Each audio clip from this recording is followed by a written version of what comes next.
Adjust the current voice to replicate the professional narrative style for the dark, contemporary romance genre. Maintain a baritone pitch with a warm, confident, and highly engaging tone. The style should prioritize deep emotional connection and psychological tension. Improvement: the narrator voice must be smooth, consistent, and less overly dramatically emphasized during general exposition and non-dialogue sentences. Aim for a natural, flowing, and intimate storytelling rhythm. Use a flexible and deliberate pace. Slow down slightly during internal thoughts or emotionally charged scenes, e.g., describing Aaron or the new house, to increase drama. Clearly emphasize words relating to strong emotions, conflicts, and character traits, e.g., resentment, betrayal, comfort, new life, but limit high-level dramatic emphasis primarily to dialogue and direct emotional statements/internal monologue. Target emotional range: hope, disappointment, simmering resentment, maternal love, and the excitement of a fresh start. The narrator voice must be smooth, consistent, and less overly dramatically emphasized during general exposition and non-dialogue sentences. Aim for a natural, flowing, and intimate storytelling rhythm. Use a flexible and deliberate pace. Slow down slightly during internal thoughts or emotionally charged scenes, e.g., describing Aaron or the new house, to increase drama. Clearly emphasize words relating to strong emotions, conflicts, and character traits, e.g., resentment, betrayal, comfort, new life, but limit high-level dramatic emphasis primarily to dialogue and direct emotional statements/internal monologue. Target emotional range: hope, disappointment, simmering resentment, maternal love, and the excitement of a fresh start. Important: ignore all technical headers, chapter numbers, and structural markers that appear at the beginning of the text. Content filtering, strictly for AI instruction. Disregard and do not read aloud any text starting with or containing vocal attributes, technique, chapter, or a standalone number at the beginning of a section. Start reading only from the main body of the story text. Character differentiation: male dialogue, David. Lower the pitch slightly and use a heavy, deliberate, and slightly traditional old-fashioned tone. Female dialogue, Nicole, Kimberly. Increase the pitch and use an expressive, nuanced tone. Differentiate Nicole, warm, maternal, from Kimberly, tough, introspective. There must have been an explosion. I hear ringing interspersed with a woman's muffled screams. Everything is black. I blink repeatedly. Black, black, black. I blink once more and see sunlight. The towering silhouette of a streetlight forms in front of me. The light is green, but I am not moving. I glance behind me. A beige van is expelling smoke from its bent hood. There is shattered glass across the concrete road. I remember now. I was about to sip my coffee. I heard a car horn, looked into my rearview mirror, and watched as that minivan plowed into the trunk of my car. My airbag exploded, and I involuntarily punched myself in the face. I am now covered in both the scorching guts of my erupted thermos as well as a concerning gray dust that was emitted when my airbag detonated. I turn my hazard lights on and glance again at my mirror. The screaming woman has emerged from her van. She is rushing toward me. I am overwhelmed by the smell of my deceased coffee as it resurrects itself in the form of stains on my car's upholstery and burn scars on my chest. Sunlight beams directly into my eyes, and I still hear ringing. I close my eyes and focus on the blackness behind my eyelids. The woman raps her knuckles on my window, but I keep my eyes sealed shut. I tend to cry when I am overstimulated. Keeping my eyes closed might stop me from succumbing to that humbling tendency. "She's not opening her eyes!" The woman's muffled voice shrieks through my window. "Is she dead?" I keep my eyes closed but wave an arm to demonstrate that I am alive. "Why are your eyes shut?" she asks. "I thought I'd killed you. Does this woman think that all dead people shut their eyes? Can you hear me?" She knocks on the window again. Rather than fill her in regarding how I am closing my eyes to avoid crying in public or exposing her to the dark realities of wide-eyed death, I decide the easiest thing to do now is open my eyes. White light floods my vision. I hear the woman say, "Oh, honey," pacifyingly, as tears begin to throw themselves off the cliff of my nose. "I'm fine," I lie. "I discovered the corpse of my pet rabbit when I was 10 years old. I was planning to split my apple with her. Instead of sharing a moment and some fruit with my pet, I came face to face with her lifeless remains, eyes wide open, dead. Are you okay? You're bleeding, you know." I lean my face closer to the rearview mirror and stare into my reflection. My nose is bleeding. My moment with the mirror also reveals that I have bloodshot eyes and a pale, watery complexion. However, it is possible that these afflictions beset me before the accident. I haven't been looking in mirrors that much lately. "And your arm?" She gestures toward my arm. I look down to discover that one of my arms is sitting abnormally in my lap. The impact of the airbag has either broken or dislocated it. Despite both my car and my arm being broken, I am driving myself to the emergency room. I resolved not to involve an ambulance because I do not like to be a spectacle. I would rather be run over by another van than be surrounded by paramedics touching me inside such a conspicuous vehicle. My foot is pressing down on my gas pedal so delicately that I am barely moving. I am crawling down the road with the airbag hanging out of my steering wheel like it has been disemboweled. A large white truck is tailgating me. Its driver keeps honking its horn. I grip the steering wheel, cognizant of the fact that if another car rear-ends me right now, there will be nothing left to cushion the blow. I glare at the truck as it passes me like it is a predator hunting me. I clench my steering wheel while I stew intensely with the reality that I am a living, breathing thing that is one day going to die. Reckless drivers can snuff me out. I am trapped inside this fragile body. I could be run off the road. I could be crushed by a van. I could choke on a grape. I could be allergic to bees. I am so impermanent that a measly bug could hop from a daisy to my arm, sting me, and I could be erased. Black. Nothing. I stare at the creases in my knuckles and begin consciously breathing. I am an animal, an organism made up of bones and blood. I study the trees as I crawl past them. I do this to occupy my mind with thoughts that are not related to my own fragile mortality. That is a pine tree. A maple, another pine, spruce. My death and the death of everyone I love is inevitable. Pine again.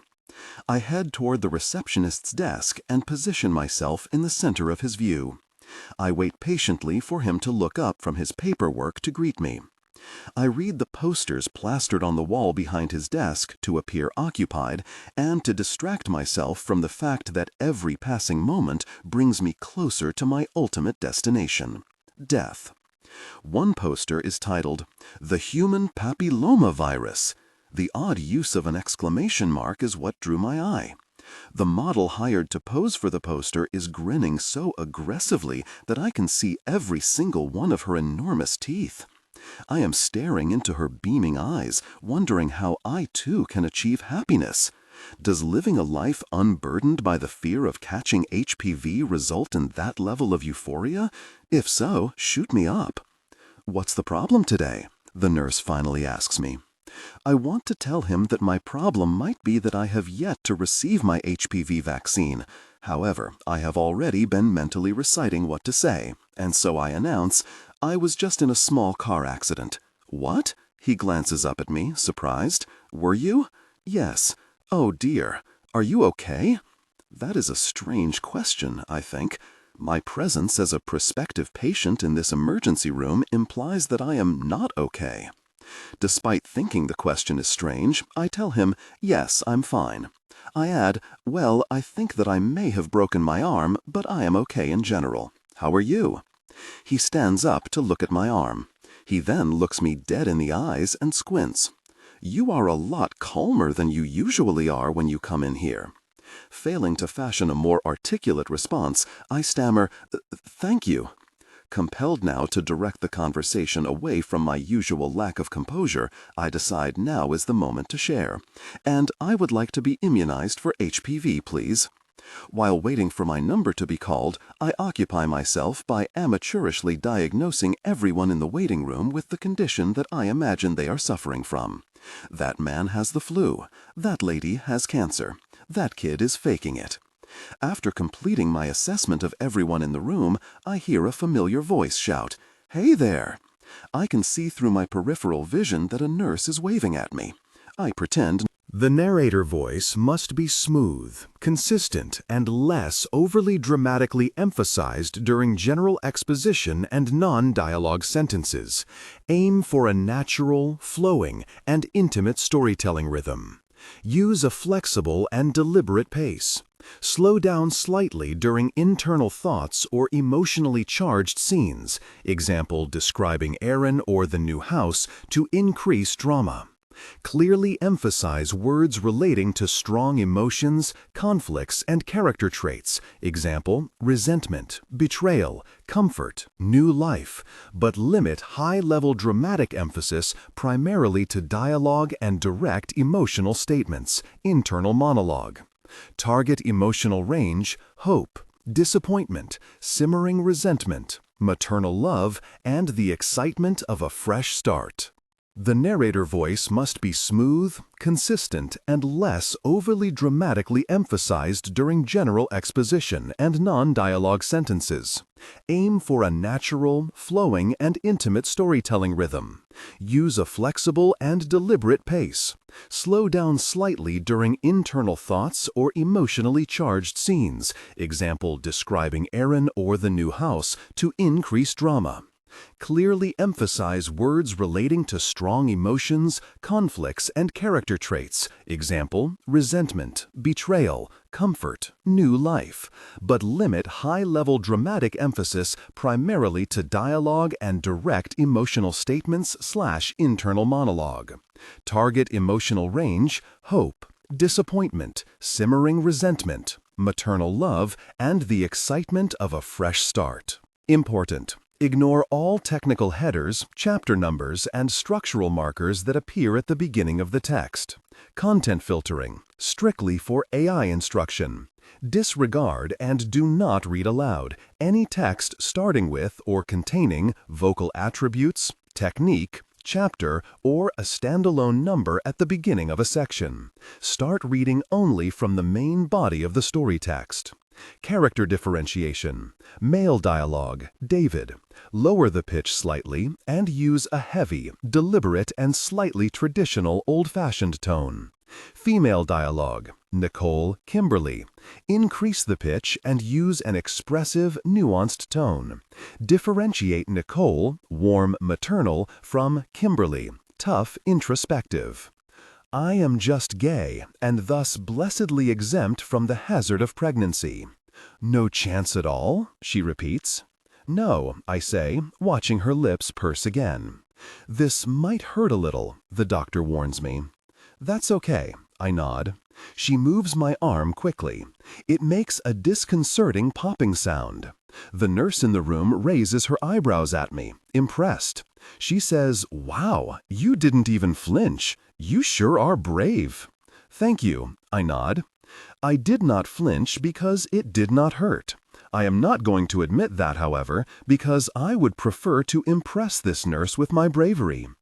I would also prefer pretending that I am brave because I suspect that it should have hurt, and the fact that it didn't is likely a symptom of some much larger medical problem. The nurse is staring at me. "Are you okay?" she asks. "What?" I look at her. "Are you all right?" she asks me again. Oh, I nod. Yes, I'm fine. I broke my arm once before. I was in the 4th grade. I made a dicey acrobatic move on the monkey bars and sunk into the gravel below the jungle gym like a shot bird. I lay there, staring up into the faces of my rapt classmates as they crowded around me. I have always hated being the center of attention. Despite my arm being broken, and despite what I would classify as stunning pain, I assured everyone that I was fine until they disbanded. I was not fine. I had fractured 2 bones in my arm. I need you to check for redness around the cast every day, the doctor instructs. Okay, I nod. And if your arm ever feels warm or if you develop a fever, come back to the ER, okay? All right, I nod again. She flips through some papers on her clipboard. I see that you've been coming into this hospital a lot recently. You've been complaining about chest pains and breathing problems. Is that an ongoing issue? Yes, I reply. My chest feels tight a lot. It sounds like you're having panic attacks, she tells me. She then looks down at her clipboard and says, I can send a referral to a psychiatrist. They always send referrals to psychiatrists. I never hear back. In the meantime, have you considered taking a vitamin D supplement? Are you able to pick these up on Wednesday? The pharmacist asks me after I hand her my painkiller prescription. Wednesday? I repeat. Yes, she nods. Would that work for you? That's 3 days away, I comment. She frowns. No, it isn't. It's tomorrow. Oh, I falter. Right, sorry, I've been sleeping a lot lately. It's affected my perception of time. She frowns at me again. I clench my toes in my shoes. I don't know why I shared that. I've been feeling sick, I lie quickly. I'm battling this nasty cold and I've been sleeping too much, I realize as I fabricate this lie, that this woman is a healthcare professional and therefore she might somehow be able to sense when people are faking illnesses. I feel much better now though, I say to negate the lie. She replies, in a tone that exposes absolutely no sincerity, I am so glad to hear that. Hello? I struggle to answer my cell phone. It is sunny out. My cell phone's screen brightness is too dim to read the caller ID. Are you ignoring me? The caller confronts me. I recognize that the caller is Eleanor. She is the girl I'm seeing. Rather than answer no like I had planned, my tongue trips over itself and I produce no audible noise. Hello? Are you there? Yes, I'm sorry, I spit out. Why didn't you text me back? You know I can see when you've read my texts. It's not very nice to ignore me. I'm sorry, I repeat. Could we please talk about this later? I just got into a small car accident and… What? Are you okay? I don't know, I confess. I'm trying to figure out the bus. My car is being towed to my apartment. Do you know how to get to my house from the gas station on Alma Street? I squint up at the yellow bus stop sign above my head. Do you think I take the 94 or the 97? You don't know if you're okay? Well, no, to be completely honest, I don't. I've been feeling unusually tired lately. No matter how much I sleep, I still wake up feeling exhausted. I think that I might have some sort of imbalance. No, Eleanor interrupts me. I meant from the car accident. Oh. Yes, I'm fine. I'm more concerned about having a vitamin deficiency, honestly. I think I need more calcium or something. I feel really weak and foggy-headed. Do you drink much milk? A brittle, elderly man is offering me his seat on the bus. I can't accept it, I tell him. Sit, sit, he insists. I shake my head. No, thank you. That's kind of you, but I'm fine. You're injured, he flags, nodding at my new cast. Please, these seats are reserved for people like you. I insist that you sit. I glance at the decal above the seat depicting a pregnant woman and an elderly man with a cane. I am neither. I am a 27-year-old woman who couldn't possibly be pregnant. I would consider myself to be the lowest priority passenger on this vehicle. I have a minor injury on a component of my body that does not influence how difficult it is for me to ride a bus. Instead of explaining this, I reluctantly accept the seat. I tell the old man, "Thank you," 4 times. "Thank you. Thank you. Really. Thanks so much. Thanks so much." Whenever the driver brakes, the old man stumbles. I am nervous that he is going to fall completely. I imagine him losing his footing and propelling across the bus. I think about how old people have porous, fragile bones. I think about how old people can die from falling. I start to picture myself attending this man's funeral. I am wearing all black. I am telling his loved ones that he died because of me. This is all my fault, I explain. I got off the bus 2 stops early so the old man would take his seat back. The bus doors opened in front of a coffee shop. Instead of walking directly home, I walked into the shop. After I ordered a large cup of milk, the coffee shop employee asked me to please take a seat. I thought that was a peculiar request because I didn't order a drink that takes time to assemble. Rather than question her, I just sat down. I spend a few moments wondering why she asked me to sit. I then begin wondering why it matters to me why she asked me to sit. Why do I need to know what her rationale is? Why can't I just trust that the people around me have their own justification for their requests and their behavior? Why can't I be like a dog and sit when I'm asked to without wondering why? I glance at the small crowd of people surrounding me. Maybe we are like dogs. Everyone here is waiting for their drinks like trained animals.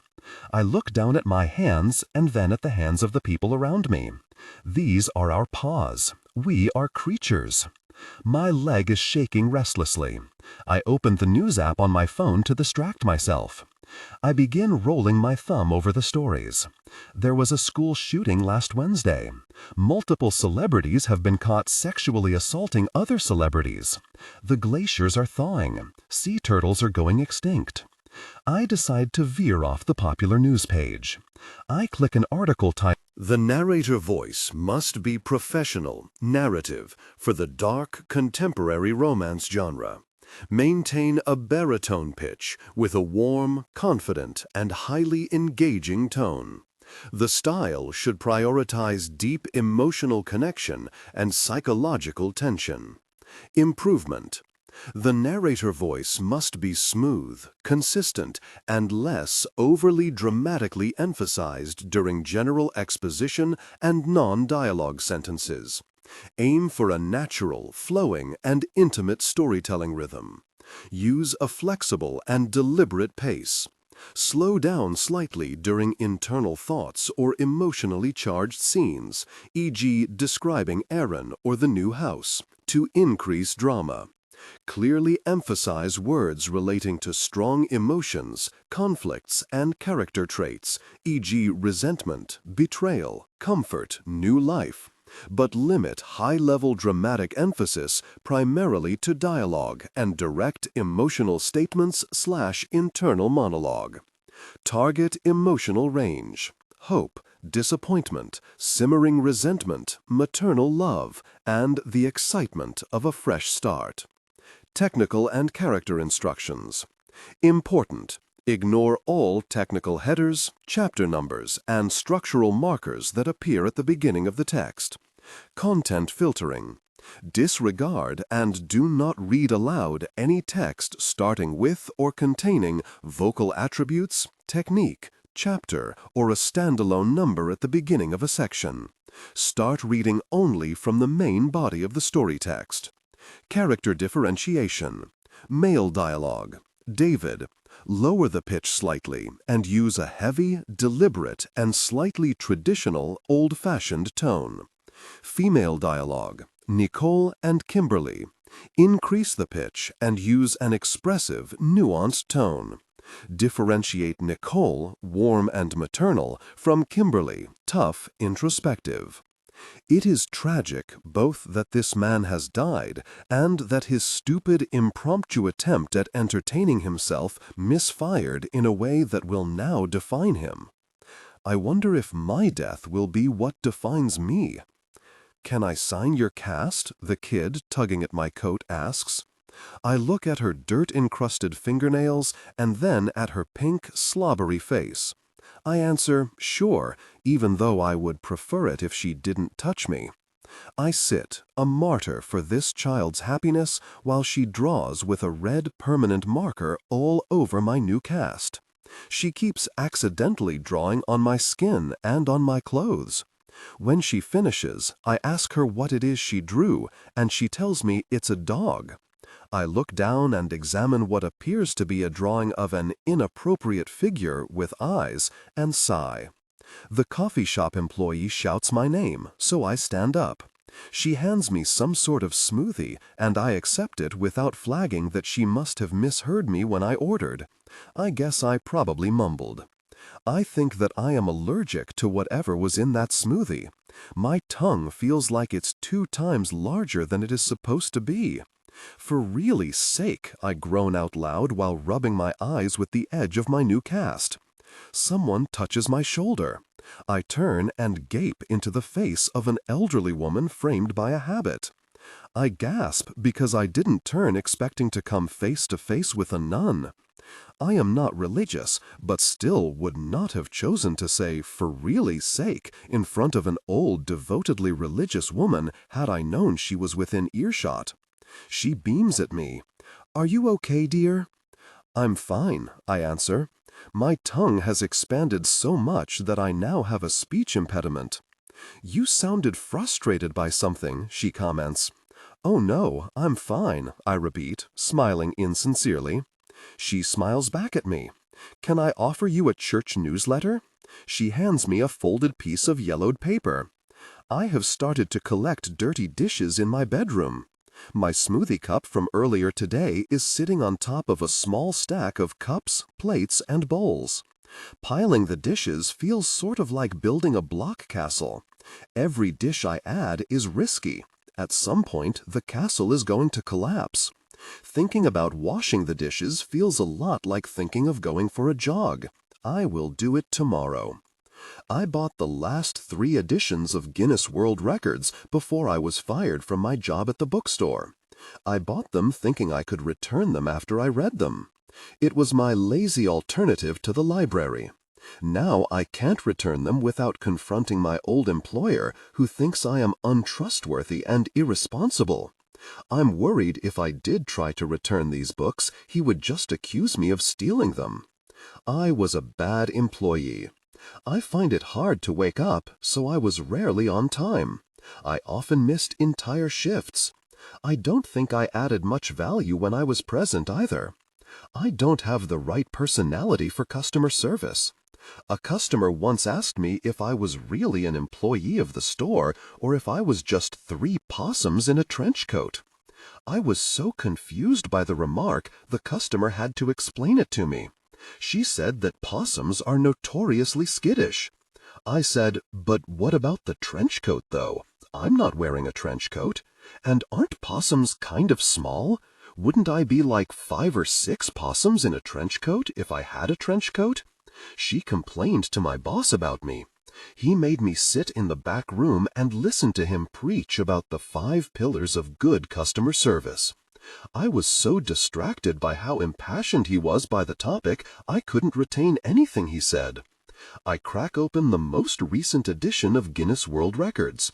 I flip through its glossy pages. I read that the oldest human to ever live was 122 years old. She was a woman named John. She died in France.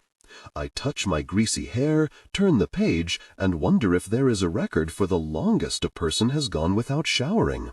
My heart is pounding at a faster pace than a rabbit's when being accosted by a fox. I am standing in front of my bathroom sink, telling myself repeatedly that I am fine. I am fine. I feel like someone is sitting on my chest, but that is fine. I tear open my bottle of vitamin D, pop 2 tablets in my mouth, and chew. This should cure me, I say out loud, knowingly deluded. I haven't inhaled properly for at least 5 minutes. There is no oxygen reaching my brain. I should go to the hospital, but every time I go to the hospital, they say it is just anxiety. Is this just anxiety? Is it worth risking that this is a real heart attack? What if that car accident exacerbated a legitimate heart attack? I reach for my phone and dial a number that I have memorized. A man's voice says, "Hello, you have reached telehealth. If you are currently experiencing a medical emergency, please hang up and call 911. How can I help you?" "Hi," I say, breathless. "I'm having an attack. Please go to the emergency room." "I've been there too much," I explain, panting. "The nurses know my name. That isn't normal, is it? I can't go back." "You've already gone and seen a doctor?" "How can I tell if it's a heart attack or a panic attack?" I clutch my chest. "If you change positions, does the severity of the chest pain change?" "Let me check." I lie down on the cool bathroom tile, clutching my knees to my chest. I pause to listen to the rapid thud of my heart. Thud, thud, thud. "Sort of," I say. "It's likely a panic attack then," the man explains. "Do you have issues with anxiety?" "Apparently," I say, the pain in my chest easing slightly. "Do you have anyone you can talk to about that?" the man asks me after a quiet moment passes. "I have you," I say. He laughs. "How is the old bookstore treating you these days, sweetie?" my mom asks me while slopping a heap of mashed potatoes onto my ceramic plate. "I got fired," I admit, while shoveling a forkful of the potatoes into my open mouth. "I once read that human beings can live solely on potatoes. A potato contains all the essential amino acids humans need to build proteins, repair cells, and fight diseases." "You got fired?" my dad chokes out. "What? Why would they fire you?" "You would have to eat about 25 potatoes a day to get the recommended amount of protein, however, and you would have calcium deficiencies." "Hello? Why did you get fired?" "Eating just potatoes wouldn't be exactly healthy, but you would live longer than solely eating foods like bread or apples." "Are you deaf?" My dad waves his hand in front of my face. "What? Why did you get fired?" he asks, his face slightly red. "I don't know," I say, despite knowing that they fired me because I didn't show up for 5 consecutive shifts. "Did you get caught stealing books or something?" my brother Eli jokes. "Have you been handing out your resume?" my mom interjects before I can respond to Eli's allegation. "Yes," I lie. We all stew quietly for a moment in my unemployment. My mom sighs. "Should we open a bottle of wine?" "No," I say quickly. "What?" My dad looks at me. "Why not?" "Because," I insist, "I'm on medication." I hold up my broken arm. "You're on medication?" my dad says. "I thought you said the car accident and your injury were both minor. Are you badly hurt?" "I'm fine."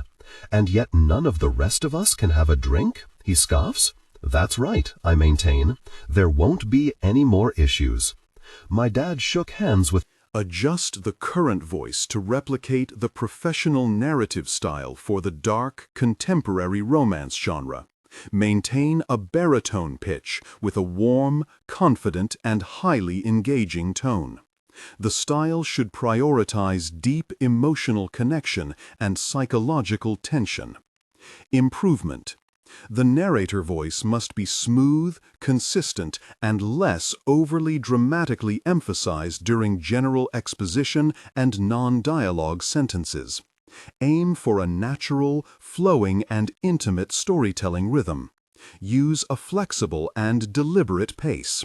Slow down slightly during internal thoughts or emotionally charged scenes, e.g. describing Aaron or the new house, to increase drama. Clearly emphasize words relating to strong emotions, conflicts, and character traits, e.g. resentment, betrayal, comfort, new life, but limit high-level dramatic emphasis primarily to dialogue and direct emotional statements/internal monologue. Target emotional range: hope, disappointment, simmering resentment, maternal love, and the excitement of a fresh start. Technical and character instructions. Important: ignore all technical headers, chapter numbers, and structural markers that appear at the beginning of the text. Content filtering, strictly for AI instruction. Disregard and do not read aloud any text starting with or containing vocal attributes, technique, chapter, or a standalone number at the beginning of a section. Start reading only from the main body of the story text. Character differentiation. Male dialogue, David. Lower the pitch slightly and use a heavy, deliberate, and slightly traditional/old-fashioned tone. Female dialogue, Nicole and Kimberly. Increase the pitch and use expressive, nuanced tone. Differentiate Nicole, warm and maternal, from Kimberly, tough and introspective. A guy named Brandon started shouting, "Dykes, stop calling them lesbians!" Mrs. Camp, the teacher supervising the field trip, finally intervened. What an awful thing to say! The girls had to sit down in the seats in front of us. Ingrid felt so enraged that she took her lighter to the ends of their hair. The girls weren't hurt, but their dead ends got a little fried, and the bus stunk. Mrs. Camp made Ingrid and me go to the principal's office. The other girls weren't sent. I saw Mrs. Camp consoling them as Ingrid and I walked to the office. She patted their backs and said, "I know that was scary." My dad lectured me while he and my mom drove me home. He said, "When you grow up, you're going to realize you could have worse problems than stupid girls bullying you on the school bus. You need to keep your nose clean." It wasn't even me. Who, I don't care. The people you hang out with are a reflection of you. You shouldn't hang around this Ingrid girl if she's lighting people's hair on fire. Those girls were, I don't care. You should have kept your head down. My mom was silent. Different sounding sirens are intermingling outside my apartment. Together they are creating a vibrating, hostile music that I am unable to sleep through. I open my eyes. I stare at the ceiling above me. I fell asleep on the beach one summer, and Eli buried me up to my neck in the sand. I woke up completely immobilized. I couldn't get up without him digging me out. I feel like that now. I feel chained to my bed. I kick my legs until my blankets unchain me. I muster all the strength stored in the caverns of my body to stand up. There is a bright orange light framed in my window. I approach the light and peer outside. The house across the street is on fire. There are fire trucks, ambulances, and police cars circled on the front lawn. I stand at my window and stare down at the glowing house. Flames have engulfed the upstairs. They are burning through the roof. I hope no one is inside. My eyes dart, looking into the windows. I am trying to spot silhouettes of people. The windows upstairs are glowing. There are no shadows, just bright yellow light. I can't make out if anyone is in there. The windows downstairs are expelling black billows of smoke. I can't see through it. I pat my chest with my fist to steady the thump of my worried heart. The firefighters are blasting water into the flames, but the fire is still raging. I think the roof is caving in. The sirens are so loud that I can't hear anything but them. I hope no one is screaming for help. I feel panic twinge in my chest. I watch the water blast from the hose and tell myself the fire is going down, even though I can't tell if it is. People outside are shouting. What are they saying? I can't make them out. I open my window. The late November air is warm from the fire. The smoky, acrid smell of the burning house seeps through my screen. I try to hear what the people are shouting. Where's the cat? Is the cat out? I press my forehead up to the cool glass and scan the darkness, searching for the missing cat. My search for the cat is obstructed by the people who are crowding around the house. An audience is forming. They are standing in their pajamas, watching the commotion. I notice that some of them are holding take-out coffee cups. A man has his kid on his shoulders. A yellow eye contained in the decomposing carcass of a seagull watched me sunbathe the same day my brother buried me.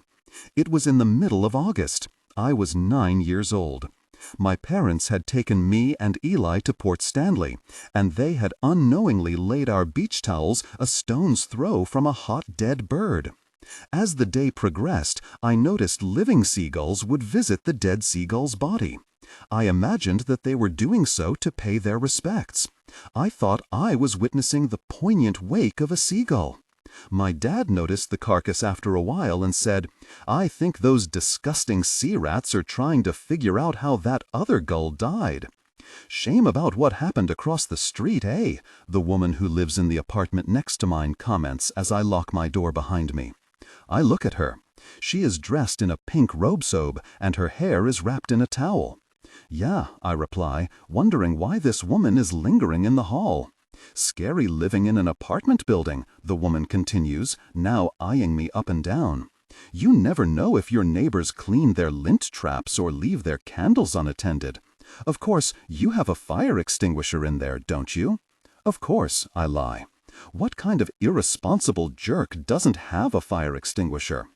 I devoted the past 4 hours of my life to locating a store that sells fire extinguisher.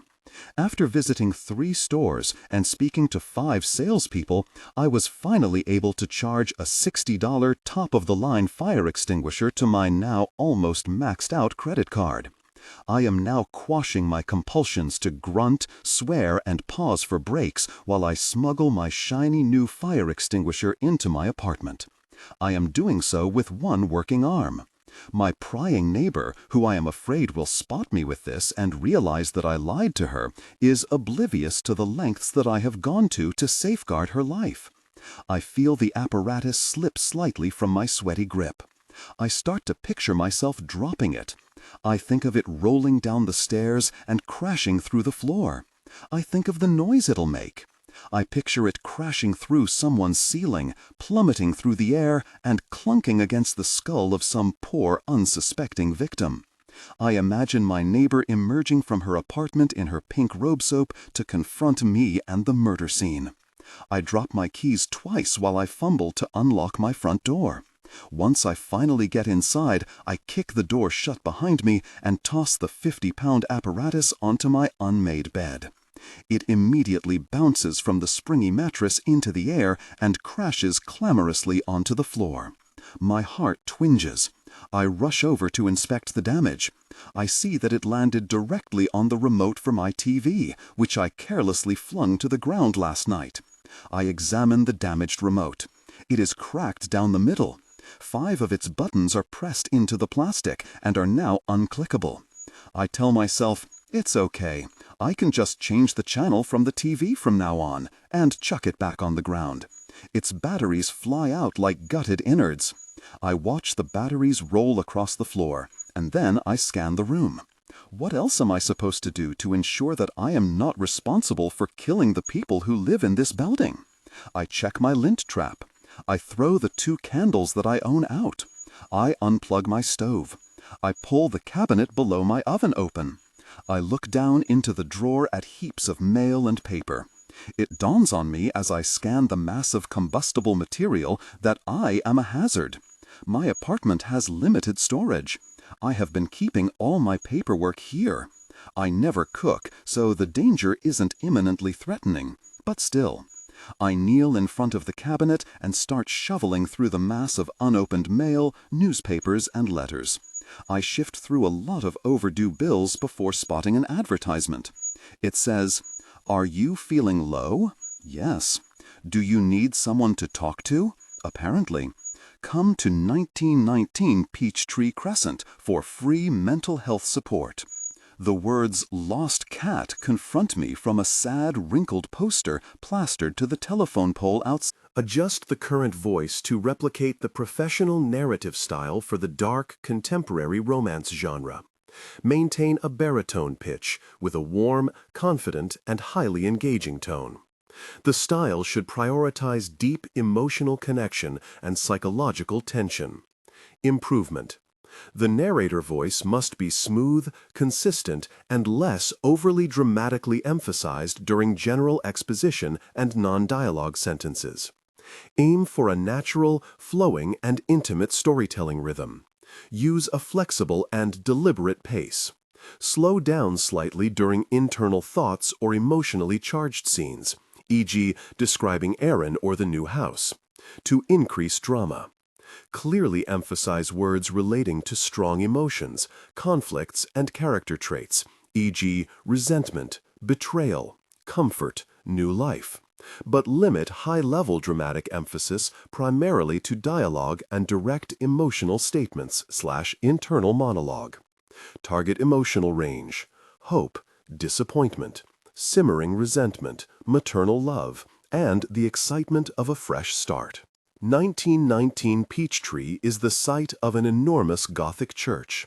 I am standing on the lawn in front of this intimidating building, allowing myself to soak in the realization that I was duped by an evangelizing advertisement. This is not the location of free therapy.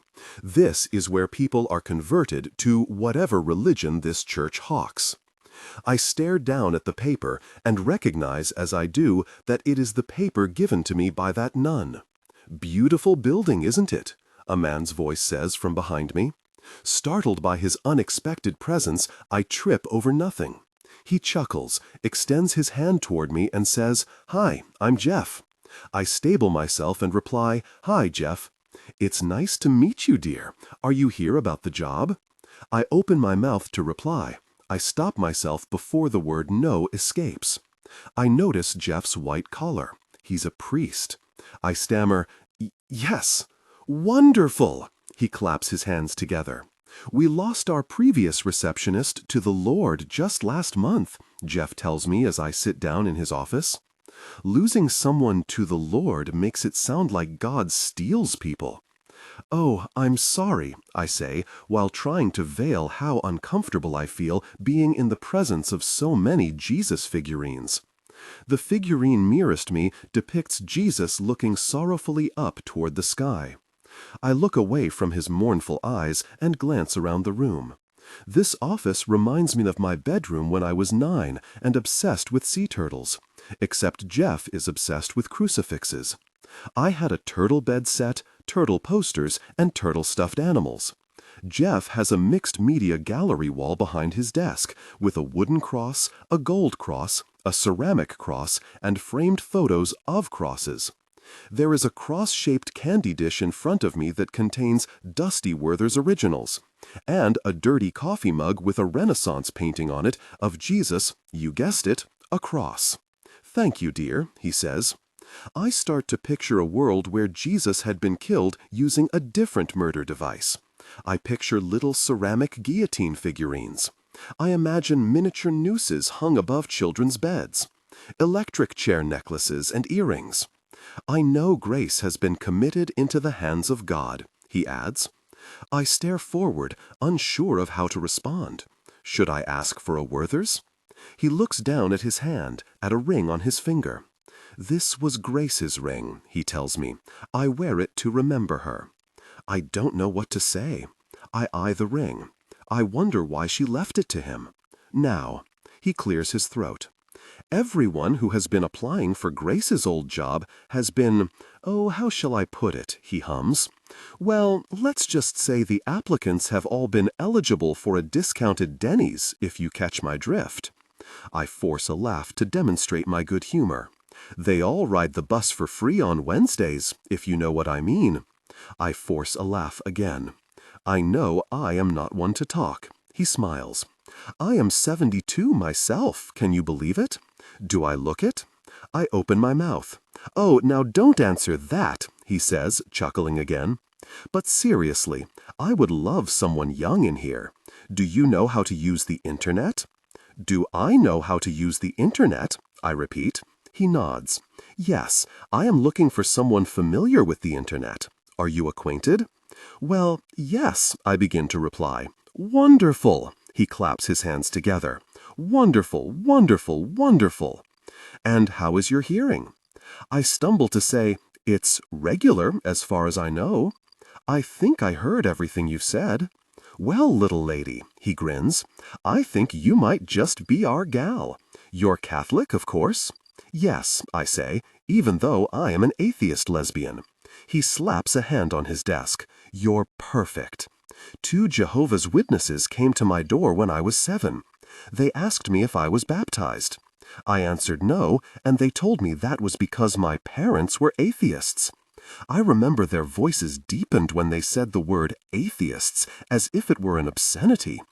Being 7 years old, I was inclined to take notice of swear words, so I committed the word to my memory. I spent the next 3 years calling people atheists, having no clue what it meant, thinking I was a cutting trash talker. My teacher gave me an F on a spelling test, and I muttered, "What a frickin' atheist." Gemma Igmond started a rumor that I was gay, and I confronted her. "Shut your very atheist mouth, Gemma." My mom made me go to bed early, and I screeched from the top of the stairs that I was living in a family of cold-blooded atheists. I exit the church like I am escaping a crime scene. I peer over my shoulder as I scuttle down the street, worried the priest is following me. The advertisement that lured me to the church is still clutched in my fist. I uncrumple it once I have darted far enough away from the church that I am confident I am not being watched. I examine the ad for any indication that the free therapy it promotes is being offered by a Catholic church. I turn the paper over, confirming that there isn't so much as a decorative crucifix on it. My eyes are open. I am lying awake in my bed. It's the middle of the night. I can't fall asleep. I am thinking intensely about churches and religion. I am especially ruminating on the concept of hell. I blink. I start to think intensely about fire and about what it might feel like to burn to death. I picture blazing, effulgent flames. I picture sweltering, blistering skin. Every time I try to roast a marshmallow, they always catch on fire. The white, chewy sugar and gelatin bubbles golden before it engulfs in flames, and it doesn't burn or turn black until the flames have encased it for a while. I start to imagine what might go through a cat's mind in a house fire. I picture hot flames latching on to strands of cat fur. I think about scorching cat skin and singed cat bones. Cats sleep all day. They like to lie on pillows in warm patches of sunlight. They are timid animals. They are easily spooked. They hide under beds and in corners of closets when they are scared. I sit up. My heart is beating irregularly. Am I having heart palpitations? I put my hand to my chest. I feel the speed of my heart beating increase rapidly. I feel like my ribs are a bird cage and my heart is a bird on fire. The doors to the emergency room open automatically when I stand in front of them, confirming that I exist physically. This is a comforting affirmation. I head toward the receptionist's desk. The nurse sees me coming. I watch her deflate as she exhales. She is exasperated by me. She thinks that I am a hypochondriac. She thinks I am wasting her time. "What's the problem today?" she inquires coolly. "I think it's my heart," I explain. "Mittens?" I call out from the sidewalk. I kneel to view under a car. The cement is cold. "Mittens? Are you down there? Can you hear me?" My mom is organizing our family photos. There are hundreds of photos of my family spread out on the kitchen table. They are being placed into piles by year. My old report cards are also stacked on the table. They must have been stored in the same box. I flip through them. I see that I earned high marks before the 6th grade, when things took a dip. My report cards from earlier years have comments like, "Gilda is a quick learner," and "Gilda is a pleasure to teach." They describe me as curious and inquisitive. After the 6th grade, the comments change. They say, "Gilda is socially withdrawn," "Gilda has difficulty concentrating," and describe me as low energy. I notice a particularly stark comparison when I see that my 3rd grade teacher recommended I be placed in a gifted program, whereas my 7th grade teacher recommended I be put in a class for slow learners. "How are we supposed to eat dinner here?" my dad snarks, looking down at the piles of pictures and papers. "Oh, just look at you two." My mom ignores my dad, holding up a picture of Eli and me at the beach. Eli is wearing goggles, and I have bright orange water wings on. "You look insane," Eli snorts at me. My mom frowns. "She does not, Eli." "Come on, everyone in our family is perfectly sane," my dad says. I take the photo from my mom to examine it up close. Adjust the current voice to replicate the professional narrative style for the dark contemporary romance genre.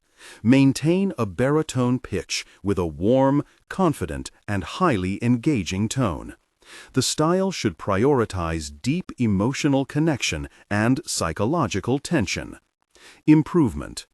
The narrator voice must be smooth, consistent, and less overly dramatically emphasized during general exposition and non-dialogue sentences. Aim for a natural, flowing, and intimate storytelling rhythm.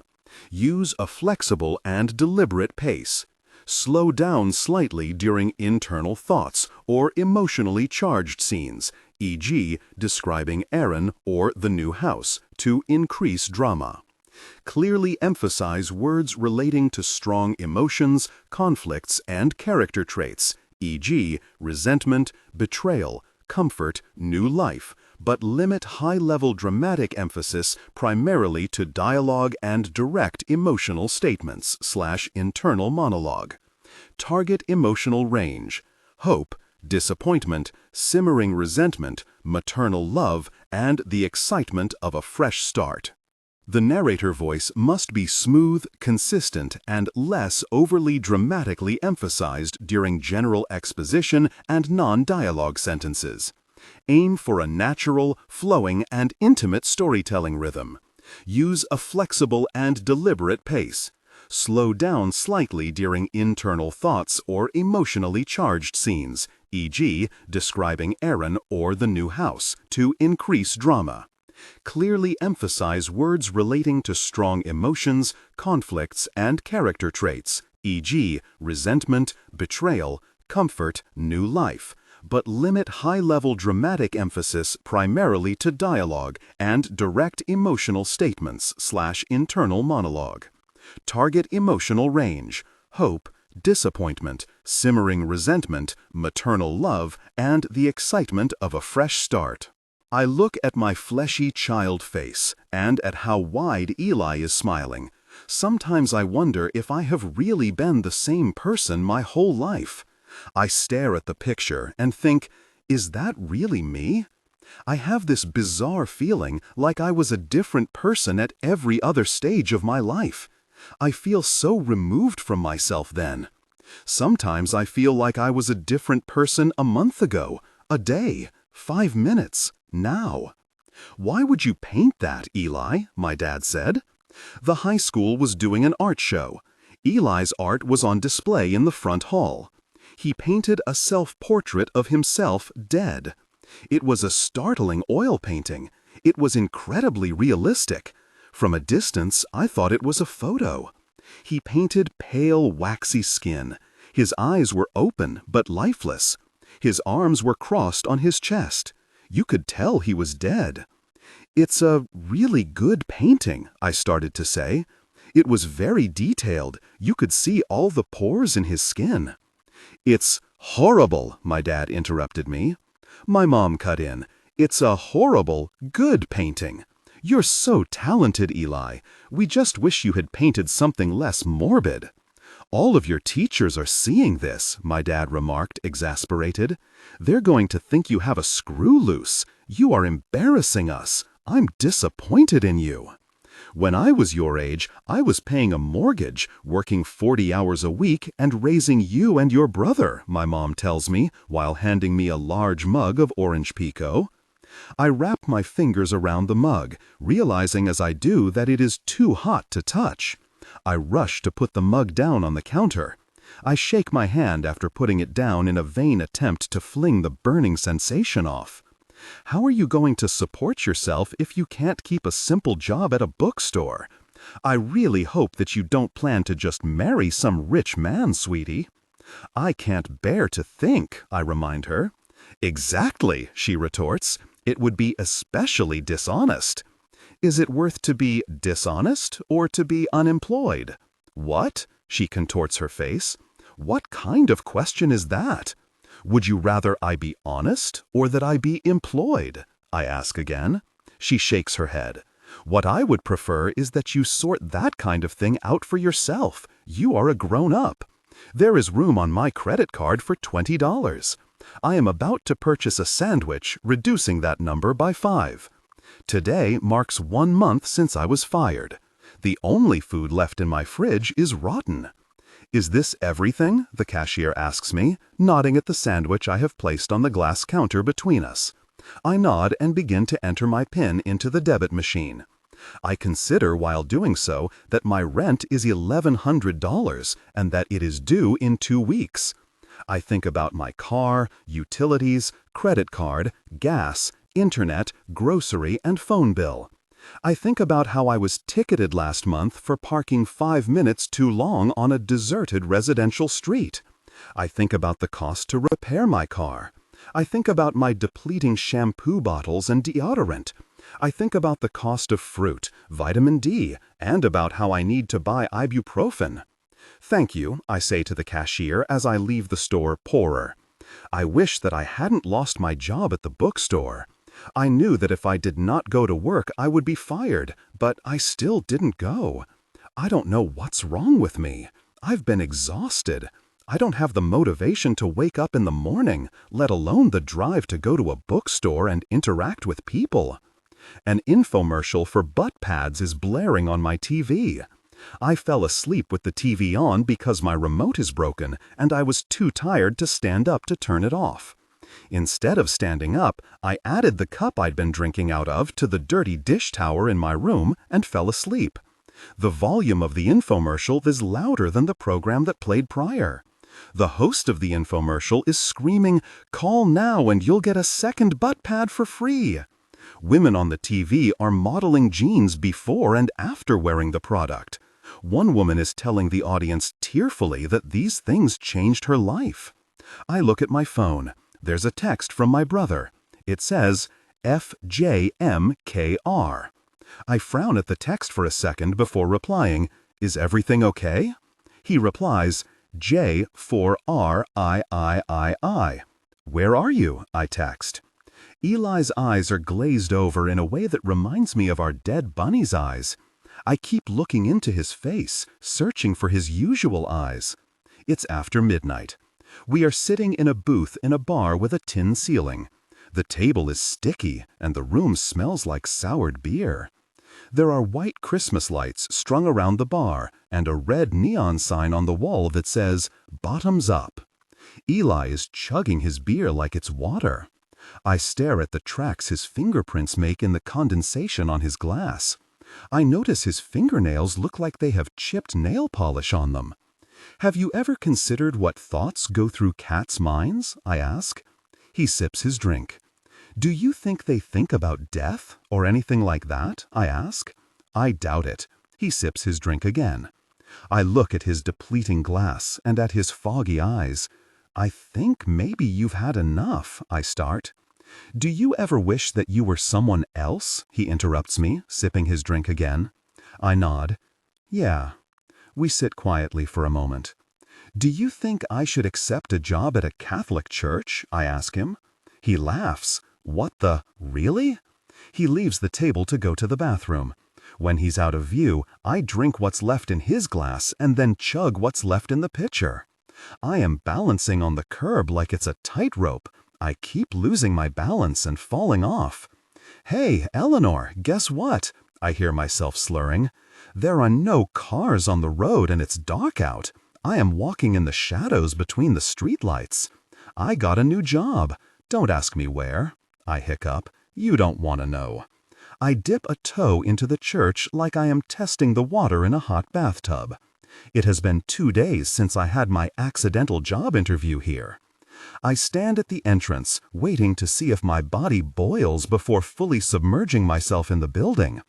God shows no signs of planning to smite me as I completely enter the church, ready to begin my first day as an undercover atheist. I am wearing the only dress that I own. I wander through the building until I locate Jeff's office. I nod when I find his door. "Come in." He looks up at me as I enter. He has large, thick glasses sitting low on his nose.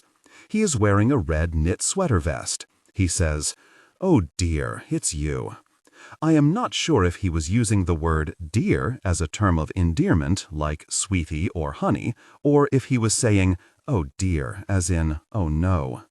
I smile uncomfortably and remain silent until I can better gauge the tone of our interaction.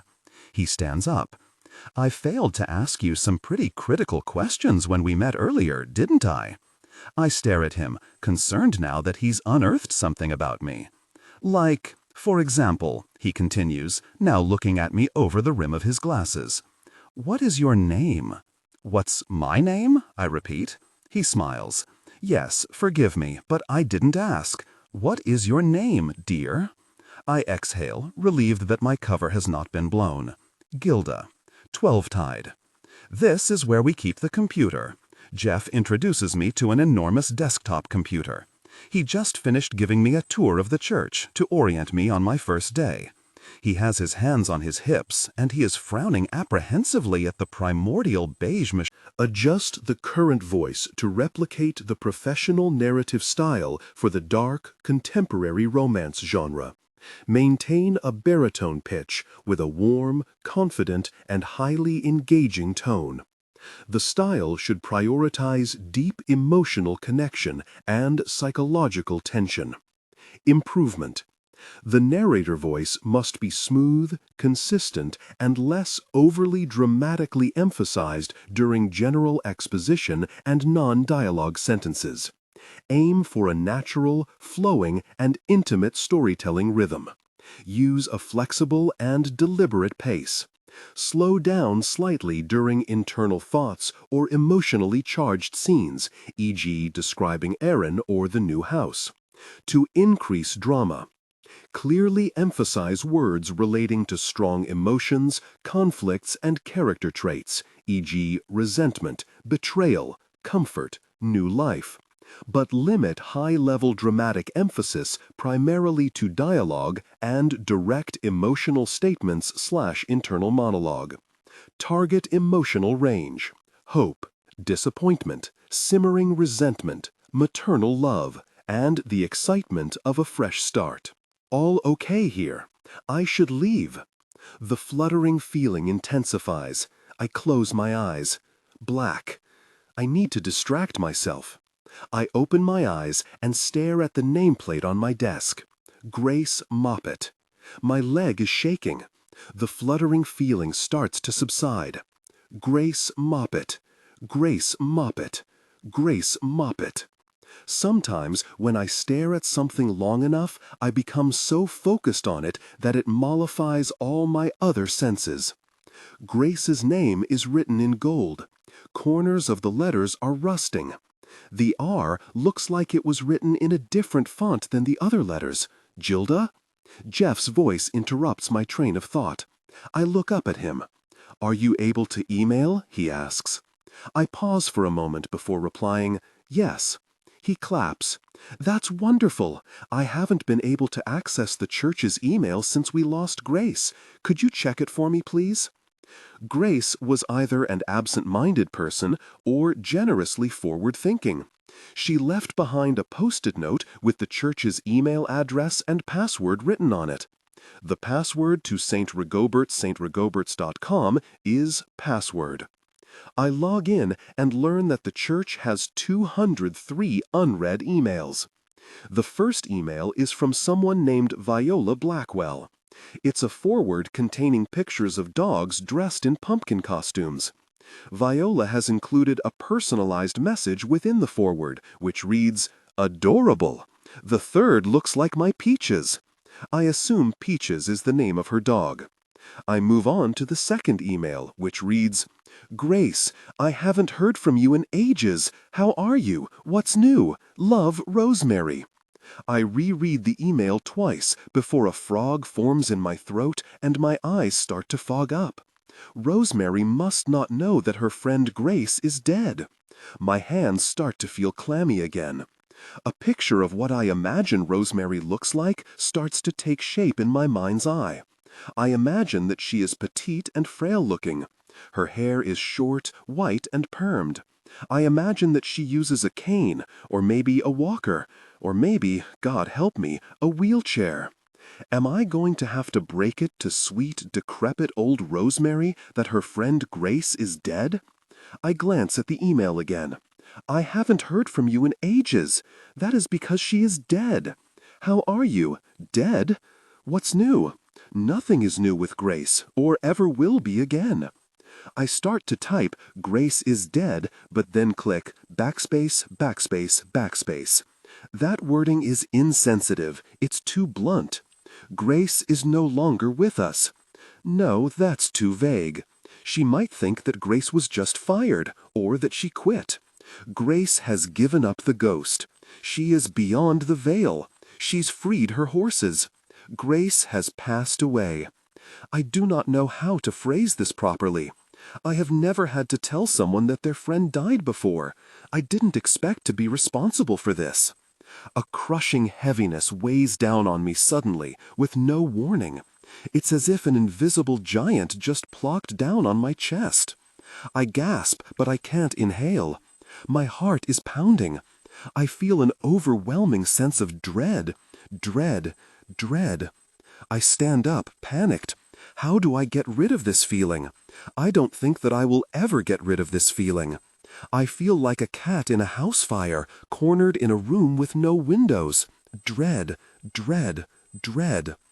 I feel like I am so far underwater that the surface is 60 stories above me.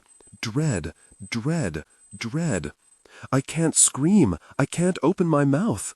Am I dying? Am I dying? I pant. My throat makes a deep, audible gasping noise as a small amount of air travels inside my lungs. I gasp again, slugging in small gulps of oxygen. It's passing. I put my hand to my chest and focus on breathing. I'm okay. I'm okay. I'm okay. In the loose sense of the word, meaning mostly, I can breathe. I am probably, however, not truly okay. Something is obviously wrong with me. I feel like I just escaped a bear attack. Why does my body react like it is being chased down by predators when it's not? Am I physically in tune to some sort of impending doom that I can't perceive otherwise? Am I sensing something, or am I just out of whack? Why do I feel this terrible physical dread? Do I have cancer? Stop. I need to focus on something other than this. I glance around the room. I look at my computer monitor.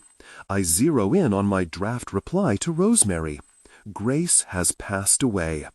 Why am I dealing with this? This isn't my problem.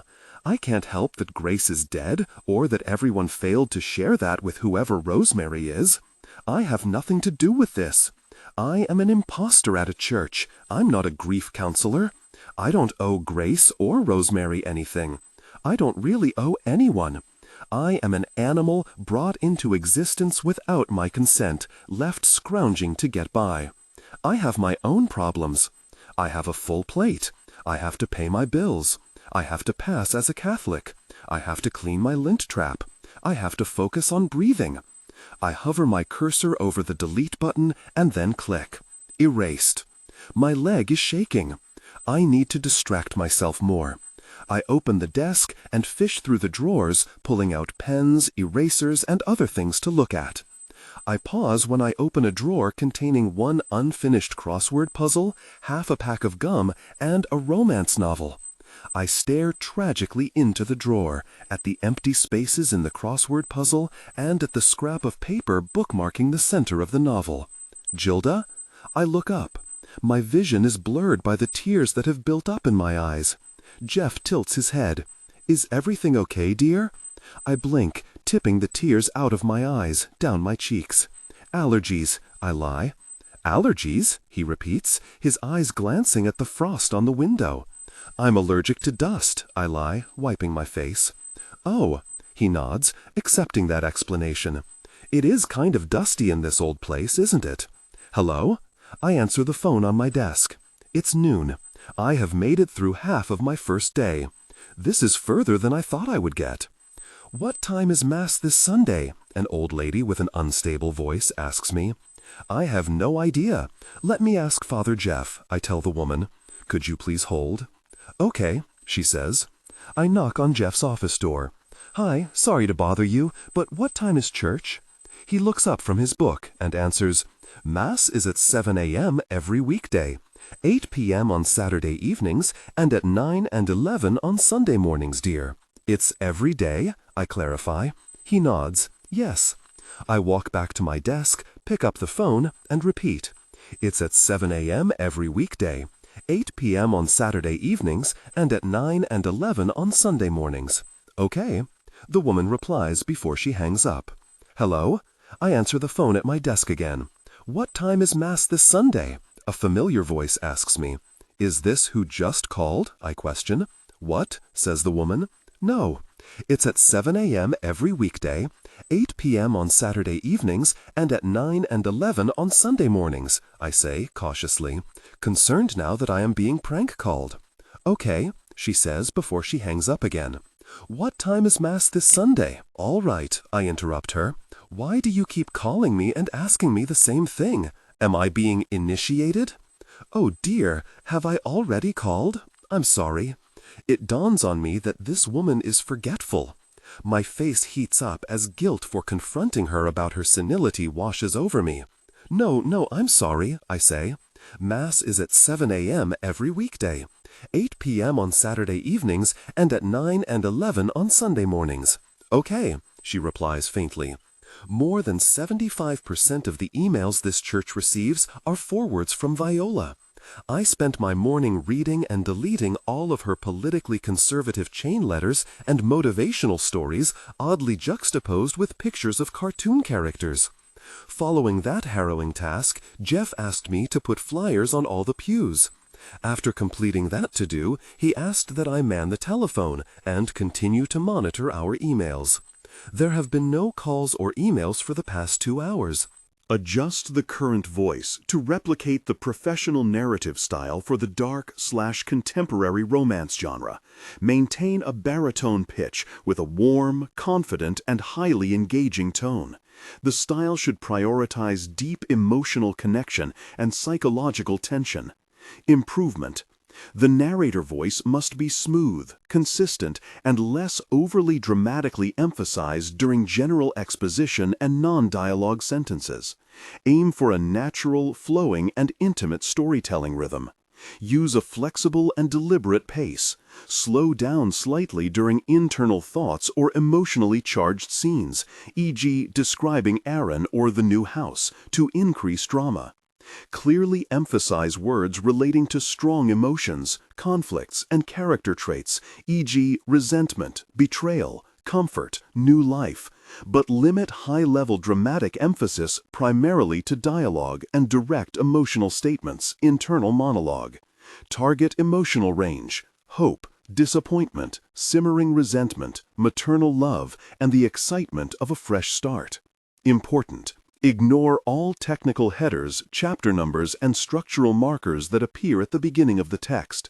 Content filtering, strictly for AI instruction. Disregard and do not read aloud any text starting with or containing vocal attributes, technique, chapter, or a standalone number at the beginning of a section. Start reading only from the main body of the story text. Character differentiation. Male dialogue, David. Lower the pitch slightly and use a heavy, deliberate, and slightly traditional or old-fashioned tone. Female dialogue, Nicole, Kimberly. Increase the pitch and use an expressive, nuanced tone. Differentiate Nicole, warm, maternal, from Kimberly, tough, introspective. Are you okay, dear? Jeff asks me as he passes by my desk. Yes, I reply too quickly, feigning a smile. That is the 4th time that he has asked me if I am okay. I must not look like I am okay. I stare forward into the black computer screen in front of me, my reflected face. I think my neutral expression is too deadpan. I need to be more cognizant of the way that my face relaxes. I can't allow my face to rest. I have to consciously flex it into a semi-smile to placate Jeff. Smile. Keep smiling.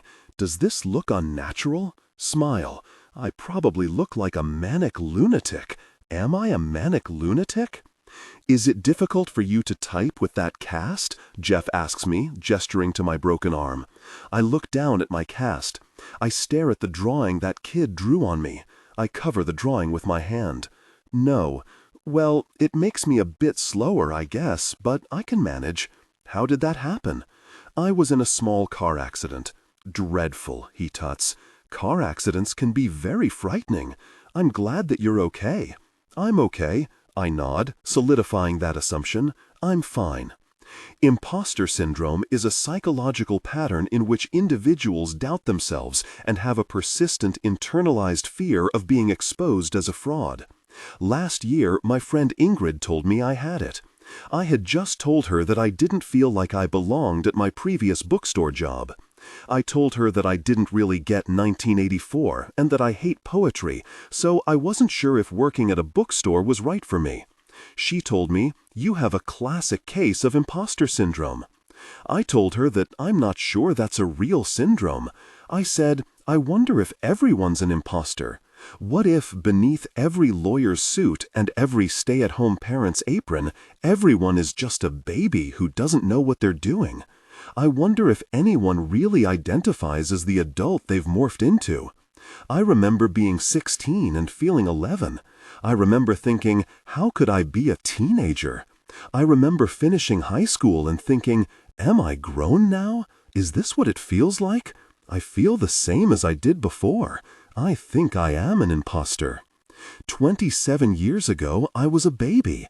Before that, I was a clump of cells. Before that, I didn't exist. How could I be a bookstore clerk, or a Catholic, or a woman, or a person at all? I'm a life force contained in the deformed body of a baby. Of course I'm a fraud. The fact that I'm able to carry myself through life without being crushed beneath the psychological weight of being alive proves that I'm a con artist. Aren't we all con artists? I close my eyes. I'm lying to a priest and to this church about who I am, but that's okay. I'm working here and pretending to be someone I am not because that is what I would have to do anywhere. I inhale.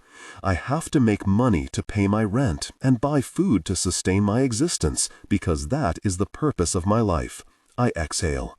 I have to push the sadness I feel about Grace and Rosemary and forgetful old women deep into the grottos of my stomach, next to my thoughts about cats in house fires, because this is what it means to exist. This is how people stay alive.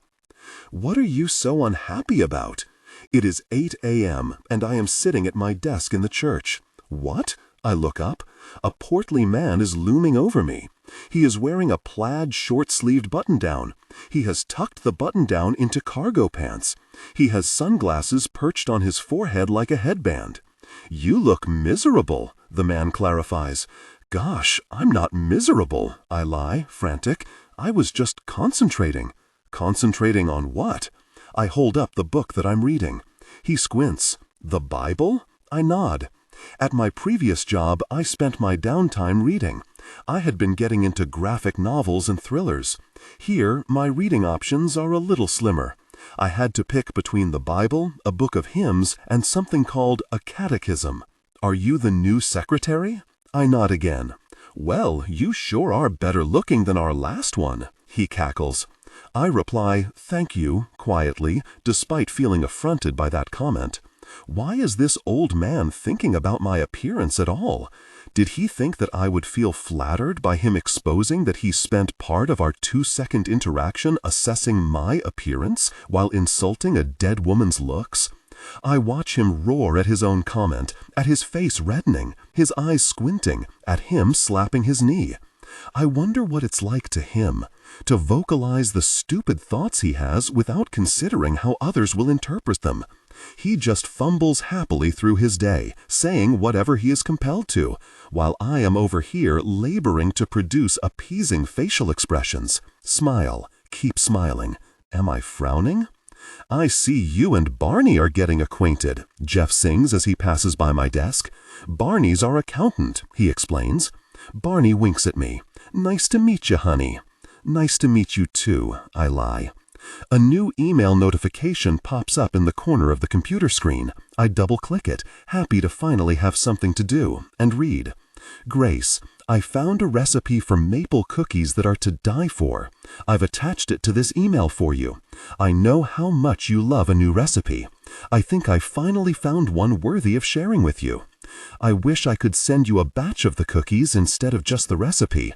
Living far away from each other has so many downsides, doesn't it? Please let me know if you like them. I hope to hear from you soon. I miss you. Your friend, Rosemary.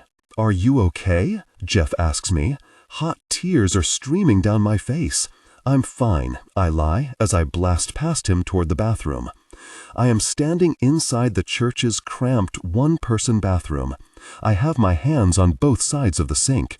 I am staring into the oxidized mirror, trying to psych myself up to return to my desk.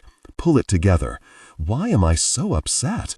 Why do I care that Grace will never eat a cookie again, or that Rosemary doesn't know that? I don't even know these people. Why does it matter to me that this woman was not informed that her friend is dead? Why do I care? There are sadder things happening on this planet right now than old women dying after living long lives. Oh, but that makes it worse. Of course there are sadder things. This is a drop in the bucket. The world is full of so much sadness that it eclipses the sadness of this. That doesn't actually make this any less sad. It just means that there is so much potent sadness on Earth that this becomes trivial. Everything becomes trivial. Nothing matters. Cats are being burned alive in house fires. Old women are dying, and their friends don't know. But they'll die soon too. They'll leave half-read books in their desks for younger people to find, who will die one day too, and the cycle will repeat and repeat. Until the sun swallows the earth, there's some sort of nuclear catastrophe or... Stop. I stare into my own red eyes in the mirror. You need to think about something else. I focus on my reflection. I look like a clown in this outfit. I pull at the collar. I tried to dress professionally. It must be obvious to Jeff that I am uncomfortable in this. I look ridiculous. I exchange a pitying look with my reflection to communicate with myself that I feel sorry for me. Look at us, I whisper to myself. What are we doing here? My face looks strange. Is it the mirror? It is a sort of warped vintage mirror. Maybe it's distorting my face. My eyes look enormous, and my mouth looks so small. Was my mouth always that small in comparison to my other features? Is that really my face? Am I looking at a painting? Who is that? You need to think about something else, my mom told me. I was crying at the end of my parents' bed. It was the middle of the night. I was 10 years old. Think about something else, my mom said again. I had a dream they died. It was a vivid dream. I woke up thinking it was true. Adjust the current voice to replicate the professional narrative style for the dark/contemporary romance genre. Maintain a baritone pitch with a warm, confident, and highly engaging tone. The style should prioritize deep emotional connection and psychological tension. Improvement. The narrator voice must be smooth, consistent, and less overly dramatically emphasized during general exposition and non-dialogue sentences. Aim for a natural, flowing, and intimate storytelling rhythm. Use a flexible and deliberate pace. Slow down slightly during internal thoughts or emotionally charged scenes, e.g. describing Aaron or the new house, to increase drama. Clearly emphasize words relating to strong emotions, conflicts, and character traits, e.g. resentment, betrayal, comfort, new life, but limit high-level dramatic emphasis primarily to dialogue and direct emotional statements, internal monologue. Target emotional range: hope, disappointment, simmering resentment, maternal love, and the excitement of a fresh start. Technical and character instructions. Important: ignore all technical headers, chapter numbers, and structural markers that appear at the beginning of the text. Content filtering, strictly for AI instruction. Disregard and do not read aloud any text starting with or containing vocal attributes, technique, chapter, or a standalone number at the beginning of a section. Start reading only from the main body of the story text. Character differentiation. Male dialogue. David. Lower the pitch slightly and use a heavy, deliberate, and slightly traditional old-fashioned tone. Female dialogue. Nicole, Kimberly. Increase the pitch and use an expressive, nuanced tone.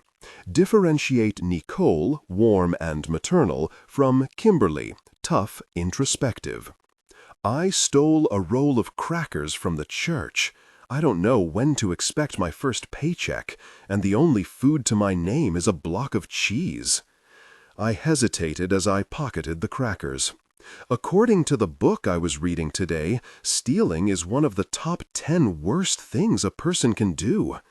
I decided to carry on with the theft, however, because hell does not exist, and if it does, I'm already slated to go.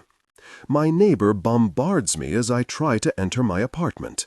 Did you see that story on the news about that couple running a drug ring out of their apartment? I paused to look at her before turning my key. She's wearing slippers. Her pink pajama pants are covered in images of small martini glasses.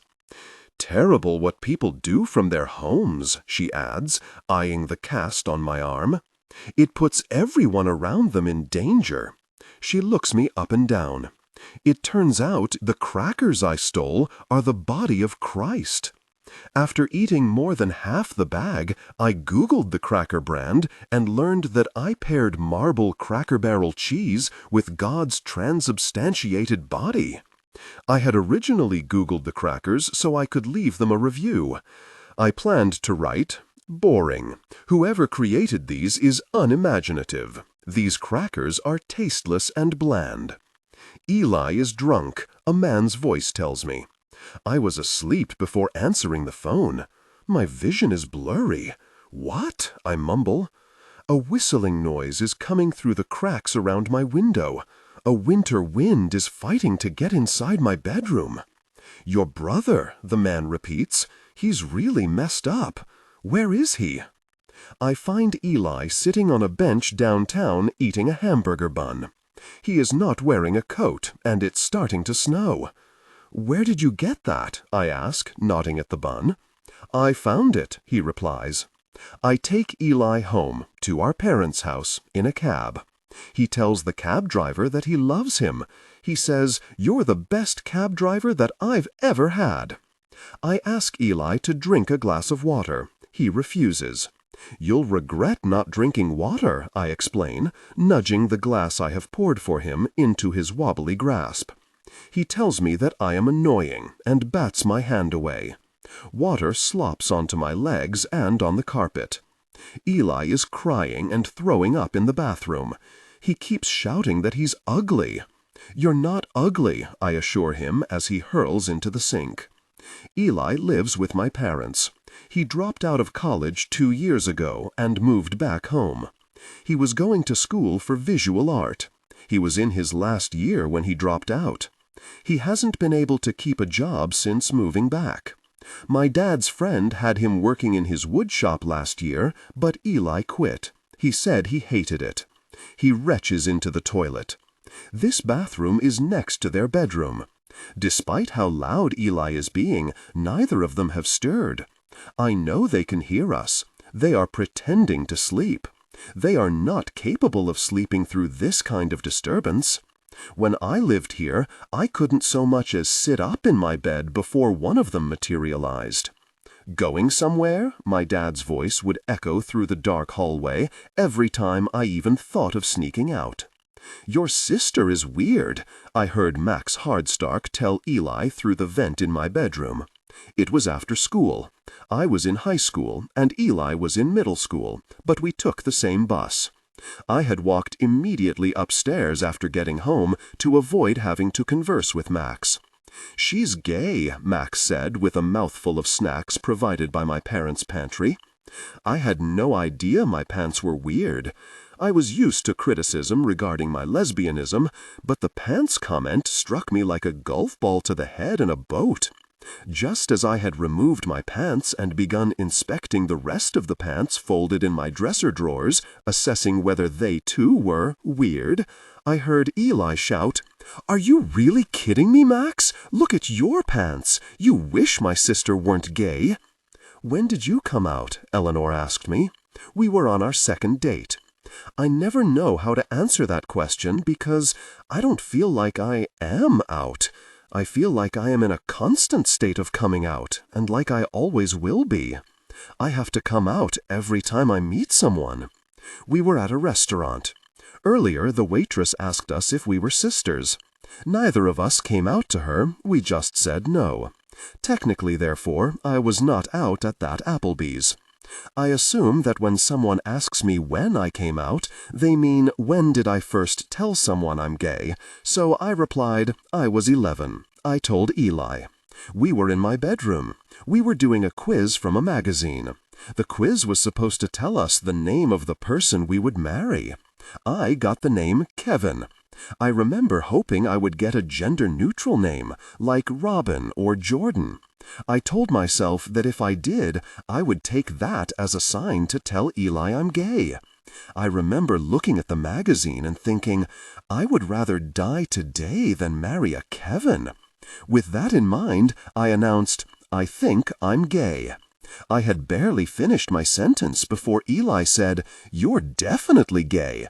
Do the quiz again as a boy so you get your real name. Is that the age when you realized you were gay? Eleanor asked. No, I said. I've always known I was gay, I think. Whenever I played with dolls, I'd make up romantic storylines about two girl Barbies. Before I even knew the word gay, I knew I was gay. How are your parents with it? She asked. They're okay, I said. I haven't been disowned or anything. She laughed. That's a low bar. How are yours? I asked. Similar, she replied. I felt out of my body on that date. I had not dated someone or socialized much in over a year. I felt uncomfortable. I kept biting my fingernails and the insides of my cheeks. When did you come out? I asked her. When I was 22, she said. I came out to my boyfriend first. How did he take it? Not well, she said. He thought I was just trying to find the easiest way to break up with him. He accused me of cheating on him. He said I'd have a new boyfriend within a month. He just invalidated me and basically insisted I'm not gay. When the waitress came over with our food, I thought, why did Eleanor date a person like that to begin with? This looks good, Eleanor said, nodding at her Cajun salmon. How long were you dating your boyfriend? I asked. She had taken a bite of her food. She covered her mouth and said, 3 years. 3 years? I repeated. Why would you date someone so awful for 3 years? She laughed. He wasn't all bad. He was just insecure and had some toxic masculinity problems. Outside of that, he was very funny and smart. She sipped her drink. Have you ever dated someone you regret dating now? I thought about it. I'm probably the person people regret dating, I said. She snorted. I'm sure that's not true. I can already tell you're a catch. I am sitting amid a small crowd of senior citizens who have assembled in the church pews. Barney is sitting next to me. I am picking at my plaster cast. My knees hurt. I eye the people around me to see if anyone else looks tortured by this relentless kneeling. Do your knees hurt? I ask Barney. Of course my knees hurt, he answers, hushing. But I think the pain pales in comparison to crucifixion. Don't Adjust the current voice to replicate the professional narrative style for the dark, contemporary romance genre. Maintain a baritone pitch with a warm, confident, and highly engaging tone. The style should prioritize deep emotional connection and psychological tension. Improvement. The narrator voice must be smooth, consistent, and less overly dramatically emphasized during general exposition and non-dialogue sentences. Aim for a natural, flowing, and intimate storytelling rhythm. Use a flexible and deliberate pace. Slow down slightly during internal thoughts or emotionally charged scenes, e.g., describing Aaron or the new house, to increase drama. Clearly emphasize words relating to strong emotions, conflicts, and character traits, e.g., resentment, betrayal, comfort, new life, but limit high-level dramatic emphasis primarily to dialogue and direct emotional statements. Target emotional range, hope, disappointment, simmering resentment, maternal love, and the excitement of a fresh start. Startled by this, I put a hand to my chest. "We have lines?" Jeff shouts. "The Lord be with you." Once again, I am startled by the crowd surrounding me replying together, "And with your spirit." I feel my heart racing. Is the whole thing going to be like this? "Brothers and sisters," Jeff continues, "let us acknowledge our sins and prepare ourselves to celebrate the sacred mysteries." He pauses. I say, "Amen," but no one else does. Really? We stand quietly. I feel sweat trickle down my brow. Suddenly, the crowd begins to recite, off the cuff, "I confess to Almighty God, and to you, my brothers and sisters, that I have greatly sinned, in my thoughts and in my words, in what I have done and in what I have failed to do, through my fault, through my most grievous fault. Therefore I ask the Blessed Mary, ever Virgin, and all the angels and saints, and you, my brothers and sisters, to pray for me to the Lord our God." I stand mute, stunned. The jig is up. It is astounding how well this crowd has the script memorized. Barney is bound to notice that I don't. I feel the blood rush out of my face and my body turn cold. I need to get out of here. How do I get out of here? I should pretend that I feel sick. I turn to Barney and announce, "I'm about to hurl." He dives out of my way, and I bolt to the ladies' room. After spending an hour and a half sitting on a toilet, I finally muster the courage to exit the bathroom. As I step out, an organ pipes abruptly. I clutch my heart, alarmed by the startlingly brash, unexpected noise. "Gosh," I mutter, while trying to steady the thud of my heart. Thud. I wouldn't mind knowing whose big idea it was to install organs in God's so-called houses when they were clearly manufactured by the devil himself. Organ music reminds me more of Halloween and demons than it does of heaven and cherubs.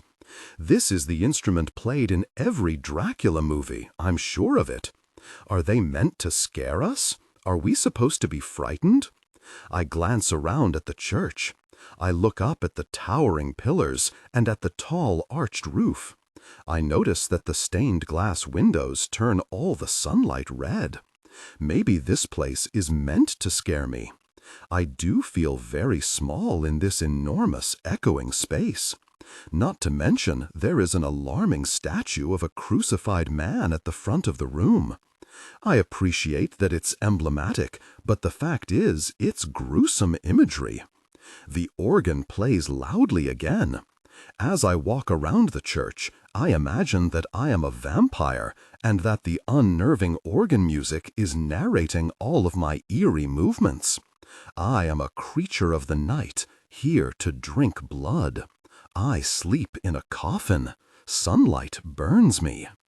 "Gilda?" Thud. Startled, I turn to look at Jeff. "Don't forget to genuflect in front of the tabernacle." He winks. I smile. Of course. What the gosh does that mean? Eleanor keeps texting me. I don't feel comfortable responding at work because I'm worried Jeff and the Catholics will be able to sense I am doing something gay. "Hello? Gilda? Why aren't you replying?" There is a new email from Rosemary ticking like a bomb in the church's inbox. I am eyeing the subject line like I would glowing animal eyes in a forest. If I move slowly enough, maybe the email will walk away and I won't have to confront it. The subject line says, "I need your prayers." I wonder why she needs Grace's prayers. Oh my gosh, is she sick? Despite not believing that prayers reach anyone, it still depresses me to picture a person asking for prayers from someone who is too dead to pray. I open the email. "Dear Grace, it is with a very heavy heart that I share with you that my dear Jim has passed away. We are all doing our best to be brave about it. It was a stroke, quite unexpected, but the kids are doing okay. Cindy's pretty upset, but you know my Cindy. So strange to be a widow after 52 years. I'm finding it hard to sleep alone. I wish it had happened after Christmas. Add us to your prayers if you could, Grace. I hope you've been doing better than me. I would love to hear from you. Your friend, Rosemary. My face is hot and I am heaving. I am, once again, crying on the toilet in the church's bathroom. All I can think about is poor, sad Rosemary and poor dead Jim. Pull it together. My life force instructs my body from the ceiling above me. I can barely inhale. You don't even know Rosemary and Jim. I know. I don't know what's wrong with me, I explain to my spirit, hysterical. Barney strides up to my desk with a hand covering his mouth and nose. Is it catching? He asks, his voice muffled beneath his grimy paw. What? I furrow my brow. Your bug, his muffled voice explains. Your sickness. Do you think I could catch it? Oh, I remember. No, I think it was probably just something I ate. I had some iffy-looking bread earlier, I lie. It was probably that. You're not pregnant or anything, are you? What? I furrow my brow again. It would be quite the scandal for the church's new secretary to be with child out of wedlock. He snorts. I look at his chortling eyes and recognize, as he wheezes, that he's teasing me inappropriately. He thinks suggesting I might be pregnant is funny. If I were pregnant, it would be immaculate conception. I watch him cackle while I think about the actual scandal that could be unearthed about the church's new secretary. Were you mugged? My neighbor asks me from her doorframe. I am covered in dirt because I spent the last 40 minutes chasing an animal who I believed was Mittens. I crawled on my knees through muddy snow. I tore the sleeve of my coat on a thorny vine. I was half an inch away from grabbing the rear of a raccoon before I realized. The raccoon turned to look at me, exposing a black mask and pointy nose, as well as an expression that communicated he was deeply confused by my pursuit of him. I was gardening, I lie to my neighbor, because the truth is too much of a mouthful. Gardening? She repeats, narrowing her eyes at me. It is 1 a.m. I was researching what to say in Mass when I was sidetracked by an article that claims priests used to kill themselves to be with God. A notification obstructs the article on my phone. It's Eleanor. She's texted me asking, "You up?" I text back, "Yes," and return to my article. I guess this is why Catholics teach that suicide is a sin. They were running out of priests. Another notification obstructs the article. "What are you up to?" Eleanor asks. I write back, "Researching the order of Mass." I guess heaven sounded so good to the holy men that they thought, "Hey, what are we waiting for?" She texts again, "You're what?" The local morning news is playing on my TV. I fell asleep with the TV on again because my remote is still broken. I keep falling in and out of sleep, witnessing small tidbits of the news in between my own dreams. A local nurse has confessed to murdering 5 senior citizens. I am dreaming that I am very tall. All of her victims were her patients, but none of their deaths were attributed to her.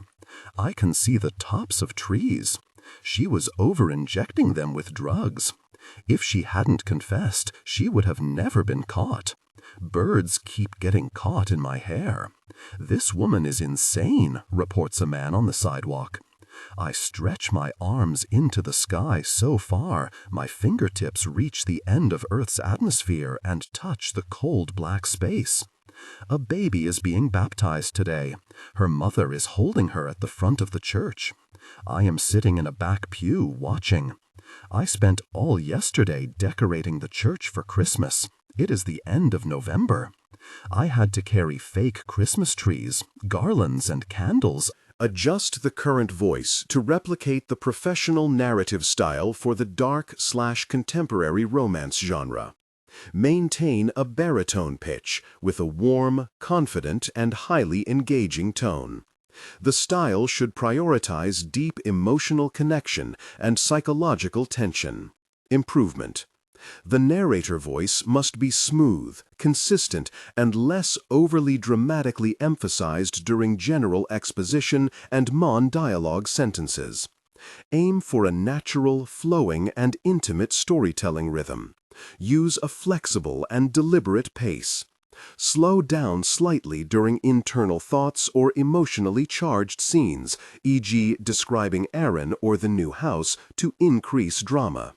Clearly emphasize words relating to strong emotions, conflicts, and character traits, e.g., resentment, betrayal, comfort, new life. But limit high-level dramatic emphasis primarily to dialogue and direct emotional statements, internal monologue. Target emotional range, hope, disappointment, simmering resentment, maternal love, and the excitement of a fresh start. Technical instructions. Important: ignore all technical headers, chapter numbers, and structural markers that appear at the beginning of the text. Content filtering, strictly for AI instruction. Disregard and do not read aloud any text starting with or containing vocal attributes, technique, chapter, or a standalone number at the beginning of a section. Start reading only from the main body of the story text. Character differentiation. Male dialogue, David. Lower the pitch slightly and use a heavy, deliberate, and slightly traditional, old-fashioned tone. Female dialogue, Nicole, Kimberly. Increase the pitch and use an expressive, nuanced tone. Differentiate Nicole, warm and maternal, from Kimberly, tough, introspective. It's okay, it's okay, it's okay. That baby has no idea why her parents put her in that uncomfortable outfit. She doesn't anticipate that an old man in a robe is going to dunk her head under water today. I stare at her pink face as she screams. I relate to her. She's uncomfortable and confused, just like I am. Why am I here? Why are you doing this to me? Why are we wearing these ridiculous clothes? I bet that baby would be absolutely baffled to hear why she's enduring this. Imagine someone forced you to wear a miniature wedding gown, dunked you underwater in front of an audience of your loved ones, and then explained that their rationale for doing so was so that when you die, your spirit would fly to the clouds. If I were this baby, my first words would be, "Get lost." The baptism is over. The baby's soul has been saved. Now, if she dies, God forbid, she will no longer have to suffer eternal hellfire, unlike some of us.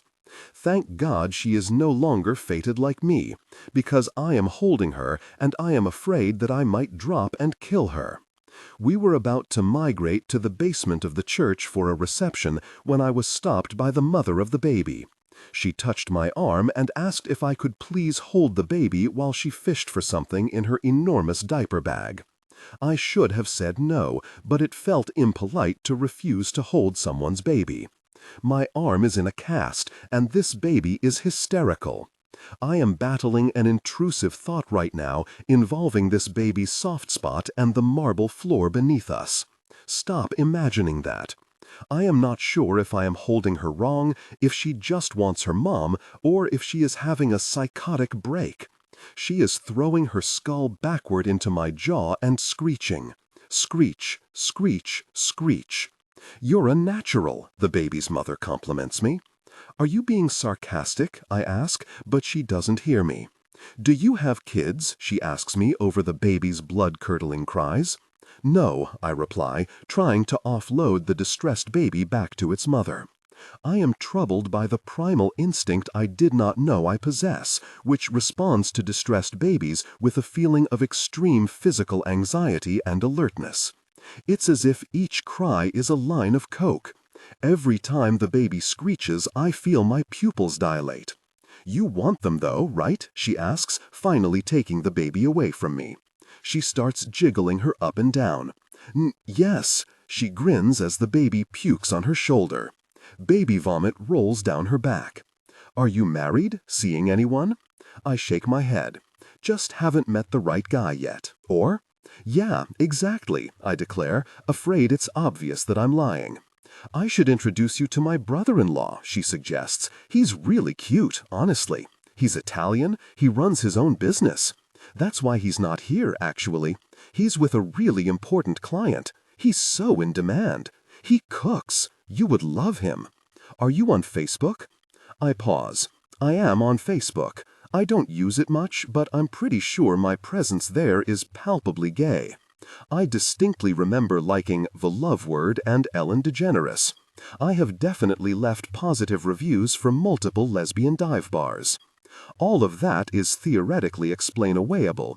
However, I have also unambiguously identified myself as being interested in women in my About Me, and my current profile picture, if I remember correctly, is of me holding hands with my ex-girlfriend. I may be misremembering the exact phrasing, but I'm pretty sure I captioned that photo, "Me and my girlfriend, we're gay." I'm not, I lie, my hands sweating. "Oh, darn. Okay, well, why don't you just give me your phone number then?" she suggests, handing me her phone. There is a nun standing next to me. She and I are both standing near a table covered in a nice spread of coffee, fruit, squares, and other assorted refreshments. There is a poinsettia on the table, and a large sheet cake frosted in pink icing that says, "God bless Lucy" on her baptism. I am not sure what I should be doing right now. I keep putting my hands in my pockets and then taking them out again. Should I be standing here? Am I allowed to eat this cake? I feel like I should be having small talk with the nun. I glance at her. "I read once that baby diapers never decompose," I say. That is the first topic that surfaced in the murky puddle of my mind where I concoct conversation starters. She turns to look at me. "Is that true? Boy, that's bad news. Babies produce a lot of diapers." I nod. "Yeah, it means that landfills are just teeming with the unrecyclable diapers of babies who have since grown up and died." "Wow," she replies, hushed. "That is disquieting, isn't it?" I nod. "Garbage is more lasting than people." There is a palpable silence. I reach toward the coffee on the table.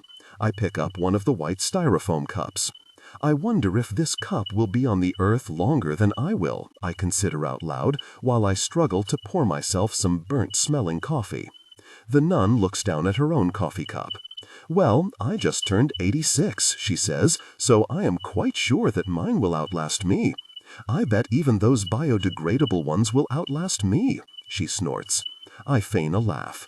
I am Googling how long it will take the garbage in my trash can to decompose. I have emptied the contents of my garbage can out on my kitchen floor, and I am investigating each piece of trash. Tin cans last for 50 years. Batteries last for 100 years. Plastic bottles last for 450 years. "Do you have any pets?" Eleanor asked me. We matched on a dating app. We had been messaging for about an hour. She told me she worked at a tech startup, and I told her I worked at a bookstore. She said she liked her photo, and I told her I liked her picture at a zoo. She was standing next to a baby giraffe in it. "No," I replied.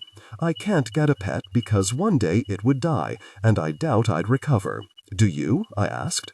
"No," she replied. "I wish. I've never had a pet." I wasn't sure how to respond to that, so I didn't. After a while, she messaged me again. "Have you ever had a pet?" "Yes." "What was your first pet's name?" "Flop." "What kind of animal was Flop?" she asked. "A bunny," I wrote. "Cute. So did you grow up around here?" "Yes. Did you?" "Yeah." "What was the name of the street you grew up on?" she asked. "Maple Road." "You?" "Fairview Ave." All of the conversations I was having with my matches were similarly dull. I'm not well versed in small talk, and every conversation felt the same. We would tell each other what our jobs were, compliment each other's photos, and ask each other insipid questions until someone finally stopped replying. I was lying on my kitchen floor, mindlessly swiping through profiles, having the same conversation over and over. "What's your mom's maiden name?" Eleanor messaged me. I started to reply, but stopped. I scrolled up in our messages and reviewed the questions she'd asked me. I thought, wait, is this person trying to steal my identity? She'd asked me all the questions required to access my email or my bank account. The more I thought about it, the more I convinced myself she was a scam artist. I gave her a fake name. I said Kenny. She kept messaging me. Even though I thought she was trying to access my bank account, I kept replying. I figured I don't have money to steal anyways and was excited to be liberated from the pressure of establishing any romantic rapport. I no longer cared if I said something stupid or weird. If she was a stranger motivated to scam me, who better to burden with my conversation? I asked her, "What do you think the point of life is?" She said, "I'm still trying to figure that out." I said, "Do you ever think about space, black holes?" She replied, "Yes." They see creatures they call machine elves. When you do DMT, the elves greet you, saying, "How wonderful that you're here. You come so rarely. We're so delighted to see you." I thought that was interesting. We talked about whether machine elves were real creatures who we can't sense unless we're on DMT, or whether DMT does something to the human brain that creates the same hallucination. She suggested we try DMT together, and I said, "No way."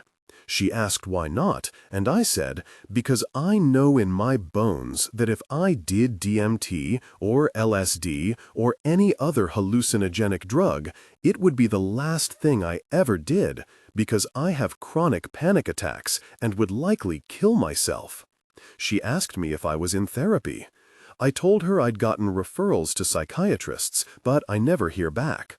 She said, "Yeah, it takes a long time." She told me she'd gone to therapy because she has abandonment issues. She said her dad left her family when she was 10 and her mom was neglectful. She has self-esteem issues because of it. She's afraid of being alone. I asked her if therapy helped her, and she said it had, but not completely. She asked if I thought there was a reason why I'm anxious, and I said, "I think it might be hereditary." I told her my dad had a mental breakdown when I was a kid after my uncle died. He rarely left the house for months. He had extreme mood swings. He kept accusing my mom of wanting to leave him, and he stopped showering. I remember our neighbor asking me, "How is your dad doing?" I answered truthfully, "Not great." I think the neighbor sent him a card or something because my parents found out what I said. They both screamed at me. I remember sitting at the bottom of the stairs while my mom lectured me about privacy, and my dad shrieked, "I'm fine!" at the top of his lungs into my face. I told Eleanor that I think I have mental health issues on my mom's side too. I said one Thanksgiving, after topping off a bottle of Pinot Grigio, my mom's sister Dorothy told me she thought my grandpa was bipolar. He had rage issues, she said. She told me every picture hung in their house growing up was positioned oddly to cover the holes he'd punched in the plaster. I figure my mom minimized my dad's outbursts because her dad acted like that too. "Why do you think your dad didn't acknowledge he was having problems?" Eleanor asked. "I don't know," I replied. "I think he saw it as a weakness. I think maybe his parents taught him not to talk about that kind of thing. He cares about appearances." I asked her about her relationship with her parents. She said she rarely speaks to her dad. He usually forgets her birthday. He never calls her. She has to call him. Her mom is better, she said. She's apologized for being absent, and they have a better relationship now. We kept messaging each other for a couple days. I stopped thinking she was a scam artist. "So, why are you on this app?" she asked me. I downloaded the app while lying on my floor, thinking about how I hadn't dated anyone in over a year, and about how I distanced myself from the few friends I'd ever had. I was trying to pinpoint why I felt especially depressed lately, and thought maybe it was because I wasn't connected enough to anyone. In a blinding moment of energy, I tapped on my cell phone screen until this app was downloaded. I had to take a selfie. "I'm just trying to connect with someone," I replied. "What about you?" "Same," she said. "Do you know how long it takes a glass bottle to decompose?" I questioned Eleanor over the phone. "Gilda, it's 2 in the morning." "Oh, I'm sorry," I express. "I didn't realize what time it was." "That's okay," she yawns. "I just had a dream about you, actually. You were in a cookie-eating contest. You were eating Samos." "Interesting," I reply. "Samos, though. I prefer Thin Mints. Was I winning?" Yes, she laughs. Okay, good. She's quiet. I'm sorry for waking you up, I tell her. That's okay, I don't mind. Good night. Good night. I am studying the ceiling above my bed, wondering how old my apartment building is. It's a 2-story walk-up. It used to be a shoe store with apartments for the shop owner upstairs. I look at the molding bordering the room and wonder who else has lived here. I think about what their lives might have been like. I wonder what they thought about when they looked up at this ceiling.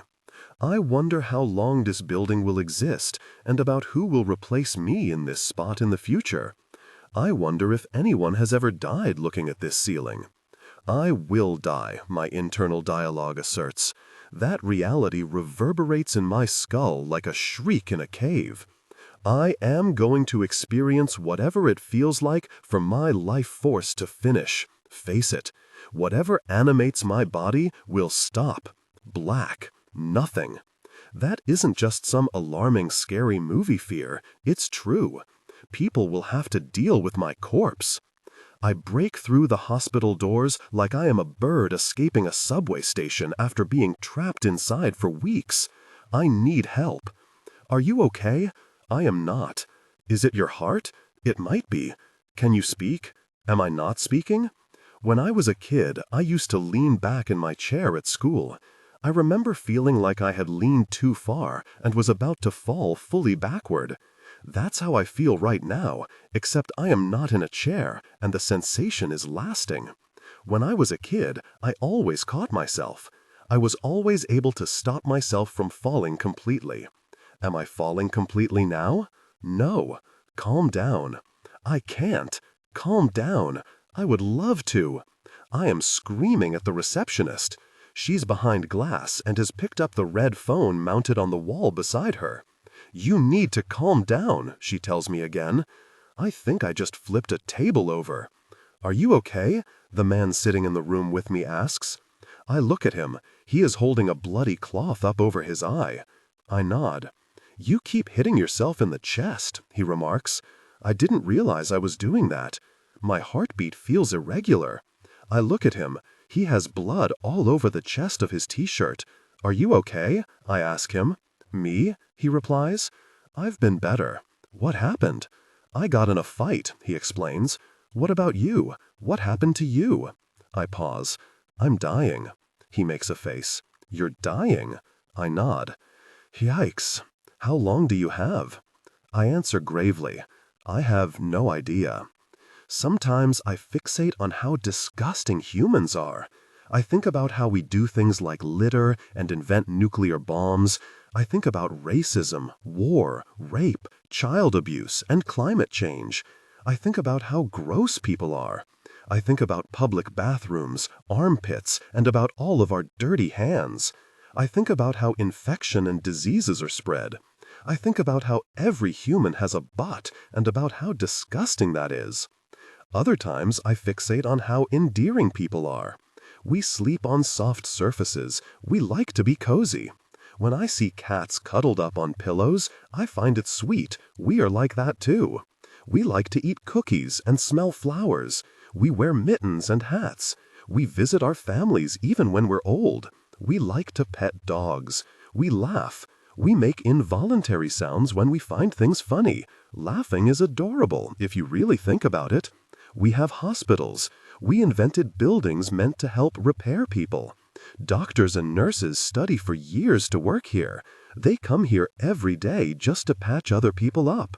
If we discovered some other animal who created infrastructure in the anticipation that their little animal peers might get hurt, we would all be absolutely moved and amazed. I am observing a nurse as if she is a deer in a meadow, a portion of wildlife in scrubs with latex gloves and sensible sneakers on her hooves. I watch her prepare a gurney as if I'm watching a bird build a nest. Are you sure you're okay? The man next to me asks me again. I wipe tears off my jaw. Yes, thank you, I'm fine. You're just thinking too much, Frank, the hospital janitor tells me while mopping the tile floor beside me. Frank and I have spoken before on my previous visits. About a month ago, I threw up on the floor and he mopped it up. The narrator. The narrator voice must be smooth, consistent, and less overly dramatically emphasized during general exposition and non-dialogue sentences. Aim for a natural, flowing, and intimate storytelling rhythm. Use a flexible and deliberate pace. Slow down slightly during internal thoughts or emotionally charged scenes, e.g. describing Aaron or the new house, to increase drama. Clearly emphasize words relating to strong emotions, conflicts, and character traits, e.g. resentment, betrayal, comfort, new life, but limit high-level dramatic emphasis primarily to dialogue and direct emotional statements/internal monologue. Target emotional range: hope, disappointment, simmering resentment, maternal love, and the excitement of a fresh start. Technical and character instructions. Important: ignore all technical headers, chapter numbers, and structural markers that appear at the beginning of the text. Content filtering, strictly for AI instruction. Disregard and do not read aloud any text starting with or containing vocal attributes, technique, chapter, or a standalone number at the beginning of a section. Start reading only from the main body of the story text. Character differentiation. Male dialogue. David.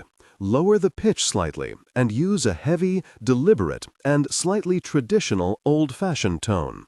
Female dialogue. Nicole. Kimberly. Increase the pitch and use an expressive, nuanced tone. Differentiate Nicole, warm and maternal, from Kimberly, tough and introspective. I apologized profusely and explained I felt anxious and was having chest pains. He said it was okay, he understood. Now when he sees me, he greets me like we're old friends. He asked me what brought me in today, and I said, I feel anxious again. There is no one in the waiting room but him and me. I am the last patient waiting. You might not feel so anxious if you just occupied yourself a little more. He rinses out the mop in his soapy bucket. You're probably just too in your head, he says. I bet that's your problem. Okay, I nod. Maybe that's true. How do I occupy myself? I find I feel less anxious when I spend my time trying to make the people around me happier, he shares. Maybe you should try that. Snow is plummeting down from the clouds and coating everything. All the garbage and dog shit on the road is being tucked under a glittery white blanket. My coat, hat, and hair are covered in snow. I am like the garbage and dog shit. I am being tucked under the snow blanket as well. I glance around at the sad sacks shivering at the bus stop with me. I love your coat, I compliment the stranger standing next to me. I had been mustering the courage to say it for the last 10 minutes. She turns. Are you talking to me? I nod, humiliated. Yes, I was just saying that I love your coat.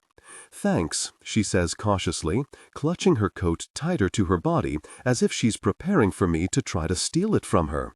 The man driving this bus keeps slamming on the brakes. I gave my seat up to a wobbly pregnant woman. Despite losing my balance and smashing my face on the back of another passenger's skull, I still make a point of saying thank you very much to the bus driver before escaping his bus. You're welcome, he nods. I really appreciate the ride, I reiterate. Please hurry up and get off my bus, he replies. Barney is struggling to carry a pile of cardboard boxes into the church. Can I help you? I ask, running up beside him. Yes, he grunts, handing me every box in his arms. Barney has BO, and the smell has transferred onto the boxes. It is as if I am carrying 2 boxes of putrefied garbage and ham. He doesn't open the door for me as I struggle to carry the boxes one-armed. He lumbers ahead of me, happy to be freed of his chore. I shove a foot in the closing door before it shuts completely and heave my way into the building like a disabled pack mule. How did these get so knotted? I ask Sister Jude as we untangle a box full of rosaries. Someone must have put them away carelessly, she sighs. I think it was me. I almost break the rosary in my hands as I undo a particularly tight knot. "Be careful," she says, taking the rosary out of my hands in the same way she'd confiscate a knife from a toddler. "Breaking a rosary is bad luck. It means someone's mad at you," she explains. I have a feeling that if I broke a rosary, that person would be her. My phone is ringing. I pick it up and say, "Hello," as cheerfully as I can manage. "Hi there." The voice matches my enthusiasm. "I am speaking with Gilda?" "You sure are," I reply, still trying to present as cheery. "Hi, Gilda. This is Giuseppe. My sister-in-law gave me your number." "Oh, no. I was wondering if I could take you to dinner." "Really? Do you like sushi?" "Yes." "Perfect," he replies. "When are you free?" How am I supposed to make Giuseppe feel happy if I reject him? How am I supposed to uphold this facade as a Catholic heterosexual if I refuse to go to sushi with an Italian bachelor? "Hello?" Giuseppe says. "Hi," I choke out. He laughs. "What day works for you?" I pause. "Can I get back to you?" I ask, the cheeriness in my voice waning. "Sure," he replies. "I'll text you so we can arrange a day that works. Sound good?" "Okay," I say. "Awesome. Talk to you soon then. I'm really looking forward to meeting you." "Are you?" I ask, to verify that I have managed to make this stranger happy. He laughs. "For sure. I made coffee for Jeff and myself. I am carrying both cups from the church kitchen to our offices. This is difficult to do with my broken arm. I have one cup pressed to my chest with my cast. Coffee keeps splattering out of the cups and scalding me. I am smiling despite it. I am presenting as happy because people prefer that. I am less likely to brighten people's day by wincing and scowling while being burned. I knock on Jeff's door. "I brought you a coffee." I hand the cup to him. My hands are bright red. "Well, aren't you sweet?" He beams, accepting my offering. "Thank you, dear." "No problem," I reply, smiling too. I log into the church computer. I open the most recent email from Rosemary and pause. I stare at the email for a moment before typing. "Rosemary, I'm sorry for taking so long to reply. I've been ill, but I'm doing a lot better now. I am so sorry to hear about Jim. I don't know what to say to make you feel better, but I want you to know that I wish I did. I hope you're able to feel even an infinitesimal bit of happiness today, despite all of this. Love, Grace." Just as I click send, something is activated in my chest and my heart explodes. I stand up, accidentally knocking my coffee off my desk. Coffee splatters on the carpet and on the boxes I carried into the building for Barney this morning. I can't breathe. I can't breathe. I can't breathe. My skin hurts. If sensitivity were a color, the saturation of my skin would be an intense red. I feel intensely red. Someone is knocking on the bathroom door. I am drenched in my own cold sweat. "Are you okay in there?" Sister Jude asks me. I'm fine, I lie, but I'm not. I don't think Frank's medical advice was right. I don't think focusing on other people's happiness will do anything to cure my anxiety. I tried to spend my morning making the people around me happier, and I've been rewarded with a bruised skull, scalded hands, an unwanted date with a guy, and a panic attack. I stare at my mouth in the mirror. Smile, I tell myself. Smile. I read once that fake smiling can trick your brain into believing you're happy, which can then spur actual feelings of happiness.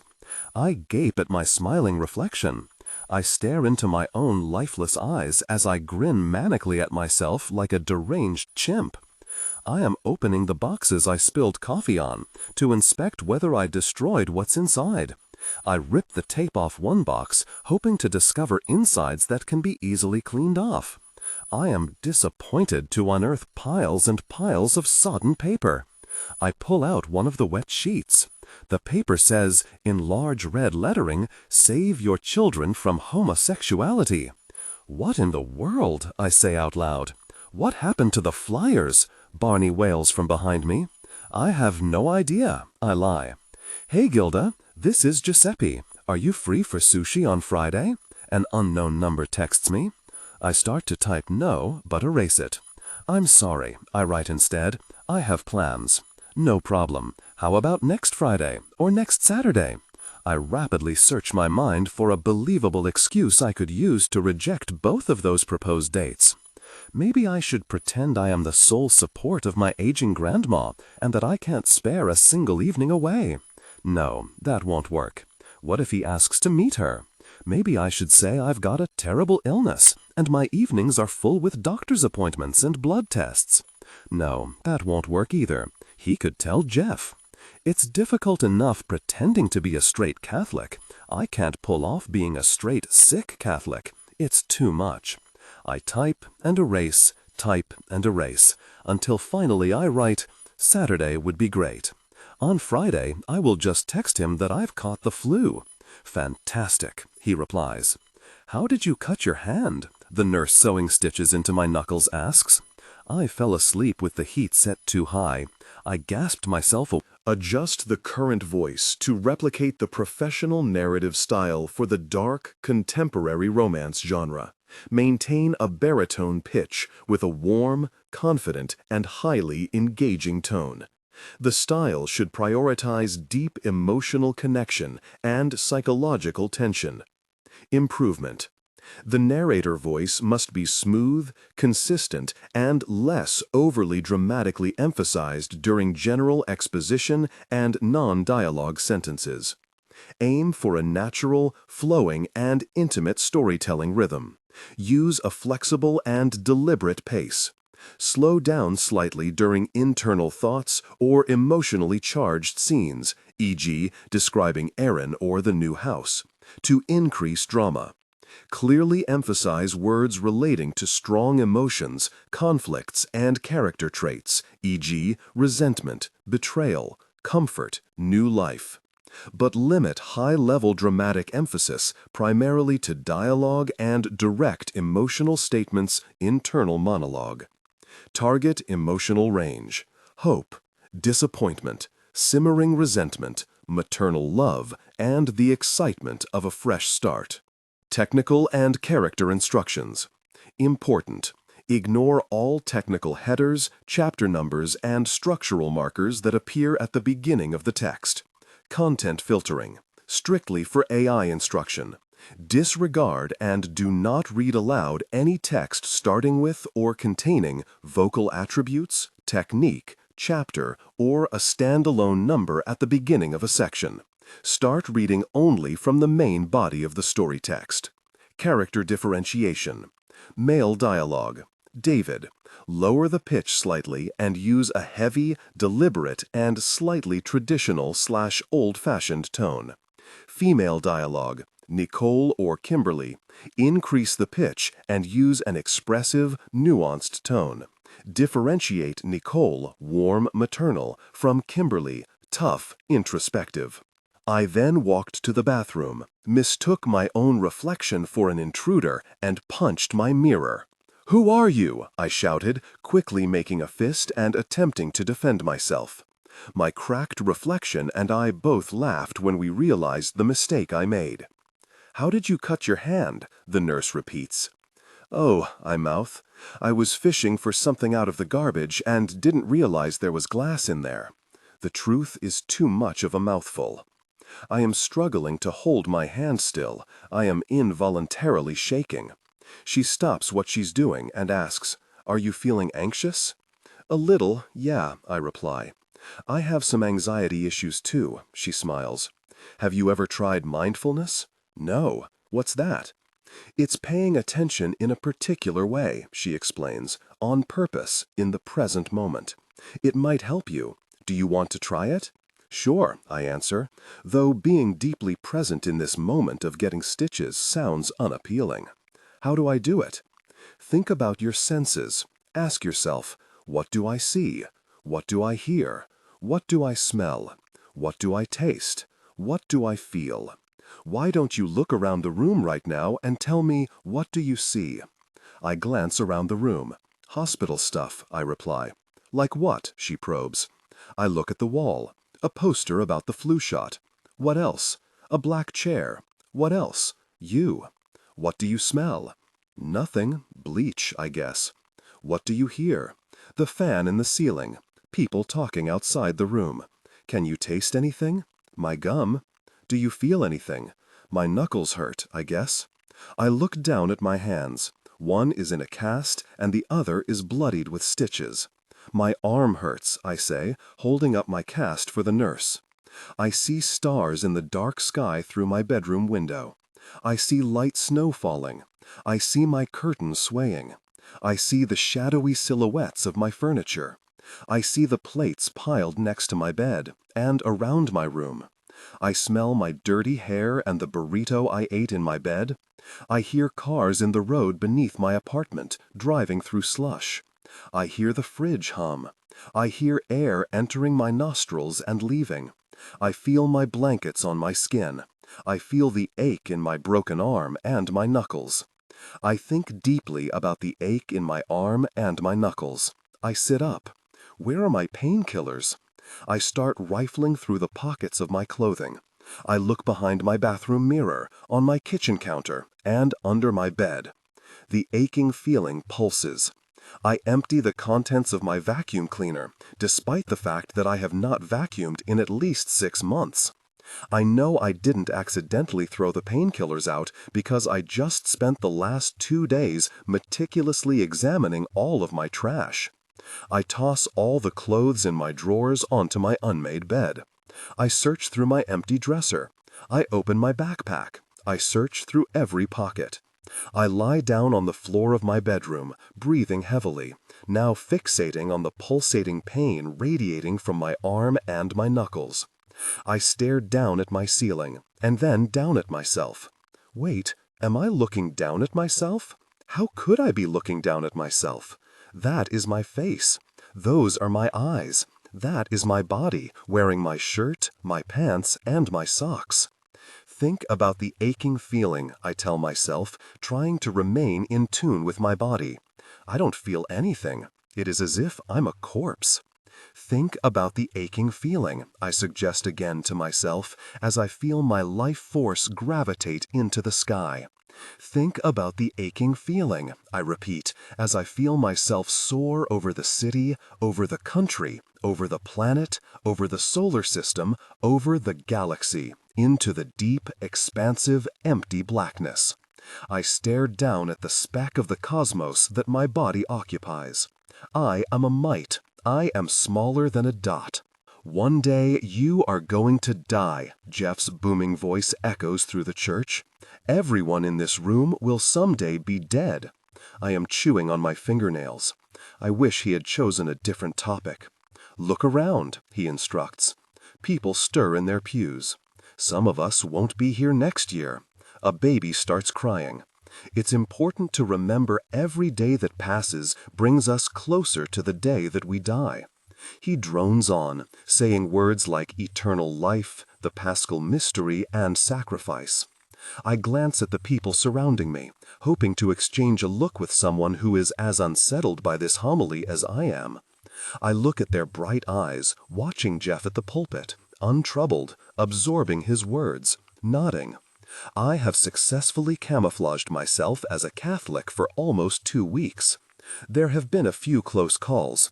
Yesterday, for example, I shrieked, "Jesus Christ!" after stubbing my toe on a kneeler right in front of the Catholic Women's League. I snorted and said, "as if," when Barney made a comment about how lucky my future husband will be. All in all, though, I have been accepted as what I present myself to be. I am a mild-mannered Catholic girl. I read the Bible. I plan, one day, to have a godly husband. I will go to heaven when I die. Gilda? Jeff interrupts my thoughts. I look up at him. Are you going to answer that? He asks, nodding at the ringing phone on my desk. Oh, I splutter. Yes, of course. He smiles weakly. Hello? I put the phone to my ear, expecting to hear the senile woman who keeps calling to ask what time Mass is.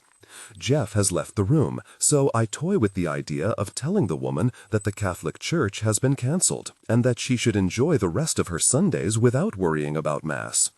Hello, this is Deputy Parks from Investigative Services with the City Police. A woman with a deep voice replies. I am calling in regards to Grace Lobbit. I understand that she was an employee there? Yes, I answer. Well, I was told she was. I'm actually her replacement. I didn't know her. Is there anyone around who knew her? I have the phone muted and held up to my ear. I am eavesdropping on Jeff while he talks to the police. Grace went to the hospital a number of times last winter, the police officer tells him. Our records show she had pneumonia, suffered a fall, and that she also had a large number of tests done. Did she seem well at work? Healthy? She took a few sick days, Jeff answers. She had a good disposition, though. She seemed quite happy and content. She seemed healthy. She had an MRI done in January, the officer says. It looks like she had the beginnings of dementia. Did she talk to you about that? Did she show any symptoms of that? Oh dear, Jeff's voice softens. She didn't mention that to me, no. She was forgetful, but it must not have advanced much while she was still with us. She seemed fine. Can I ask why you're looking at Grace's medical records? The officer clears her throat. I'm not sure if you've been reading the news, sir, but a local nurse named Lori Damon recently confessed to intentionally over-inject elderly patients with drugs to end their lives. Our office has been tasked with investigating all of her patients to assess whether they might have been victims. Unfortunately, the reason I'm calling is because our records show that Grace was one of Lori Damon's patients. Jeff is quiet. I see, he says after a quiet moment. That is difficult news to hear. I'm sorry, the officer says in a softer voice. She may not have been a victim. We're just investigating every possible case to ensure that the proper justice is served. Jeff clears his throat. God bless you for that. I Google Lori Damon and read every news article listed. She went to the police and confessed. Adjust the current voice to replicate the professional narrative style for the dark, contemporary romance genre. Maintain a baritone pitch with a warm, confident, and highly engaging tone. The style should prioritize deep emotional connection and psychological tension. Improvement. The narrator voice must be smooth, consistent, and less overly dramatically emphasized during general exposition and non-dialogue sentences. Aim for a natural, flowing, and intimate storytelling rhythm. Use a flexible and deliberate pace. Slow down slightly during internal thoughts or emotionally charged scenes, e.g., describing Aaron or the new house, to increase drama. Clearly emphasize words relating to strong emotions, conflicts, and character traits, e.g., resentment, betrayal, comfort, new life. But limit high-level dramatic emphasis primarily to dialogue and direct emotional statements/internal monologue. Target emotional range: hope, disappointment, simmering resentment, maternal love, and the excitement of a fresh start. Improvement. Narrator. The narrator voice must be smooth, consistent, and less overly dramatically emphasized during general exposition and non-dialogue sentences. Aim for a natural, flowing, and intimate storytelling rhythm. Use a flexible and deliberate pace. Slow down slightly during internal thoughts or emotionally charged scenes, e.g., describing Aaron or the new house, to increase drama. Clearly emphasize words relating to strong emotions, conflicts, and character traits, e.g., resentment, betrayal, comfort, new life. But limit high-level dramatic emphasis primarily to dialogue and direct emotional statements/internal monologue. Target emotional range: hope, disappointment, simmering resentment, maternal love, and the excitement of a fresh start. The narrator voice must be smooth, consistent, and less overly dramatically emphasized during general exposition and non-dialogue sentences. Aim for a natural, flowing, and intimate storytelling rhythm. Use a flexible and deliberate pace. Slow down slightly during internal thoughts or emotionally charged scenes, e.g., describing Aaron or the new house, to increase drama. Clearly emphasize words relating to strong emotions, conflicts, and character traits, e.g., resentment, betrayal, comfort, new life. But limit high-level dramatic emphasis primarily to dialogue and direct emotional statements/internal monologue.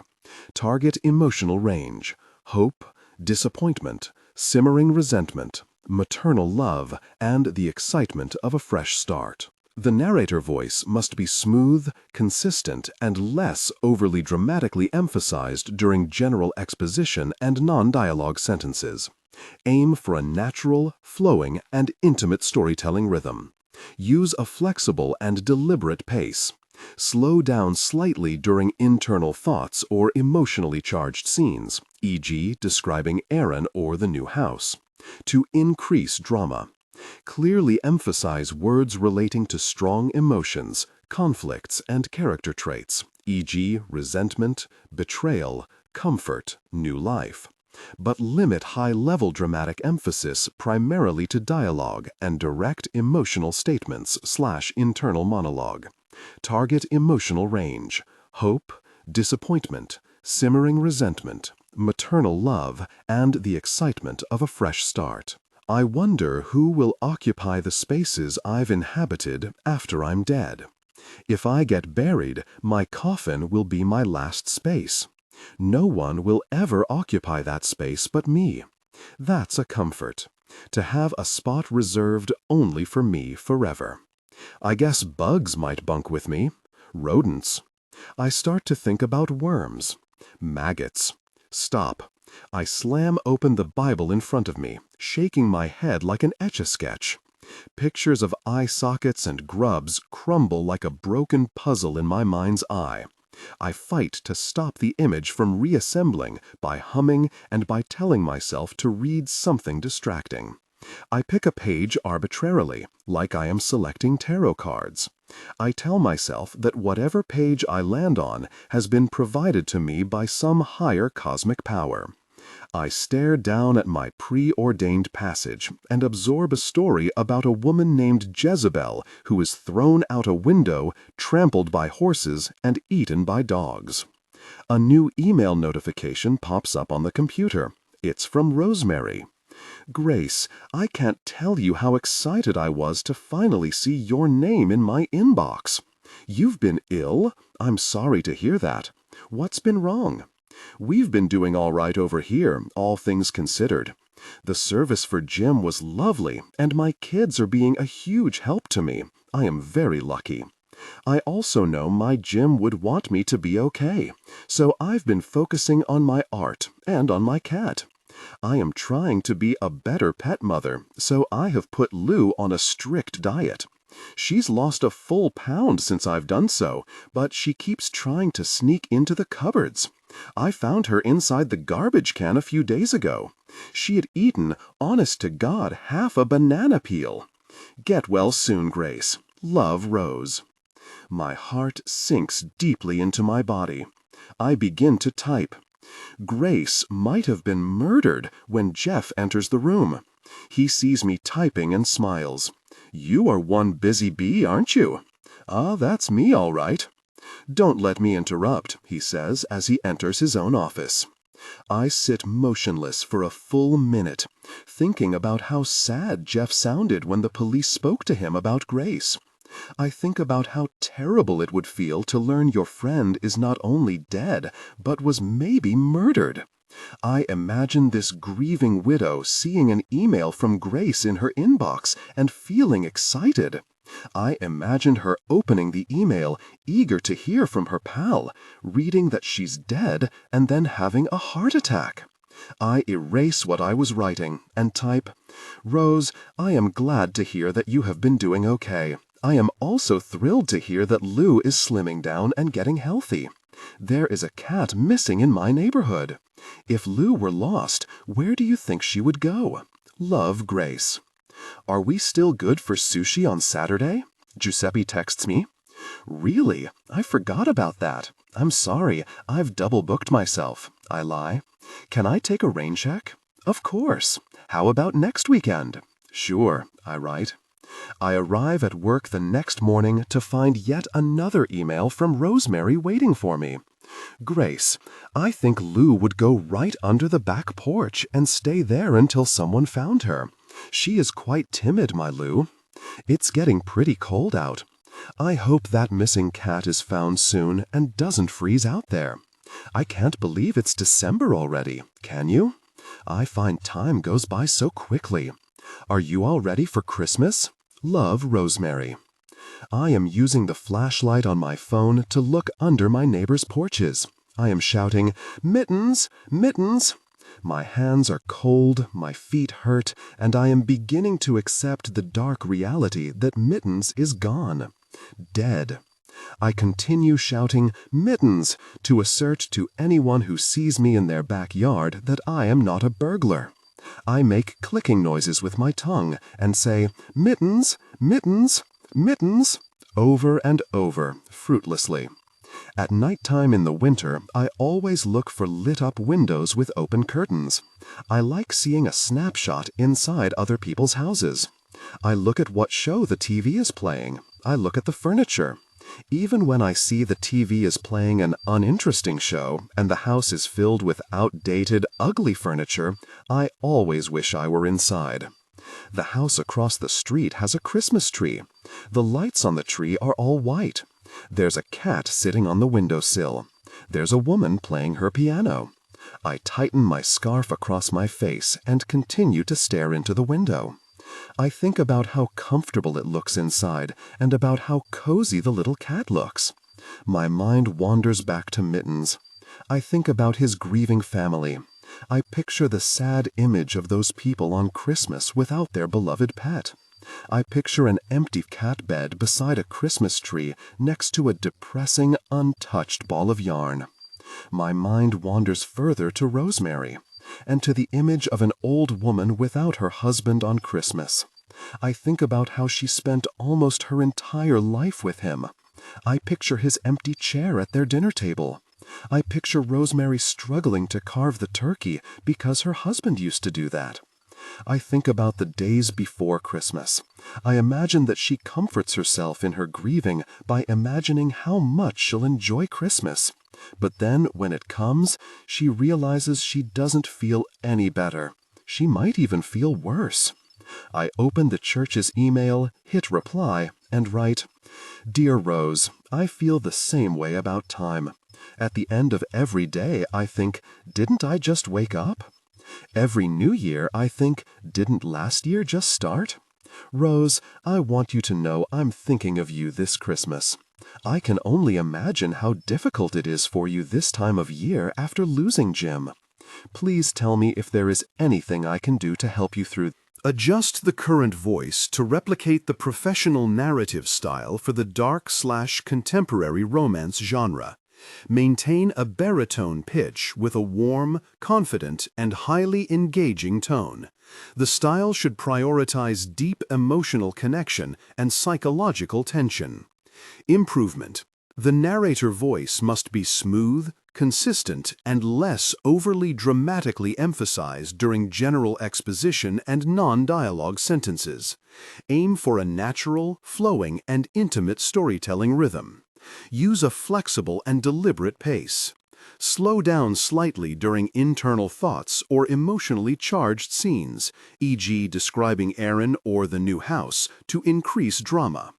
Clearly emphasize words relating to strong emotions, conflicts, and character traits, e.g. resentment, betrayal, comfort, new life, but limit high-level dramatic emphasis primarily to dialogue and direct emotional statements.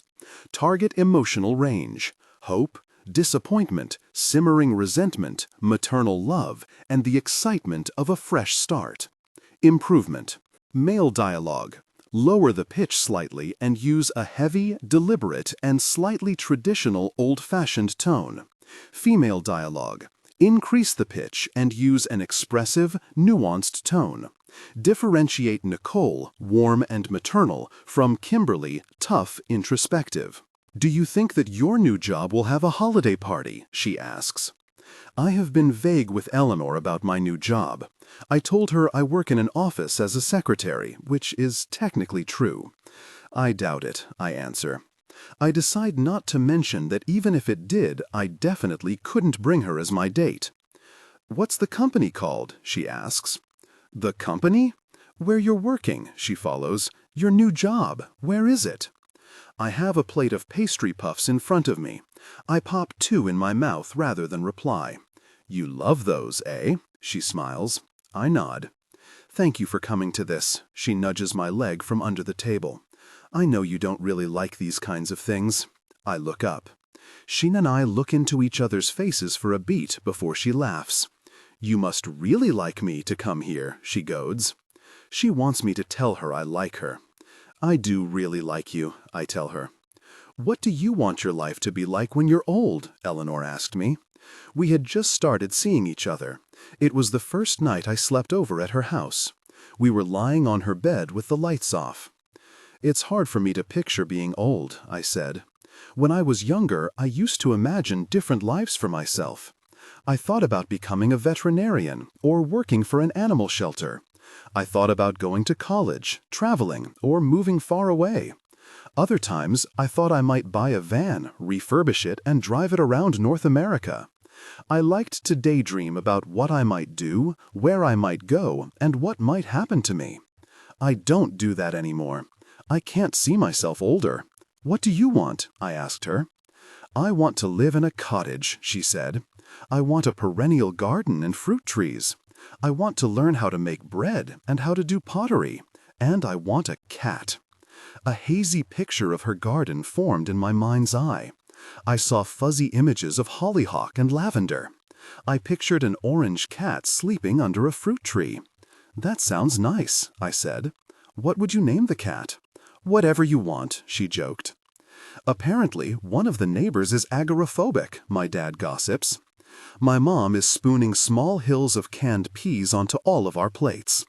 I guess Joe from next door tried to shovel her driveway for her, and can you guess what she did? Before any of us can venture a guess, he tells us. She screamed at him from her window to get off her property. Good Lord, my mom tuts. Can you believe that? My dad says after spooning peas into his mouth. Apparently this woman doesn't leave her house, he chews. She doesn't want anyone near her. He looks at me. Can you imagine not leaving your house for days, Gil? I stare at him. Isn't that insane? He asks. I look at Eli. He's pouring himself red wine. He has had 3 glasses in the last half hour. Anyways, she's a crackpot, my dad sighs. We've got nut jobs in the neighborhood, I'm afraid, folks. Eli runs a blue Sharpie over my cast. The felt tip squeaks against the plaster. He has one eye closed and one eye open. He's covering up the dog drawing with a forest. He's drawn little evergreens and mountains. Right now he's drawing a river. The water reflects the sky and the tree line. I can't draw. Last year I was roped into playing Pictionary with my friend Ingrid and her coworkers. I had to draw the elephant and the room. Everyone guessed my drawing of what I believed looked like an elephant in a room was of a toad. Is it a toad in a box? Ingrid had asked loudly.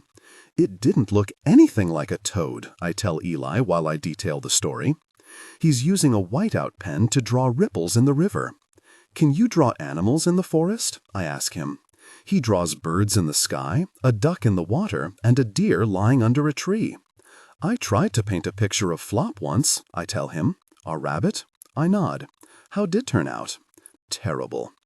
A muscular woman with a low ponytail, wearing a dark monochromatic outfit, is standing across from Jeff. From the back, she looks like a girl I dated named Ruth. Ruth and I dated for 6 months or so when I was 21. She broke up with me.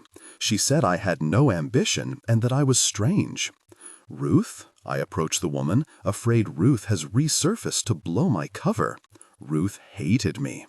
The woman turns around, and I am relieved to discover that she is not Ruth. She is a police officer who looks a little like Ruth. Gilda, this is Officer Parks, Jeff says. She reaches her hand out to shake mine. I hold out my casted arm.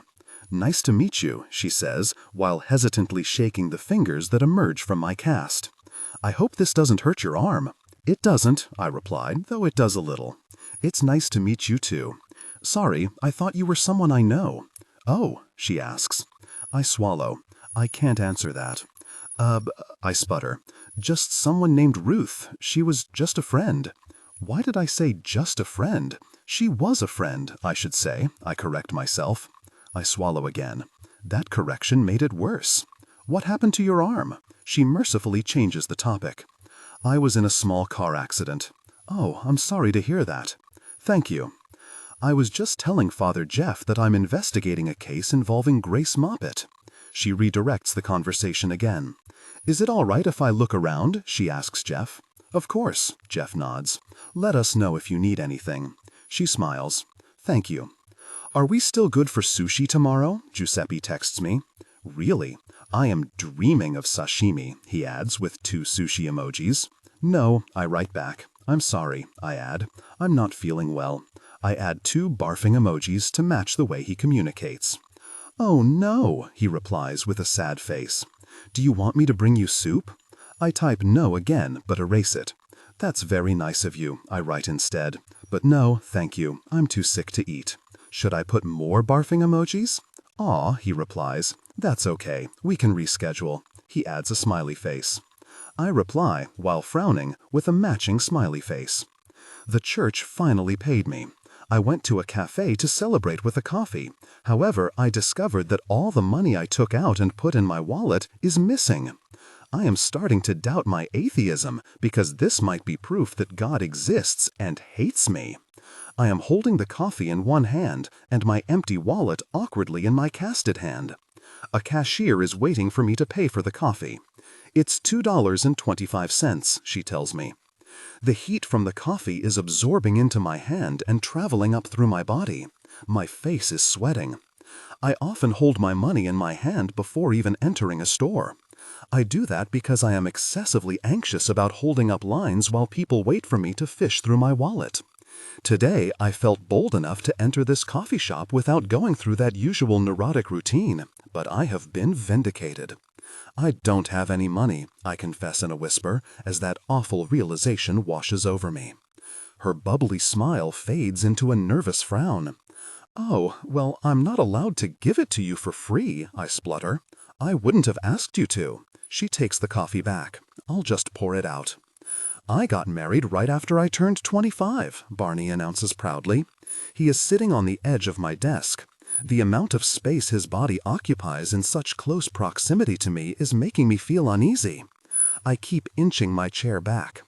He is telling me about his marriage because he and I just witnessed a young couple enter Jeff's office. They are meeting with Jeff for couples therapy before their wedding.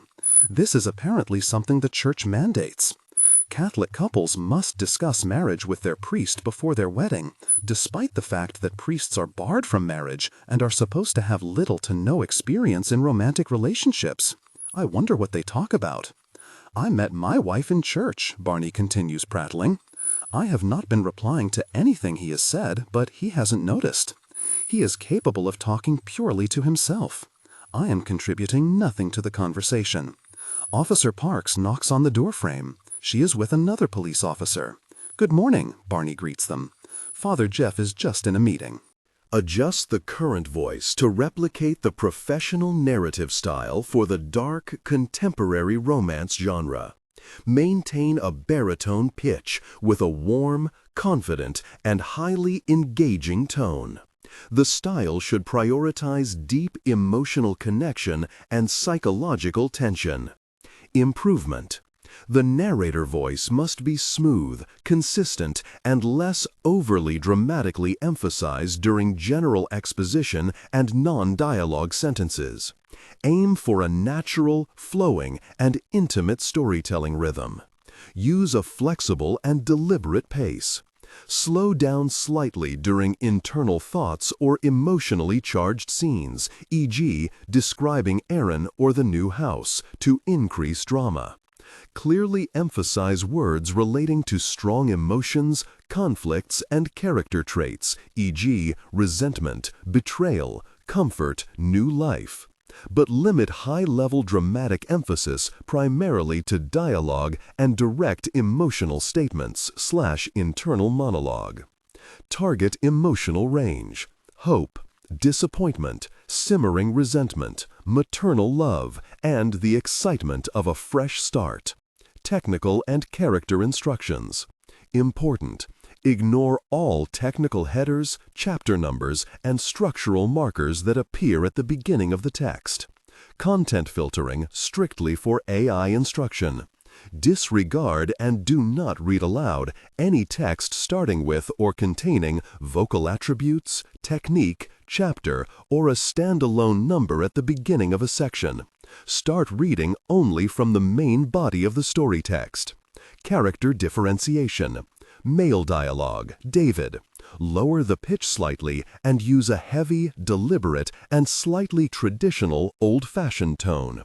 Female dialogue, Nicole/Kimberly. Increase the pitch and use an expressive, nuanced tone. Differentiate Nicole, warm, maternal, from Kimberly, tough, introspective. Do you want me to interrupt for you? No, that's all right, Officer Parks says. We can wait. They sit down on the chairs outside his office. Anyways, Barney turns back to me. Our wedding was beautiful. It was really just gorgeous. We got married in April, so we were worried about rain, but it turned out to be a really nice day. It was just lovely. I wish he weren't sitting on my desk. She was wearing a lace dress, and I wore a full tux. I glance at the police officers. They are speaking quietly to each other. Her sister was her maid of honor, Darla. Cute girl. I wonder what they're talking about. She came from a great family, my wife. I eye the officers' uniforms. They have badges on their shoulders. They are wearing ties. Why would their uniform include a tie? Really great people. Irish. The shoes they're wearing look impractical. They look like men's formal shoes. Can they run in those? My father-in-law, boy, that man was a treasure, let me tell you. Let me tell you.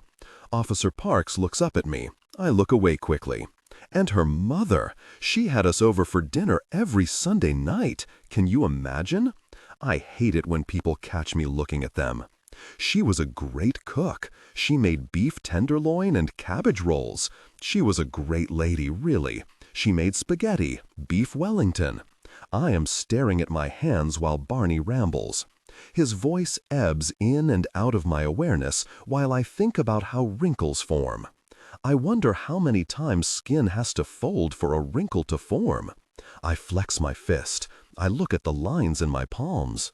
How old are you? Barney asks me. I don't register the question. I am transfixed by my hands. Gilda? Earth to Gilda? I look up. What did you ask me? How old are you? I'm 22, I reply. No, wait, I correct myself. I'm 27. He snorts. The clock's ticking. Every dish I own is now on the floor of my bedroom. I find the prospect of collecting these dishes, let alone washing them, exceptionally daunting. Envisioning myself picking up even one cup knocks the wind out of me. I'd reached for a cup earlier, and it felt as if I'd run a marathon. I almost immediately fell asleep. There is ice in my boots, my socks are soaked, and my toes are freezing. I am walking to work. The streets are lined in mounds of dirty snow and garbage. My throat burns from the cold air, and my lips are cracking. I look ahead of myself and note the snow is almost the same color as the sky. It's as if the whole world is off-white and grayish. The utility poles have red ribbon wrapped around them. Under every other streetlight hangs a limp, sun-bleached wreath. The city must reuse these decorations every year. The ribbon is wrinkled and torn in places. The wreaths are all falling apart. Someone is dead. There is a coffin at the head of the church with white peonies draped over it. There is a green wreath to the right of the coffin, framing a photo of a pretty teenaged girl with long black hair. A herd of people are sitting, staring forward at the coffin. The room is silent, except for intermittent sniffs. There are Advent candles at the altar. 3 of the candles are purple and 1 is pink. Jeff began lighting them last week. Every week he will light another. Last week he lit a purple one. This week he will light a second purple one. Next week he will light the pink one, and on the last week he will light the final purple candle. I would have expected the pink candle to be lit last, since there is only one. However, for a reason I don't understand, it is lit third. The first candle, according to Jeff, symbolizes hope. The second candle represents faith. The third, pink candle, symbolizes joy, and the fourth candle symbolizes peace. I look around the room and note that it does not feel hopeful, faithful, joyful, or peaceful in here at all. It feels bleak, miserable. "Eternal rest grant unto her, O Lord," Jeff proclaims. "Let perpetual light shine upon her." The girl in the coffin was killed in a car accident. There was ice on the road, and she didn't have snow tires. She drove into a tree. My chest is deflating and inflating as I breathe. I think I might be inhaling and exhaling too deeply. I am staring at the motionless coffin, thinking about how the girl inside it has a motionless chest. She has all the same organs and body parts as me. She has lungs, a heart, a brain. I look at the people dotted across the pews. I look at all of their mouths. I stare at the mouths of the people in the front. The woman who I think is her mom is stone-faced. Her mouth is still. She looks shell-shocked. The man who I think is her dad has his face in his hands. I can't see his mouth. I can see tears emerging from beneath his palms, rolling down his neck and wetting the collar of his shirt. I keep watching until finally he reveals his mouth and I witness his grief-stricken frown. Tears form in my eyes. I look away from them to other people in the pews. I wonder how everyone else here knew her. I scan the faces of the people sitting in the back of the church. I wonder who they are. Old neighbors, maybe? Strangers who work with her dad. Jeff is rushing by my desk with his face in his hands. He does not know I am sitting here. I snuck in as the funeral ended to escape the crowd. He doesn't see me because my computer is so massive that it obstructs me from his view. He is struggling to unlock the door to his office because his hands are shaking. He has tears rolling down his cheeks. I am sitting as still as a rabbit in high beams, hoping he doesn't notice me. He finally opens the door and shuffles inside. I hear the click of him locking the door behind him. I am staring down at my hands, trying to distract myself from the mental image of Jeff crying in the room next to me. I am looking at the painting Eli drew on my cast. I am gazing at the ducks in the water. Jeff is an old man. His hands shake when he tries to hold objects. His voice is wheezy, and his posture has sort of curled into itself. He wears his pants too high. My eyes fog up. I can't stand thinking about an old man crying. Jeff must attend a lot of funerals. It's strange this one has affected him so much. I can hear Jeff sniffing through his door. Should I be comforting him? What if I slip up? What if I say something like, "Don't worry, Jeff, life is meaningless. It's strange and inexplicable that we exist to begin with. We are all basically dead already in the grand scheme of things, and our feelings of sadness are pointless. They are just how our meat sacks react to the chemicals in our bodies." I hear him sniff again. Really. I knock on the door. I hear rustling noises, and Jeff's voice cracks, "Just a second." I hear him blow his nose before opening the door sporting a phony smile. "Hello, dear," he says. "Come in." I look into his bloodshot eyes. His irises are gray. His eyebrows have sunk over them, and there are bags, wrinkles, and age spots encasing them. "What can I do for you, Gilda?" he asks. He runs his hands through the thin wisps of white hair that he has remaining on his almost bald head. "Are you okay?" I ask. He presses his wrinkled lips together and smiles. I notice light reflect in his teary eyes. "I am all right, thank you, dear. I have just been feeling a bit blue." I don't know how to respond. "Because of the funeral?" I ask. He nods. "Yes." Adjust the current voice to replicate the professional narrative style for the dark, contemporary romance genre. Maintain a baritone pitch with a warm, confident, and highly engaging tone. The style should prioritize deep emotional connection and psychological tension. Improvement: The narrator voice must be smooth, consistent, and less overly dramatically emphasized during general exposition and non-dialogue sentences. Aim for a natural, flowing, and intimate storytelling rhythm. Use a flexible and deliberate pace.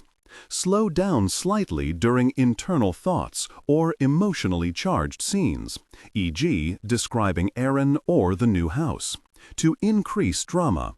Clearly emphasize words relating to strong emotions, conflicts, and character traits, e.g., resentment, betrayal, comfort, new life, but limit high-level dramatic emphasis primarily to dialogue and direct emotional statements/internal monologue.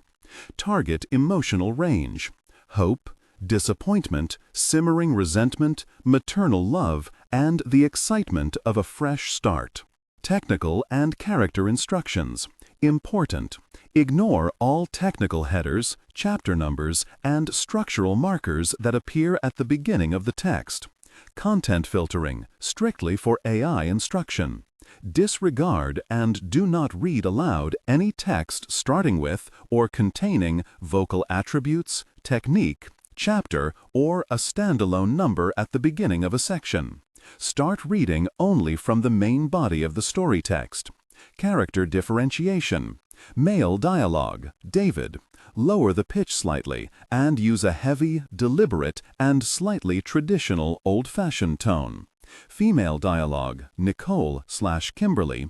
Increase the pitch and use expressive, nuanced tone. Differentiate Nicole, warm/maternal, from Kimberly, tough/introspective. You're astute, aren't you, Gilda? You're good at sensing what's wrong with others. That's a real skill, you know. I'm lucky to have someone around me who is so discerning and thoughtful. I don't know how to respond. I feel the beginnings of an uncomfortable silence, Bud. I was thinking, I blurt, to stop the silence from growing. Maybe I could build the church a website? A website, he repeats. Yeah, I say, staring at his sad mouth for approval. He beams. You want to make the church a website? I built a single static HTML web page with a photo of the church, its address, and one sentence that reads, "Join us for Mass any day of the week." And you'd think I'd just fed 5,000 people with 2 fish and 5 loaves of bread. Barney and Jeff are losing their minds, showing everyone who comes into the church our new website. Officer Parks came by again today, and Jeff told her, "Gilda's a computer whiz. She did this with one hand," Barney added. "Would you believe this only took her a day?" My ego, now inflated from all the esteem the elderly parishioners have been bestowing upon me for building a web page, begs now that I take this a step further. In an effort to contribute to the modernization of this church and to quell the guilt I feel for double-crossing Jeff, I have taken the initiative to also create a Twitter page for the church.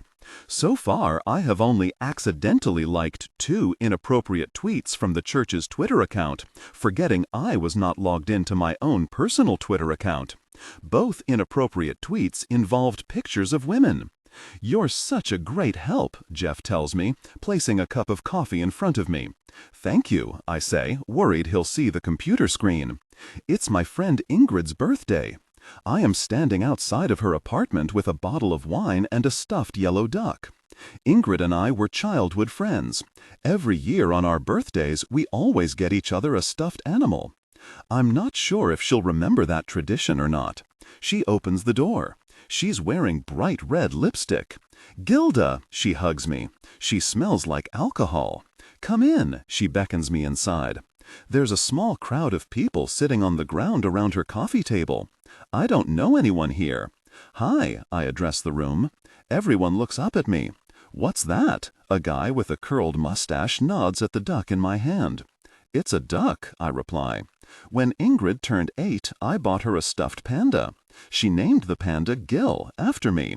That year, she bought me a stuffed sea turtle. I named it Ing, after her. We played that Gil and Ing were best friends, like we were. We played that they were adopted sisters and that they fought bad guys together. For some reason, the bad guys were a stuffed SpongeBob SquarePants doll and a tie-dye Beanie Baby we named Dr. Rude. Ingrid was born the year before me. She failed 2nd grade and was bullied for it. I was bullied too, for reasons I find more difficult to pinpoint.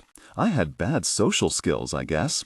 We found each other when I was 7 on the outskirts of the playground, trying to avoid everyone else. From then on, we sat next to each other in class. We had a similar sense of humor, a similar taste in music and TV shows, and we were trauma bonded from the bullying. We arranged our schedules in high school to match. She was my partner for every assignment that needed a partner from age 7 to 18. When Ingrid turned 17, she had a sleepover. She invited me and 2 other girls named Kylie and Fatima. I did not know Kylie or Fatima well. I gifted Ingrid a stuffed polar bear that year. She squealed when she opened the gift bag, thrilled. Kylie and Fatima laughed at my gift. Kylie whispered something into Fatima's ear. I couldn't hear what she said, but I'm pretty sure it was something disparaging. Ingrid's bedroom window was open, and we were crowded around it, smoking clove cigarettes and blowing the smoke outside. "Do you have a boyfriend?" Kylie asked me. I had recently taken to wearing a rainbow bracelet, despite preferring not to wear bright colors, just to avoid having to establish my sexual orientation with the people I interacted with. I held my wrist up to her to showcase the rainbow and to communicate I was gay. She said, "Oh my God, you shouldn't be at a sleepover with girls." Before I could process the slight, Ingrid stood up for me. She assured Kylie that I wasn't a sexual predator and told her to shut up. "Still, isn't that like a boy sleeping here?" Kylie said. In a moment of bravery, I said, "Kylie, I don't find you attractive, so don't worry about it." That comment must have triggered some insecurity in her, because she changed her attitude. She spent the rest of the night talking to me, being interested in me. When the other girls were asleep, she tried to kiss me. I didn't want to. She later started a rumor that I was stalking her. One of our teachers called my house to tell my parents I wasn't allowed to talk to Kylie at school anymore. I never spoke to her to begin with. My dad told me to stop wearing my bracelet and to keep to myself. Ingrid stopped being friends with Kylie because of it, but a lot of people believed I was a creep. My phone vibrates. I look down at a text from Giuseppe.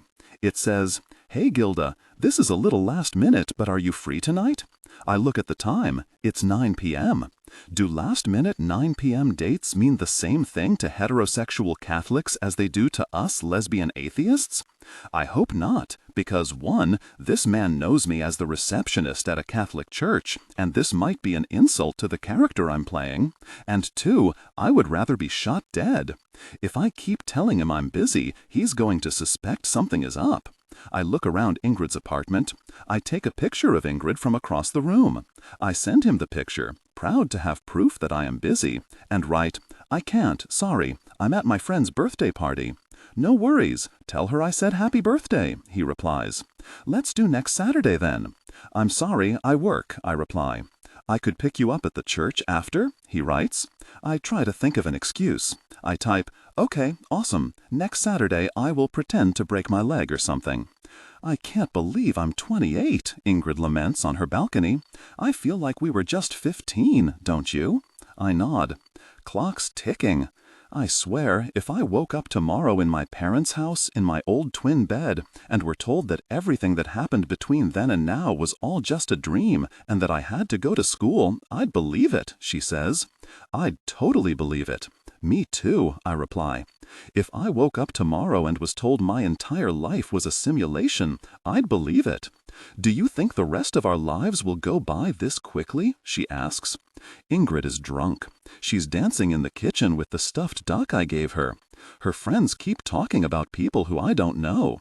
It's difficult for me to contribute to the conversation. I'm drinking too much to fill the time. Molly's anorexic, a girl with blunt bangs announces to the room. Tommy's got the stupidest tattoo. Did you see Isla's profile picture? I almost unfollowed her. I considered not coming tonight. I didn't feel like leaving my house. I barely know Ingrid anymore, and I don't like being around people who I don't know. I sip my drink. I watch Ingrid spin around the kitchen with her duck. I sip my drink again, only to discover that my cup is empty. Ingrid and I are not close friends anymore. She isn't the same person anymore. She's a grown-up. I don't know her. I know the teenaged version of her. I'm at this party because I feel indebted as a friend to the shadow of the kid that she used to be. It's strange I'm here at all. I wonder how long it takes the cells in our bodies to replace themselves. I wonder if I'm literally no longer the same person I was when Ingrid and I were friends. Drinking is bizarre. I'm poisoning myself.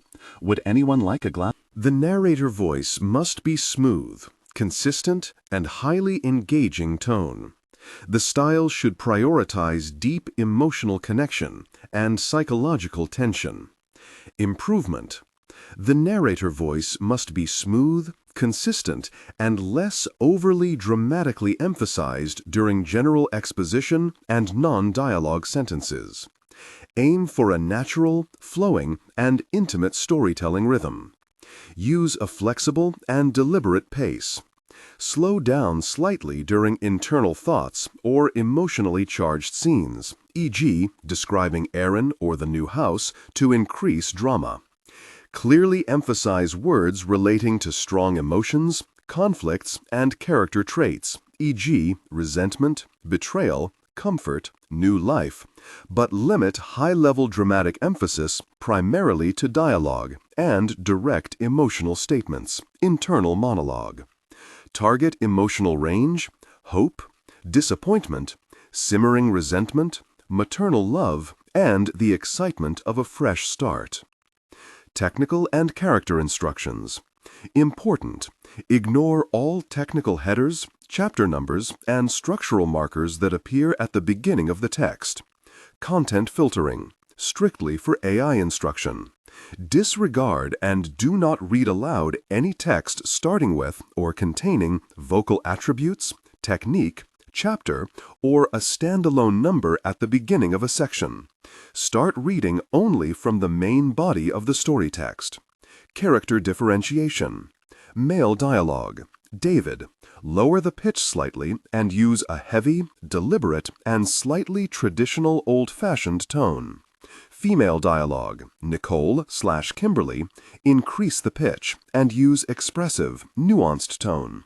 Differentiate Nicole, warm and maternal, from Kimberly, tough, introspective. She smiles as I pour wine in her glass. I'm sorry, we're talking about people you don't know. That's okay. She holds her phone out to me, showcasing a photo of a girl with bushy brown hair and blue eyes. This is the girl we're talking about. She's strange-looking, isn't she? I squint at the photo. What do you think? Do you think she's strange-looking? Just tell me what you really think. I don't know what to say. She nods, encouraging me to say something. Say something. I think our appearance is meaningless, I sputter. We're all just skeletons covered in skin. The girl stares at me. I feel outside of my body. She snorts. No, seriously, what do you think? I examine the photo. Be honest. Okay, just tell me what you really think. I don't know what to say. She nods, encouraging me to say something. Say something. I think our appearance is meaningless, I sputter. We're all just skeletons covered in skin. The girl stares at me. I feel outside of my body. She snorts. No, seriously, what do you think? I am at a bar with Ingrid and her friends. I wish I weren't. I am trying to escape the environment I am in by absorbing myself in my phone. The cell reception in the bar is poor, and so I have resorted to rereading my recent text conversations. I have realized that Eleanor texted me 8 times today, and each time I forgot to reply. The bar is too loud, and people keep brushing their arms against me. I feel drunk and uncomfortable. I weave through a crowd of people and hold my phone above my head. Hi, I text Eleanor. It doesn't send. Hi, I text again. Fail to send. Hi, hi. The message turns blue. A little note beneath it says, "Read 1:23 a.m." A bubble tells me she's typing. "You ignored me all day," she writes. Someone's drink sloshes out of their cup down my back.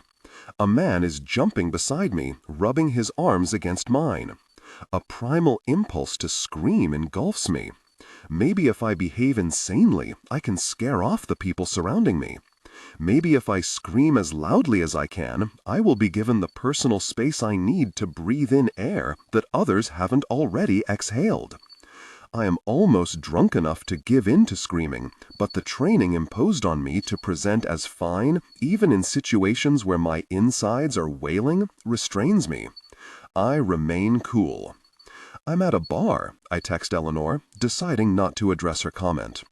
I wish I hadn't ignored her, so maybe if I pretend I didn't, it will be as if I didn't. She doesn't reply. "I wish I weren't," I type. She doesn't reply.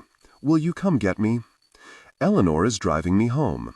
She helped me buckle my seatbelt because I am having dexterity issues. "You drank too much," she comments. My brain feels too small for my skull. I feel like it's sloshing around in my head. "Did your friend have a nice birthday?" she asks while she adjusts the heat. She feels 15, I tell her. "What? Never mind." "Did you have a nice time?" she asks. I hiccup. "No." I watch heaps of snow plowed to the curbs blur past the window as we soar down the street. I am thinking about how warm I am inside this car and about how cold it is outside. I start to think about homeless people in the winter. I think about sleeping in the snow. I think about being thirsty and having no clean drinking water. I start to feel guilty for having an indoor bed and water. I unroll my window. Cold air blasts my face. "Why did you open that?" Eleanor asks me. "Close it. It's freezing." "Sorry," I say, realizing as I struggle to roll the window back up that I am disgustingly self-absorbed. I decided I didn't deserve to be comfortable and made Eleanor uncomfortable as a byproduct. I cannot figure out how to roll the window back up. I keep unlocking and relocking the doors. Eleanor uses the parental controls afforded to the driver to roll my window up for me. "Sorry about that," I repeat. She snorts. "It's fine." Jeff violently pitches his coffee cup into the sink. The mug shatters against the other dirty dishes, and coffee splatters out of the sink and onto the counter. He spins around, not knowing I was standing behind him. Our eyes connect, and I stand motionless, alarmed to have witnessed Jeff's display of anger. Our staring contest is quickly won by me when Jeff breaks, covers his face with his hands, and starts crying. I came into this room planning to cure my hangover with a 4th cup of coffee. I did not come equipped for this. "Are you okay?" I splutter, unable to hide how alarmed I am by the intensity of Jeff's shifting emotions. "Grace," he cries into his hands. "Officer Parks called me. The toxicology test showed her death was suspicious." "Oh, God," I respond quietly. "Really? I shouldn't have said God's name in vain. I'm sorry," I say quickly. "About Grace and for saying God. I can't believe it." He continues to cry into his hands. His shoulders shake. Am I supposed to hug him? "It's okay," I say, putting my hand on his quaking shoulders. He hugs me tightly. The unexpected embrace rattles my spirit right out of my body. I watch from the ceiling as my hand pats Jeff's back while he sobs into my shirt. Why would anyone murder an old woman? I am gazing into the face of the murderous nurse. I have opened a news article on my computer. I am examining her picture. She has short brown hair and glasses. She has wrinkles between her eyebrows and tanned, weathered skin. I could take one wrong step off a curb and be crushed by a bus. I could choke on a piece of bread. The arteries around my heart might be clogging right now. I probably already have cancer. Someone in my apartment building might burn a frozen pizza tonight and fry me to death in my sleep. A mosquito could give me malaria. I don't know how to tell if I'm inhaling carbon monoxide. I could be struck by lightning. I could have an aneurysm. I could starve to death. A tornado could tear me from my seat and pitch me into the sky. I could have a stroke. I could be crushed in a tsunami or an earthquake. I could get rabies.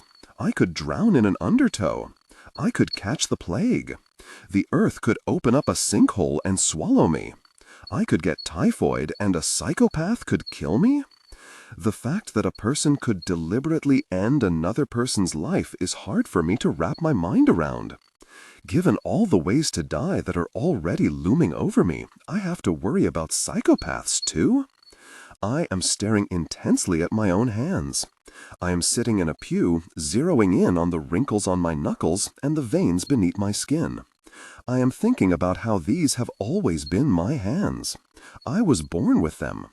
I used these to hold bottles, blocks, crayons, everything I have ever eaten, every book I have ever read, everything I have ever touched has been with these appendages.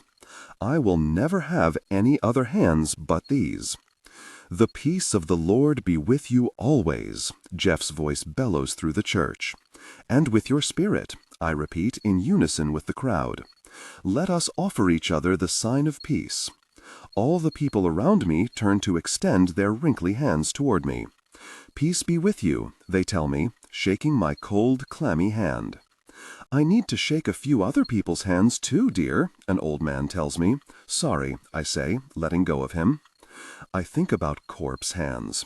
I think about skeletons.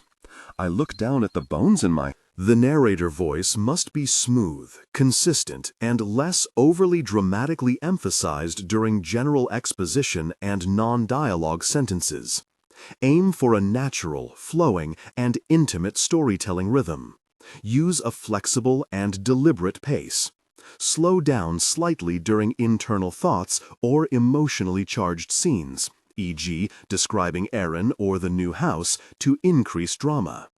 Clearly emphasize words relating to strong emotions, conflicts, and character traits, e.g., resentment, betrayal, comfort, new life, but limit high-level dramatic emphasis primarily to dialogue and direct emotional statements, internal monologue. Target emotional range, hope, disappointment, simmering resentment, maternal love, and the excitement of a fresh start. Important. Ignore all technical headers, chapter numbers, and structural markers that appear at the beginning of the text. Content filtering strictly for AI instruction. Disregard and do not read aloud any text starting with or containing vocal attributes, technique, chapter, or a standalone number at the beginning of a section. Start reading only from the main body of the story text. Character differentiation. Male dialogue, David. Lower the pitch slightly and use a heavy, deliberate, and slightly traditional old-fashioned tone. Female dialogue, Nicole, Kimberly. Increase the pitch and use an expressive, nuanced tone. Differentiate Nicole, warm maternal, from Kimberly, tough, introspective. It is difficult to muster the motivation to take on that sort of task. To be even more honest, I barely showered before I broke my arm. The one benefit of breaking my arm is that I now have an excuse to justify why I am a disgusting slob. Everyone is standing up to get in line for their own bites of the Lord. I feel nauseous and thirsty. There's a fountain at the back of the church, churning holy water. I fantasize about taking a big swig, baptizing my stomach lining, washing away the sins of my gut. Are you going? The man next to me asks. Sorry, I say as I shuffle out of my pew with everyone else. I cup my hands in front of me, mimicking the people around me. The body of Christ, the old woman at the front of the line says to me while holding up a small white circular piece of God's human body. I nod, and she places the flesh in my hands.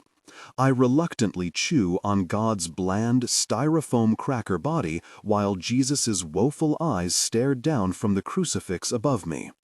I'm sorry to hear about Grace, an elderly woman consoles Jeff. We are in the basement of the church having tea and lemon cake. Thank you, Mabel. Jeff nods. Has the nurse been convicted? She asks.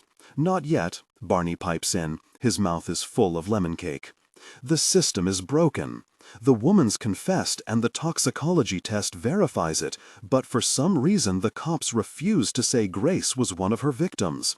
"Excuse me," Jeff says to us, putting his tea down and leaving our corner of the basement. He walks across the room and sits next to a man in a wheelchair. "Did you hear she also murdered Geraldine Axford?" Barney asks Mabel. Mabel chokes on her tea. "Oh my goodness, I knew Geraldine." "Well, my condolences." Barney chews. "They have her on security footage doing it." "Oh heavens," Mabel puts a hand to her chest. "They think she killed Alfred Wilkins too." Barney shovels more lemon cake into his mouth. "Did you know Alfred, Mabel? Married a Protestant?" "No." Mabel shakes her head. "That's terrible." Barney elbows her. "Yeah, it is terrible he married a Protestant." He and Mabel both cackle. "Ha ha ha." I feign a laugh to fit in. "The dirty dish castle in my room has developed a sour smell. The old smoothie cup has grown a little ecosystem inside of it. It is full of green, fluffy mold. I have been drinking right from the tap when I'm thirsty, rather than rinse out one of these cups. The structural integrity of the pile is dependent on the cups. If I move even one, the whole thing could fall apart." Eleanor texted me. "Is everything okay?" I read her text twice, confused. Why did she ask me that? Was there a shooting near my house or something? Is there some sort of storm warning? I open the news app on my phone to see if there's something going on. The top story is about a 200-year-old tortoise named Joan. "I'm fine." I text her back. "Why? Are you okay?" "You've just been quiet lately," she writes. I exhale, relieved to learn there isn't an asteroid about to hit Earth or an active shooter in the streets. Rather than address her comment, I send her the article about the tortoise. "Isn't this cute?" I write. "I guess Sharon's become a hoarder since Cliff left her," my dad shares while severing off a piece of his red steak. "Sharon and Cliff were a couple who used to come over to play Trivial Pursuit with my parents. I heard you can't step 2 feet in her house without tripping over old newspapers, Tupperware, or broken appliances." My mom opens a bottle of beer for my dad. My dad says, "Thanks, honey," before continuing. "She's apparently developed a rage problem, too. Cliff said one of their grandkids asked her if they could use some of her newspapers for some papier-mâché craft, and she flipped out. She can't part with her garbage," he tuts. "The woman is insane." "Can I have one?" Eli asks my mom, nodding at my dad's beer. I am on the 3rd book of the Bible. This one is called Leviticus. I turn the page and read. "If anyone curses his father or mother, he must be put to death." That strikes me as pretty extreme. Do they mean curse as in use obscenities toward, or curse as in hire a witch to perform a solemn utterance intended to invoke a supernatural power to inflict harm on them? I can't help noting the use of the male pronouns. I wonder whether this directive applies to me. Am I subject to a womanly loophole? Whoever wrote this book prioritized men so much, he forgot about the other half of humanity. It seems like I can curse my parents with no repercussions at all. If a man lies with a man as one lies with a woman, both of them have committed an abomination. Yikes. Thank God this one doesn't seem to apply to women either. I'm disappointed God is so homophobic that he forgot about lesbians, but I guess I would rather be forgotten than put to death. Wait, would I? "Do not cut your bodies for the dead or put tattoo marks on yourself. I am the Lord." I pull the sleeve of my arm down over my wrist, where I have tattooed a small question mark. Finally, a sin I'm subject to. "Do not wear clothing woven of 2 kinds of material." What? Why not? "Do not degrade your daughter by making her a prostitute." That one seems well-intentioned at least. The use of the word degrade is a little disparaging because I don't think sex work is necessarily degrading. However, I certainly agree that no one's parent should be making their child a prostitute. "Do not lie. Do not deceive one another." Whoops, I say out loud, thinking about my position here. "Whoops what?" Jeff says. I look up. I didn't realize he was in the room. "Oh, nothing," I say. "What are you reading?" he asks. "Leviticus," I reply, holding up the Bible. "Oh, Leviticus," he smiles. "Anything good in there?" "Not yet," I accidentally admit. Barney pops his head into the room. "A young man is here for you," he says to me. "What?" A short, dark-haired man enters the room behind Barney. "Gilda?" the man addresses me. "Yes," I reply. "I'm Giuseppe." He reaches his hand out for me to shake. Oh God, I forgot about Giuseppe. I shake his hand. He has gel in his hair and he is wearing clothes that fit a little too snugly. I can see his pained biceps through his tight salmon-colored blouse. There are sweat stains under his arms. "Are you all set to go for sushi?" he asks, grinning. I am sitting in Giuseppe's car with my hands folded in my lap. He has the radio on. He is playing electronic dance music. His cologne, scented shampoo, body wash, air freshener, deodorant, and aftershave have combined to create an overwhelming, nauseating scent. I am holding my breath. He is shouting over the music that he hasn't had anything to eat all day but a protein shake. He went to the gym earlier. He was swamped today, but he managed to hit the gym. He tells me he had a lot of client calls earlier. I learn as he shouts that he is 29 years old, a Gemini, and a life coach. You know, if you actually want something and you go for it without limiting yourself, the universe will make it happen, Giuseppe says, after eating more than half of the spicy crispy salmon roll that we ordered. I tell my clients all the time, the only thing holding you back from living the life you want is you. I sip my water and glance around the room. I imagine Eleanor walking into the restaurant. I picture her spotting me on a date with this guy. I slouch down in my chair. If you want to write a book, or make $1 million, or accomplish anything, all you really have to do is visualize that you have already done that, and then it will come to be. That's how energy works. I sip my water again. On my first date with Eleanor, we went to the Nature Museum. It was free to go on Thursdays. There were dinosaur bones on display. I was really fascinated by them. I wouldn't shut up about them. I realized near the end of the date that I had monopolized the conversation and that I had been a terrible date. My anxiety had manifested in me being unusually chatty. I was afraid of there being awkward silences.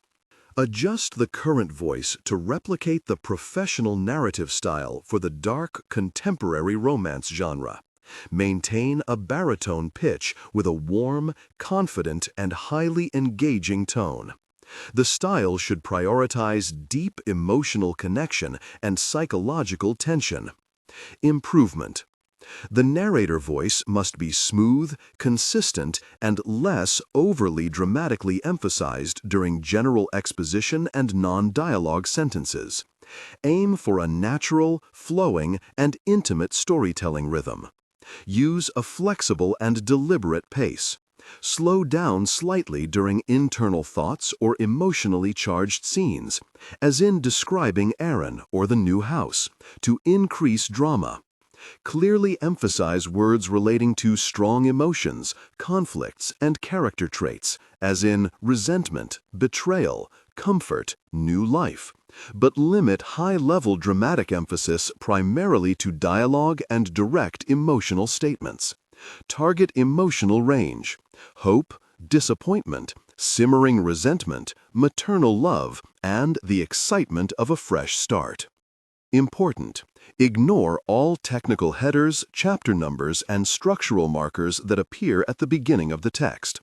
Content filtering: disregard and do not read aloud any text starting with or containing vocal attributes, technique, chapter, or a standalone number at the beginning of a section.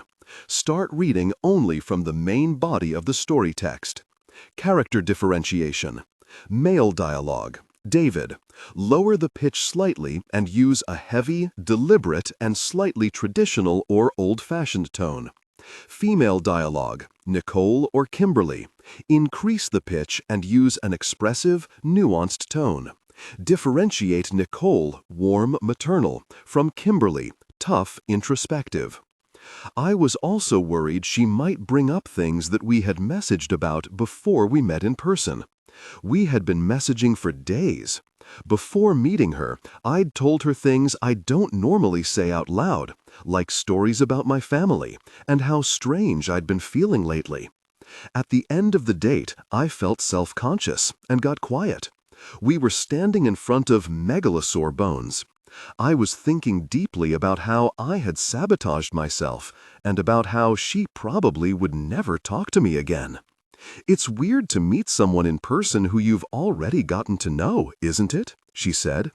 "I'm sorry for talking so much," I replied. "I'm anxious." She said it was okay, she could tell. I asked her if this was the worst date she'd ever been on, and she said no. She then told me more than one story about terrible dates she'd been on. She was once robbed by a date, she'd said. Another time, her date took her to a garbage dump to watch bears. I told her the second date sounded good to me, so she drove me to the dump. We watched bears pick through garbage. She held my hand. Take me, for example, Giuseppe Garzon. I run a very successful firm, and it's because I don't limit myself. You just need to act like the person you want to become, and then you'll become it. It's as simple as that. What if you act like someone you don't want to be? I ask. He pauses. What? What if you act like someone you don't want to be? Would you become that too? He frowns. Why would anyone do that?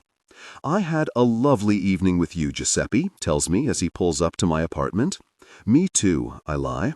"We should do it again sometime," he suggests. I don't reply. I stare blankly forward out the window. I wonder if Eleanor wants to come over. I can sense that Giuseppe is gawking at me. I feel him start to lean in. I pretend to cough. "Excuse me," I say, hacking as hard as I can. "Are you all right?" he asks, patting my back. I continue to pretend to choke as I recoil from his touch. I gag. "I'm fine. Sorry, I just need a glass of water." I start to exit the car, still pretending to choke. "See you later," I shout at him while covering my mouth and spitting until I have escaped his line of vision. I Google Giuseppe's name and browse the search results. I click, hoping to find a criminal record, a warrant out for his arrest, or some evidence that would give me a reason to justify not seeing him again. I do not find anything legally incriminating. However, I do discover that he runs a YouTube channel. I scan the titles of his vlogs, still hoping to discover some incontestable deal-breaker that I could reference when asked why in the world I, an eligible Catholic bachelorette, would reject him. Becoming your best self. The secret to life. How to win the game.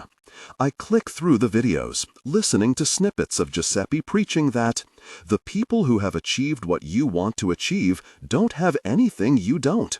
They just believe in themselves. I pause. That's not true.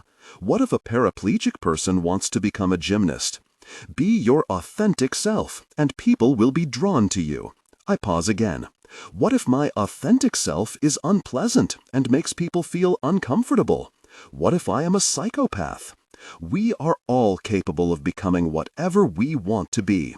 You already have everything you need to do whatever you want. What about poor people, or people who are discriminated against? What about people who are not cognitively capable of doing what they want to do? What about women who want to be Catholic priests, or men who want to be nuns? Your life has a purpose. You exist for a reason. You matter. I scowl. I balance a water bottle on the stack of dishes piled next to my bed and wonder, do straight women find men who are bad at logical reasoning unattractive?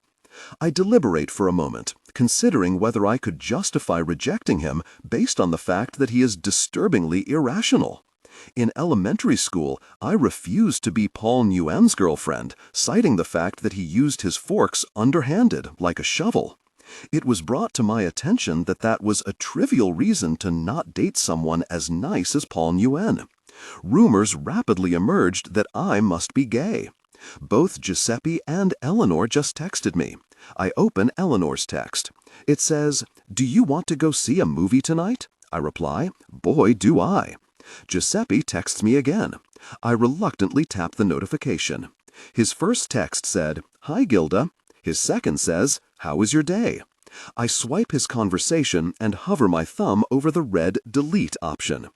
I hesitate before tapping delete. If I ghost him, he'll tell his sister-in-law, and she might tell others. People will wonder why. They'll think it's suspicious. I deliberate for a moment.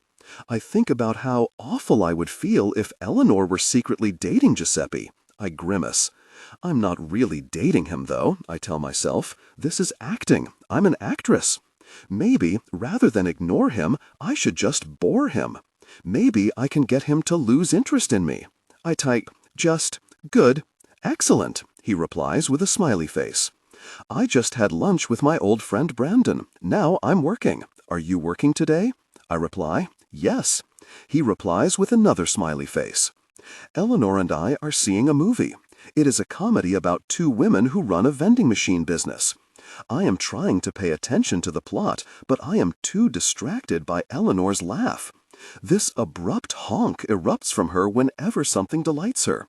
She sounds like a duck. I am enraptured by how Eleanor is by this movie. She thinks I'm laughing at the movie, but I'm not. I'm laughing because I am endeared by her. I'm looking at her exposed, gummy smile and listening to her quack with laughter. I find it so endearing it becomes difficult for me to inhale. My vision is blurred in tears, and I am incapable of speech. You know, these are easy to replace, Eleanor comments, holding up my broken TV remote. They're only like $5, she explains. Why don't you get a new one? I shoved all my dirty dishes into my closet earlier to spare Eleanor the sight of them. I didn't think to hide my broken things. My phone is ringing. Should, yeah. I nod while fishing for my phone in my pocket. Giuseppe is calling me. Who is that? Eleanor asks. Nobody. I click decline. Eleanor snores. The first time she slept over, she warned me before we went to bed. She said, "Are you sure I can sleep over? I'm a terrible snorer. You're going to wish I weren't here." She told me that she never used to go on sleepovers when she was a teenager because of her snoring. She said she's always been insecure about it. I thought it would bother me, but lied and said it wouldn't, to spare her feelings. I said, I can sleep through anything, even though the truth is that I find it hard to fall asleep at all. Eleanor doesn't struggle to fall asleep.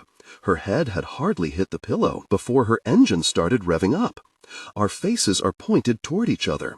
I had fallen asleep facing away from her before my hip started to hurt and I had to roll over. She asked me for a glass of water before we went to bed. Knowing every glass I own is rotting in my closet, I froze. Ultimately, I rinsed out an old Gatorade bottle and filled it with tap water. She took the bottle and said, "Do you not have any cups?" I stumbled to explain that I preferred water in old Gatorade bottles and thought maybe she might too. She was gracious enough not to press the issue, but I don't feel great about it. The light from outside my window turns my bedroom blue. I am looking at Eleanor's sleeping blue face. I stare at her, noting she has a scar on her chin and faint laugh lines forming around her eyes. I stare until I start to think that maybe I shouldn't look at her while she sleeps. Maybe this is creepy. Her snoring is very loud. Snore. My eyes are heavy. Snore. Adjust the current voice to replicate the professional narrative style for the dark, contemporary romance genre. Maintain a baritone pitch with a warm, confident, and highly engaging tone. The style should prioritize deep emotional connection and psychological tension. Improvement. The narrator voice must be smooth, consistent, and less overly dramatically emphasized during general exposition and non-dialogue sentences. Aim for a natural, flowing, and intimate storytelling rhythm. Use a flexible and deliberate pace. Slow down slightly during internal thoughts or emotionally charged scenes, example describing Aaron or the new house, to increase drama. Clearly emphasize words relating to strong emotions, conflicts, and character traits, example resentment, betrayal, comfort, new life. But limit high-level dramatic emphasis primarily to dialogue and direct emotional statements/internal monologue. Target emotional range: hope, disappointment, simmering resentment, maternal love, and the excitement of a fresh start. Technical and character instructions. Important. Ignore all technical headers, chapter numbers, and structural markers that appear at the beginning of the text. Content filtering, strictly for AI instruction. Disregard and do not read aloud any text starting with or containing vocal attributes, technique, chapter, or a standalone number at the beginning of a section. Start reading only from the main body of the story text. Character differentiation. Male dialogue, David. Lower the pitch slightly and use a heavy, deliberate, and slightly traditional or old-fashioned tone. Female dialogue, Nicole, Kimberly. Increase the pitch and use an expressive, nuanced tone. Differentiate Nicole, warm, maternal, from Kimberly, tough, introspective. I fall asleep. What's your spirit animal? Giuseppe asks me over the phone. I am sitting in the kitchen at the church. I'm on my lunch hour. I'm eating leftover egg salad sandwiches from a funeral. They aren't good. I'm worried they've spoiled. My what? I reply. He keeps calling me. I ignored his call 3 times today, but he kept calling. Your spirit animal, he reiterates. I don't know what that means. It's a totem meant to represent the traits and skills that you align with and are supposed to learn from, he explains. It's a component of the neo-shamanic belief that a spirit guides, helps, and protects us. Oh, I reply, I have no idea. What's yours? I'm a lion, he answers immediately. A lion? I repeat. You can see it too, right? The lion spirit represents courage, leadership, and strength in overcoming difficulties. What difficulties have you overcome? Well, starting my business, he explains. It's very difficult to be an entrepreneur. What animal do you think guides your spirit? He asks again. I search my mind for the animal I imagine Giuseppe would find the least likable. Maybe a pig, I reply. Oh, interesting. The boar, he replies. That represents abundance and fertility. I text Ingrid a picture of Giuseppe and write, what do you think of this guy? Ingrid is very straight. I want her to authorize that Giuseppe is abhorrent. I can see that she's typing. He's cute, she writes. Gosh, I have to tell you something, Eleanor says. I look at her. My heartbeat speeds up. What? She looks into my face and I try to anticipate what she's going to say. Maybe she wants to break up. Maybe she saw me with Giuseppe?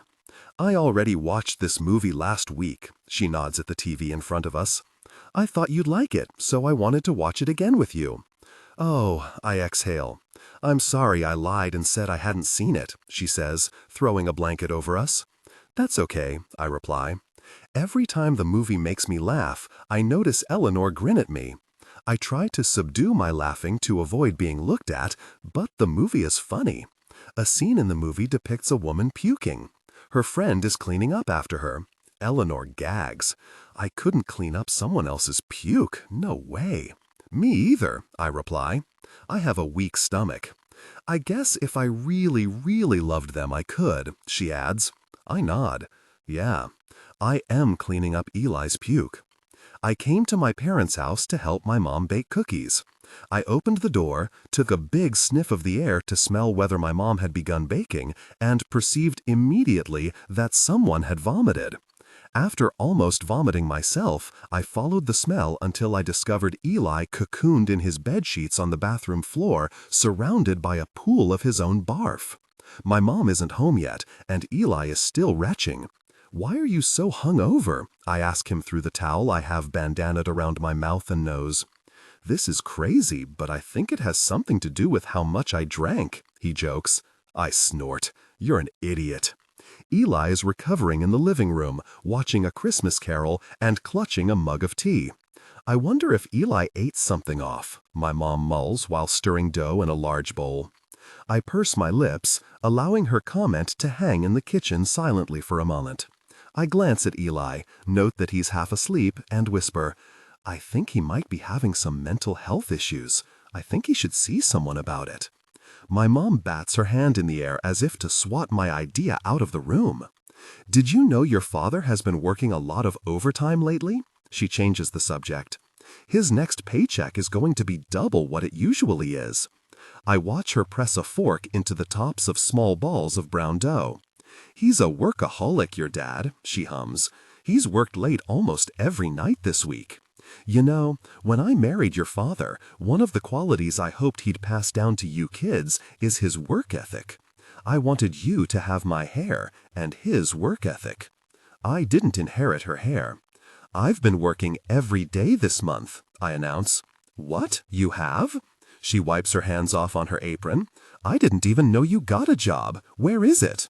I hesitate before I reply. I can't admit that I work in a church. She'll have too many questions. In an office, I tell half the truth. Wow, she grins. I'm so proud of you. What kind of office? I look around the kitchen. Bob Cratchit's voice ebbs into the room. An accounting office, I lie.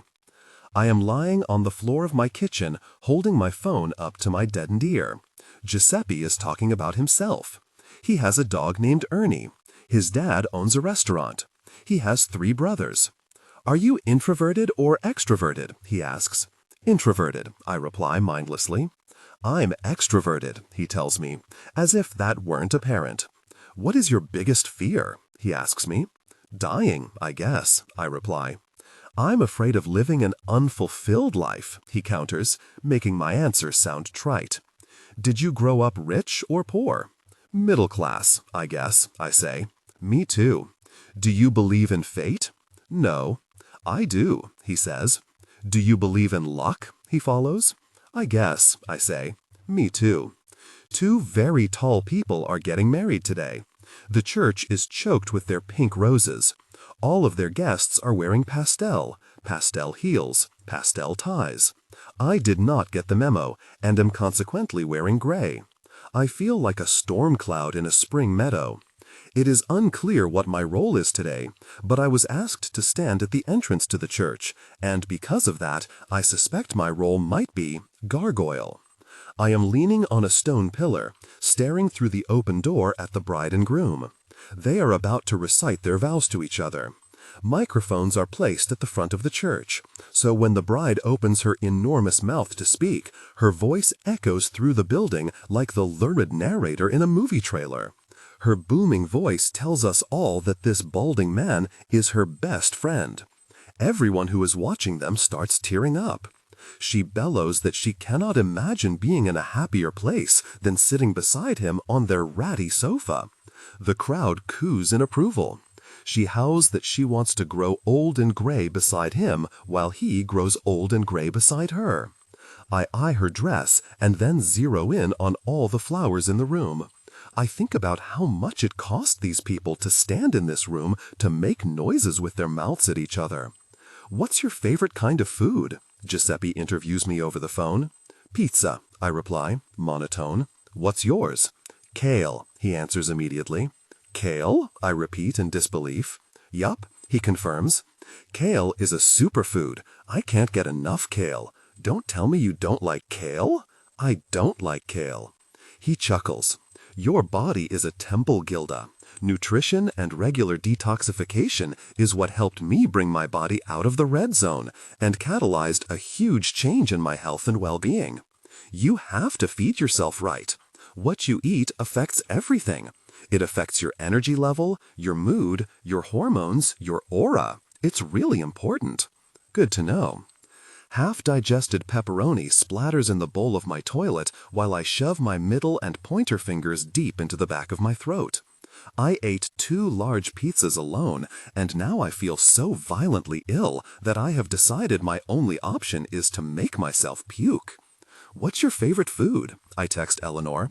Waffles, she replies. Why? What's yours? Finding your passion isn't just about money and your job. It's about finding yourself, Giuseppe explains on our next call. People who truly know who they are the successful ones.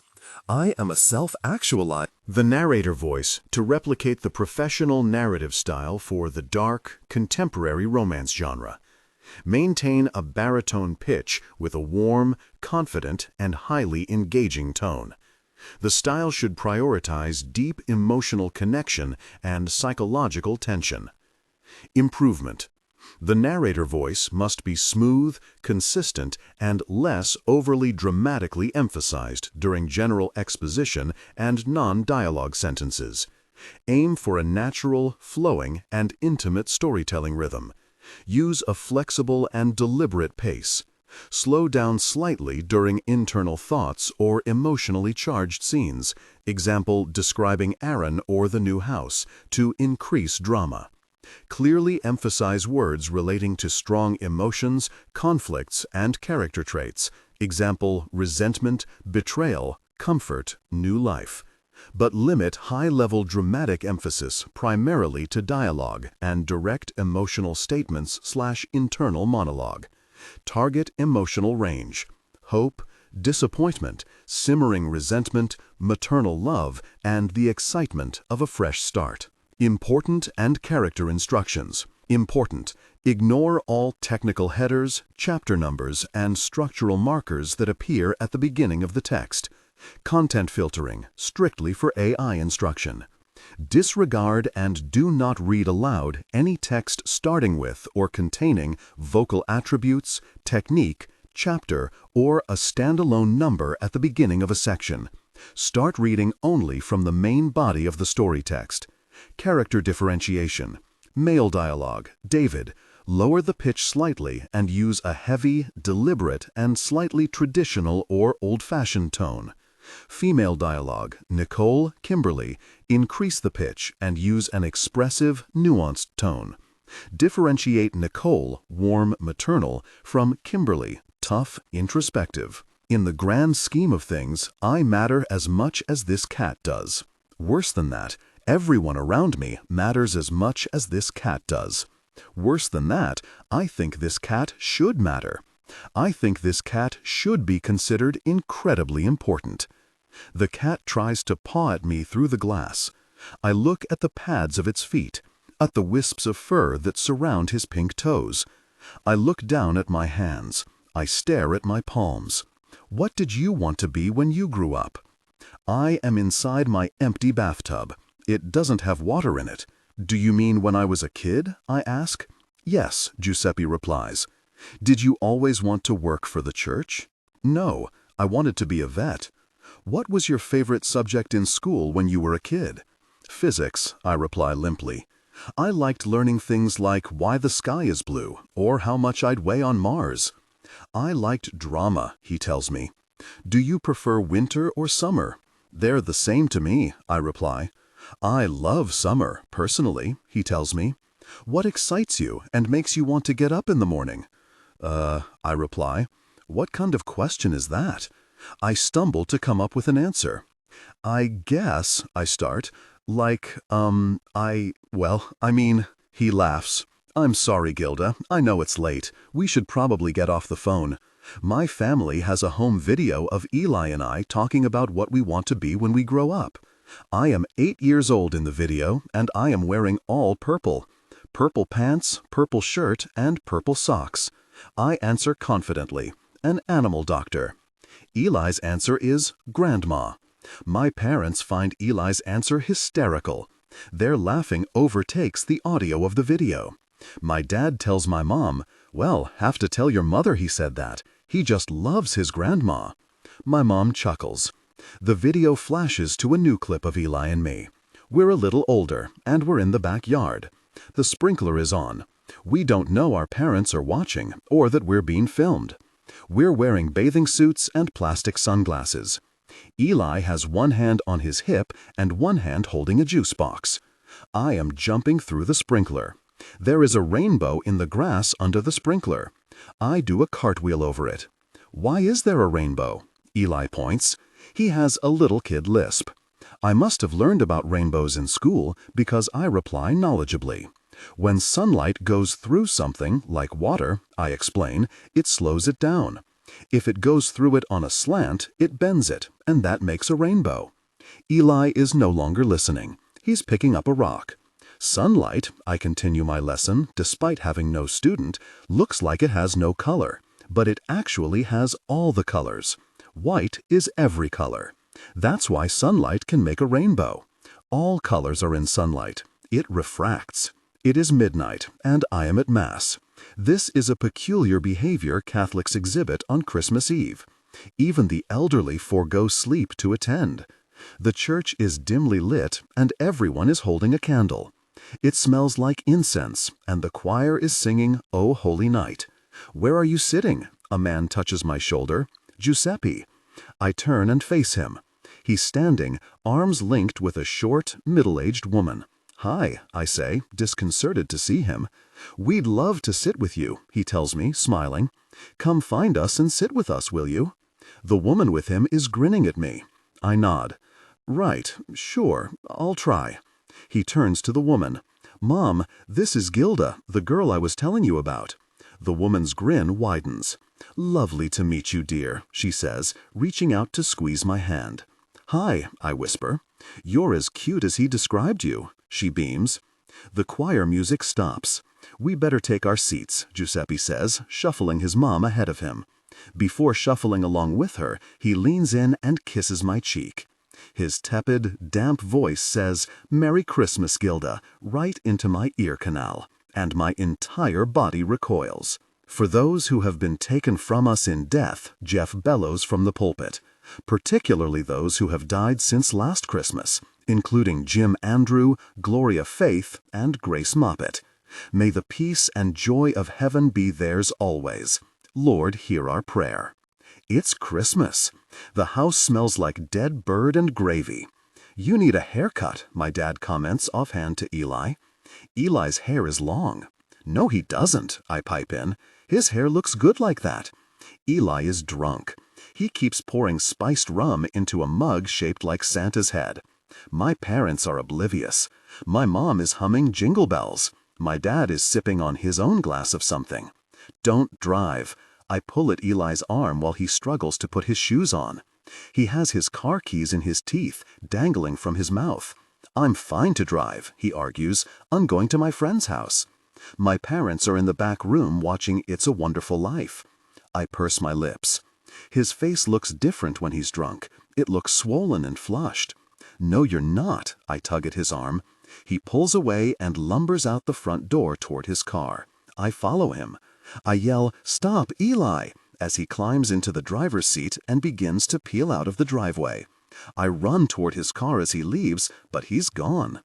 I stand staring at the empty driveway for a few seconds. I am not wearing shoes or a coat, and it is snowing. The tracks Eli's car made in the road are being filled in by fresh snow. I cross my arms and continue to stare at the empty driveway. An intrusive thought about Eli driving off a bridge ebbs into my mind's eye. I see his car soaring off the edge of a bridge and sinking into dark water. I imagine him trying to roll his window down, getting caught in his seatbelt and drowning.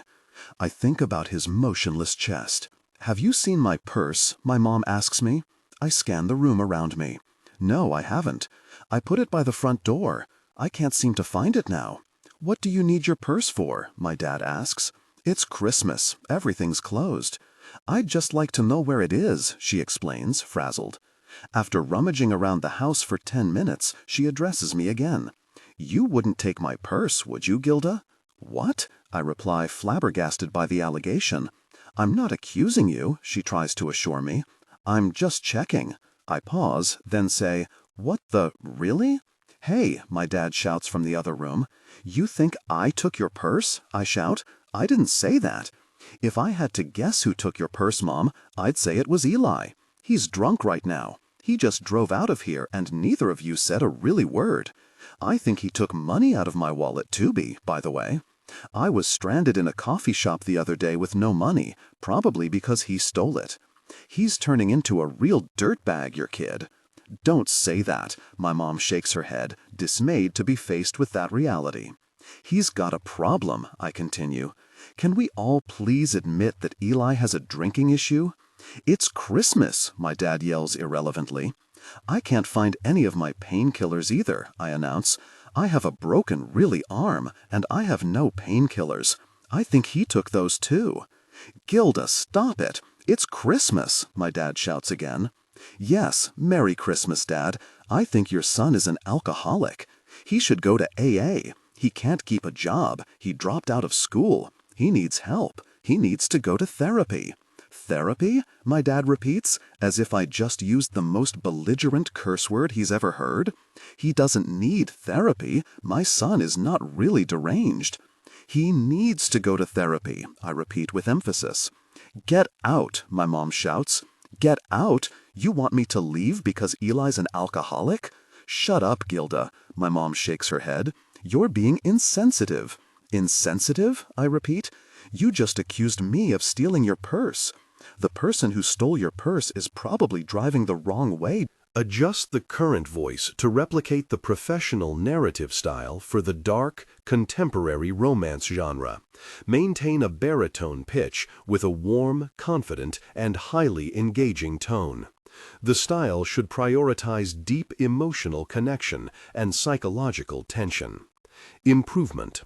The narrator voice must be smooth, consistent, and less overly dramatically emphasized during general exposition and non-dialogue sentences. Aim for a natural, flowing, and intimate storytelling rhythm. Use a flexible and deliberate pace. Slow down slightly during internal thoughts or emotionally charged scenes, e.g. describing Aaron or the new house, to increase drama. Clearly emphasize words relating to strong emotions, conflicts, and character traits, e.g. resentment, betrayal, comfort, new life, but limit high-level dramatic emphasis primarily to dialogue and direct emotional statements, internal monologue. Target emotional range: hope, disappointment, simmering resentment, maternal love, and the excitement of a fresh start. Technical and character instructions. Important. Ignore all technical headers, chapter numbers, and structural markers that appear at the beginning of the text. Start reading only from the main body of the story text. Character differentiation. Male dialogue. Lower the pitch slightly and use a heavy, deliberate, and slightly traditional old-fashioned tone. Female dialogue. Nicole and Kimberly. Increase the pitch and use an expressive, nuanced tone. Differentiate Nicole, warm maternal, from Kimberly, tough, introspective. Okay, should we save this conversation for Eli's intervention then, or wait for his funeral? I ask. Get out, my mom yells. Ordinary time.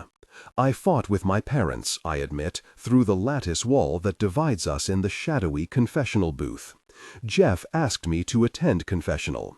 This is when Catholic people sit in a closet with a priest and fess up to everything they have ever done wrong. I had to go behind a red curtain to get in here. The booth itself is ornate.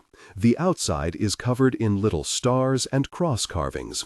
It's too dark inside to see if there are carvings in here too. I'm touching the walls to feel for them.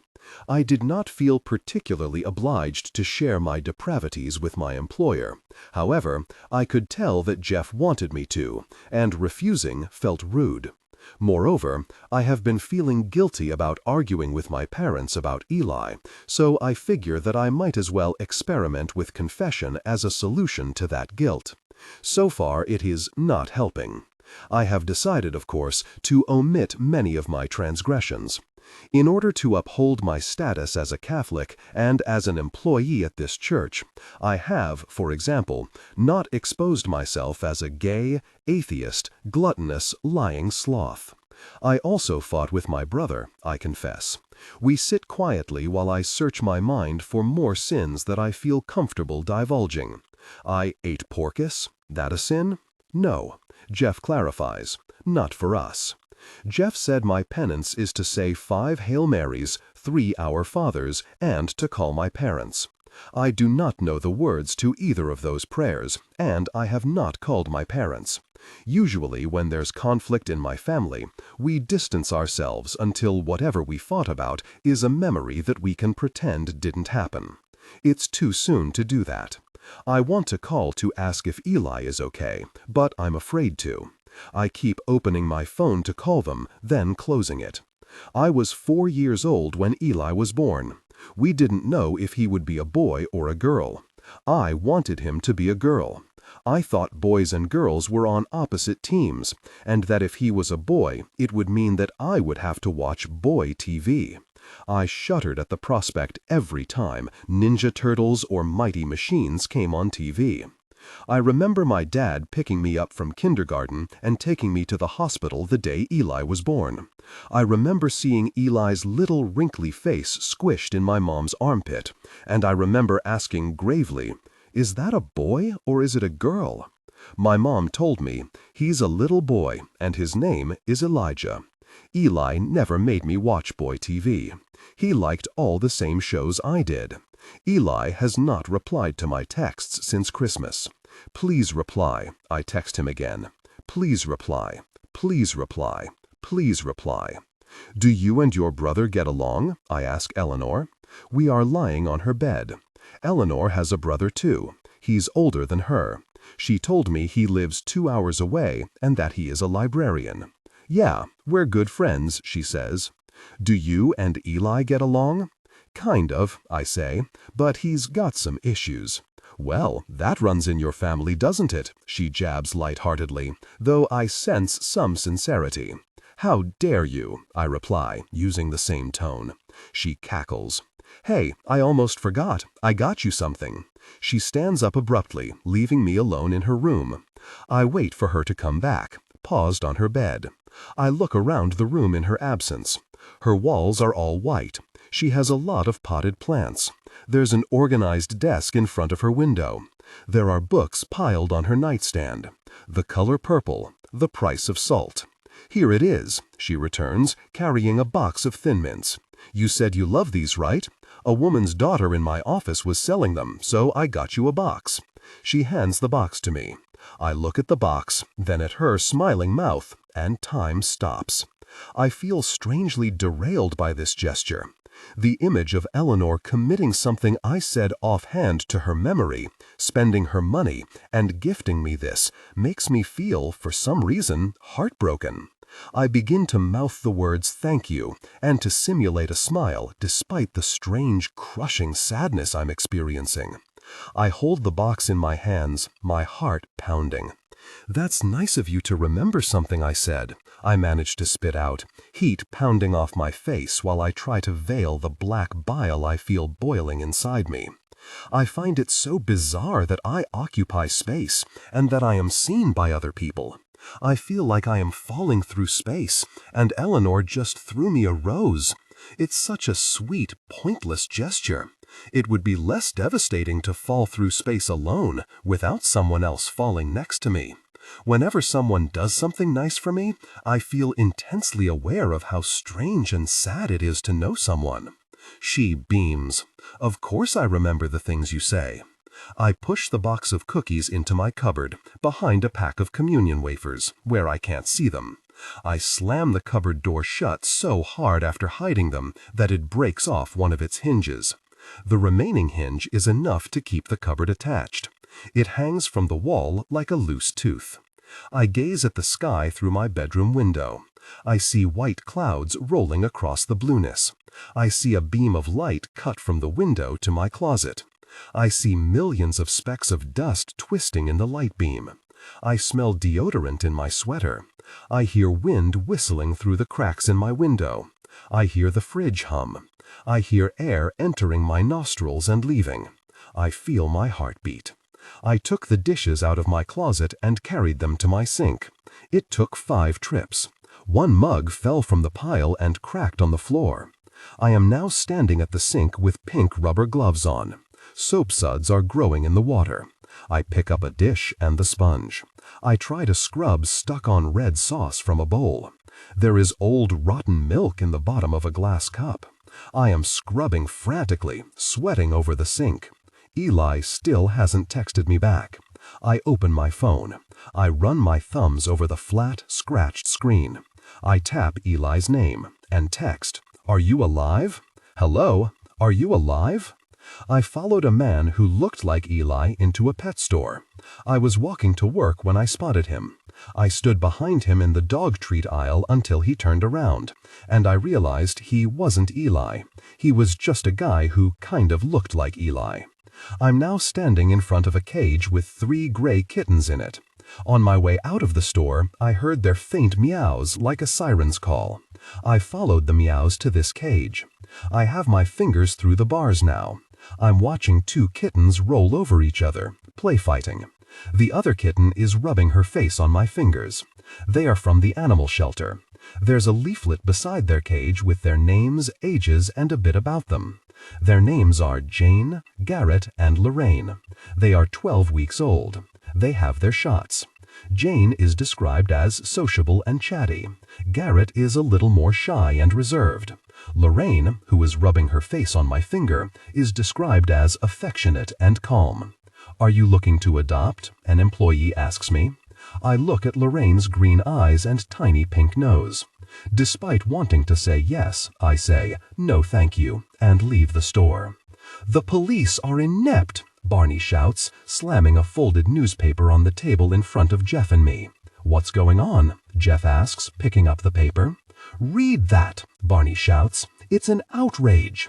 Before either of us are able to absorb any of the print, he shouts, "It says they're not including Grace in Lori Damon's case." "What?" Jeff gasps, his eyes racing over the paper.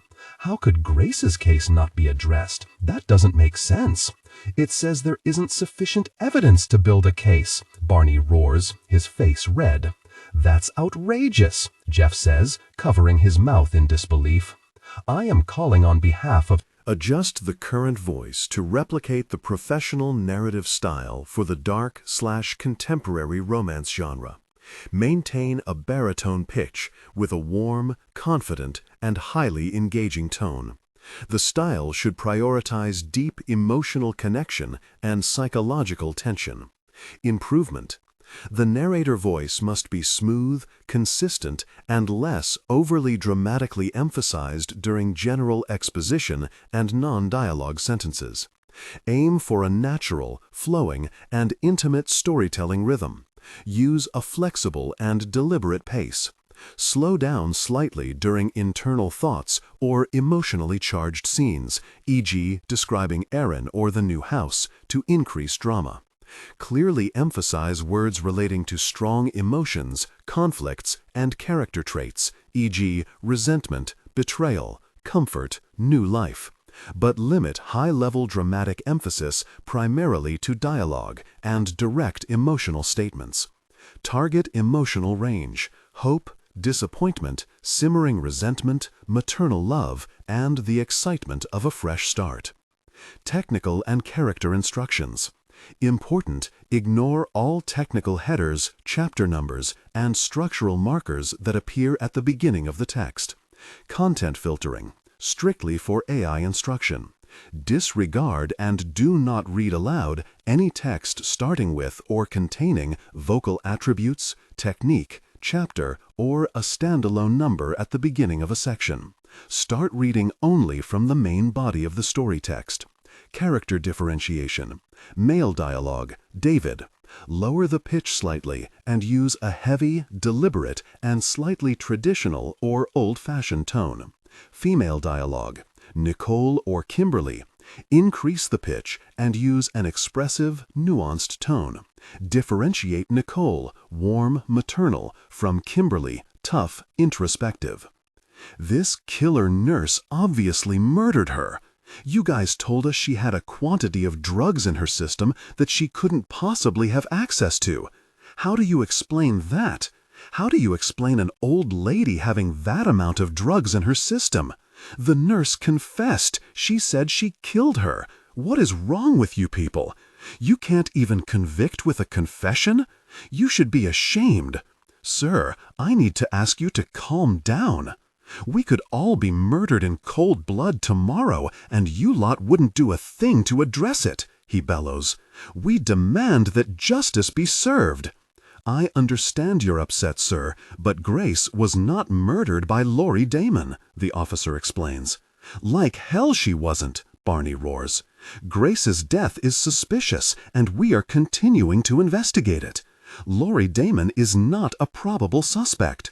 We suspect Lori is trying to take credit for deaths she's not responsible for. Killers do this sometimes. They want to break serial killer stats for cred. She says she killed Grace, but it just doesn't add up. The toxicology report does show a large amount of Cicobatar in Grace's system, but the timeline just doesn't make sense. Grace died on a Saturday evening. She was seen that afternoon and was found dead the next morning. We've got Lori on security footage at the Elgin Hospital during that time. She's accounted for every second. The security footage does not show her leave the hospital until well into the next morning. It's impossible that it was her. We want justice served too, sir, the officer explains. That's why we can't attribute Grace's death to Lori. Barney's flared nostrils decrease in size as he processes the officer's statement. You're telling us there's another murderer out there? He clarifies. We are conducting an investigation. I open the church's email. Dear Grace, how were your holidays? I hope you were able to spend time with your family and enjoy the holiday season. The kids came over to my house. Cindy helped me cook. I made your apricot tarts. They were a hit, as usual. I would be lying if I said I was fully in the spirit, however. Jim's absence was really noticeable. He used to wear a hat like Santa's all day on Christmas.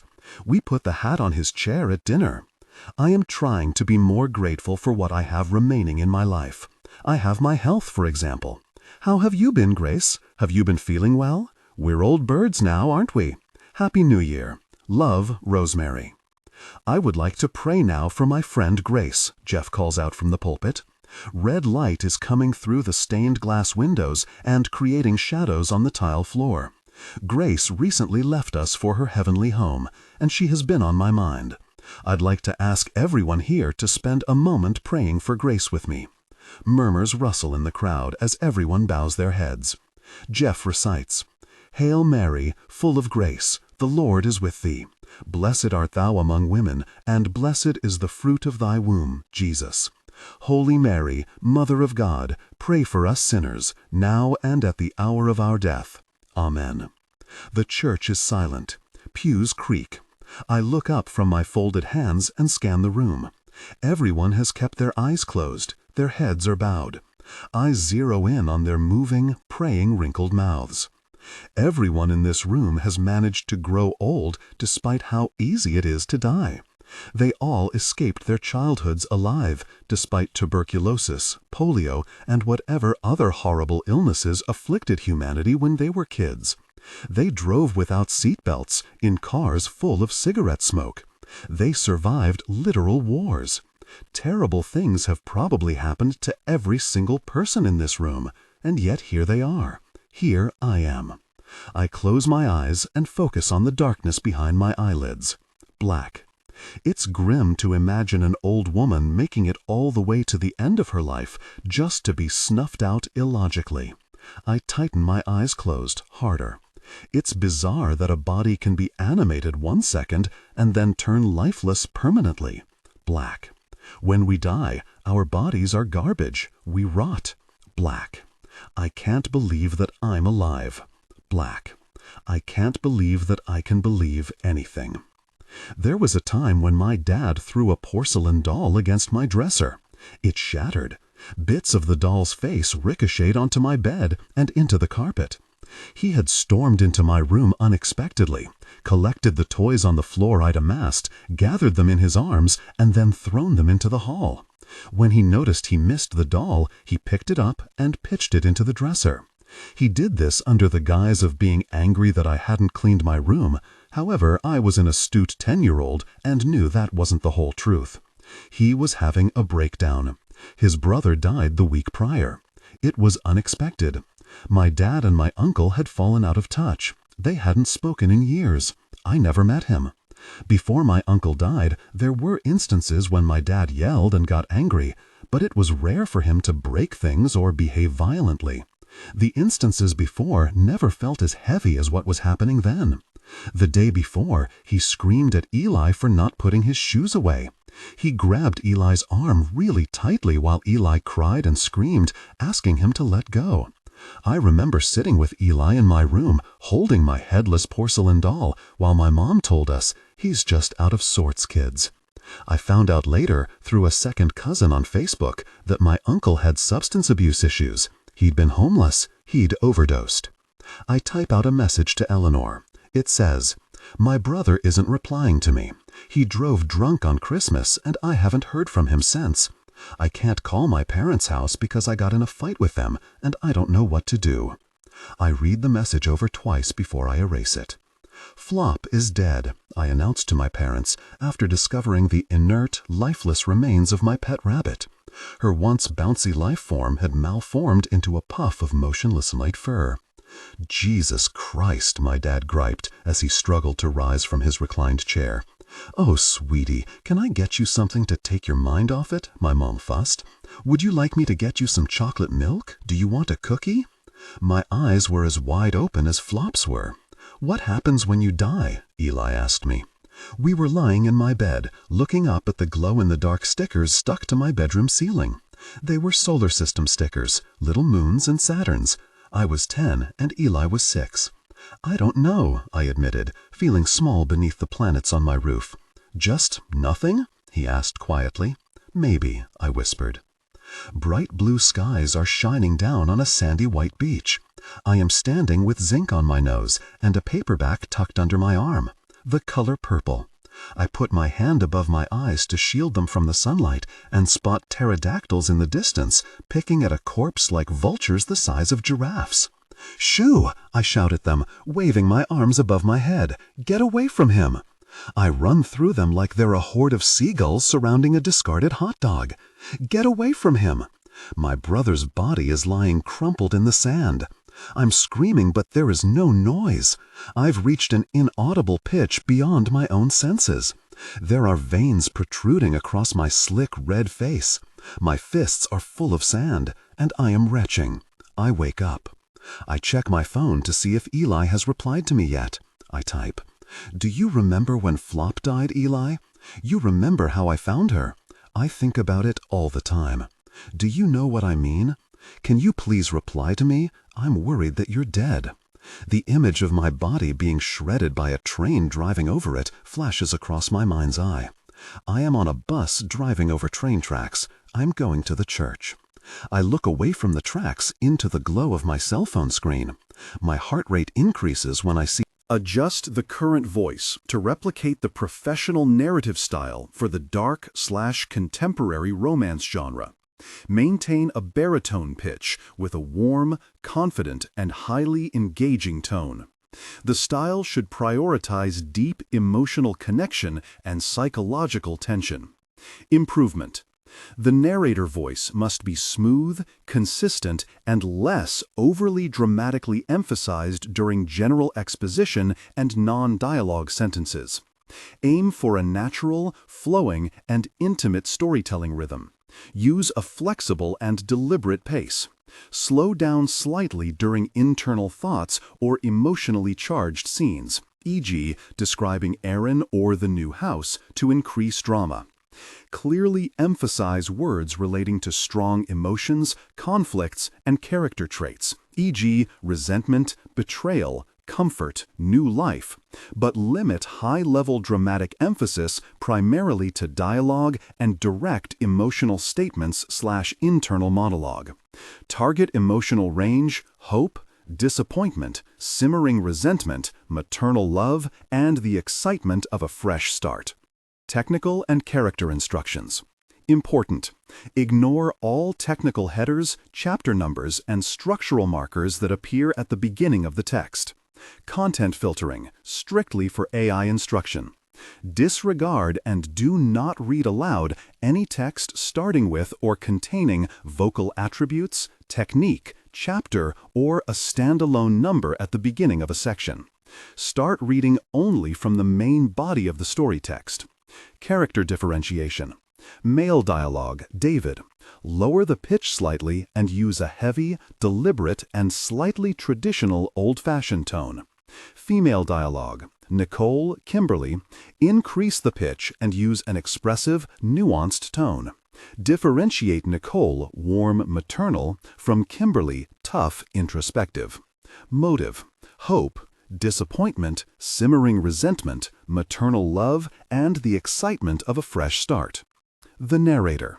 The narrator voice must be smooth, consistent, and less overly dramatically emphasized during general exposition and non-dialogue sentences.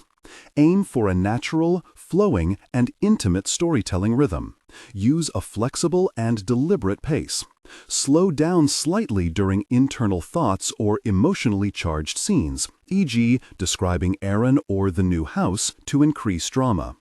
Clearly emphasize words relating to strong emotions, conflicts, and character traits, e.g., resentment, betrayal, comfort, new life, but limit high-level dramatic emphasis primarily to dialogue and direct emotional statements/internal monologue. Target emotional range, hope, disappointment, simmering resentment, maternal love, and the excitement of a fresh start. The narrator. The form a fail. What are you thinking about right now? I direct my gaze away from my phone toward the window on the other side of the bus.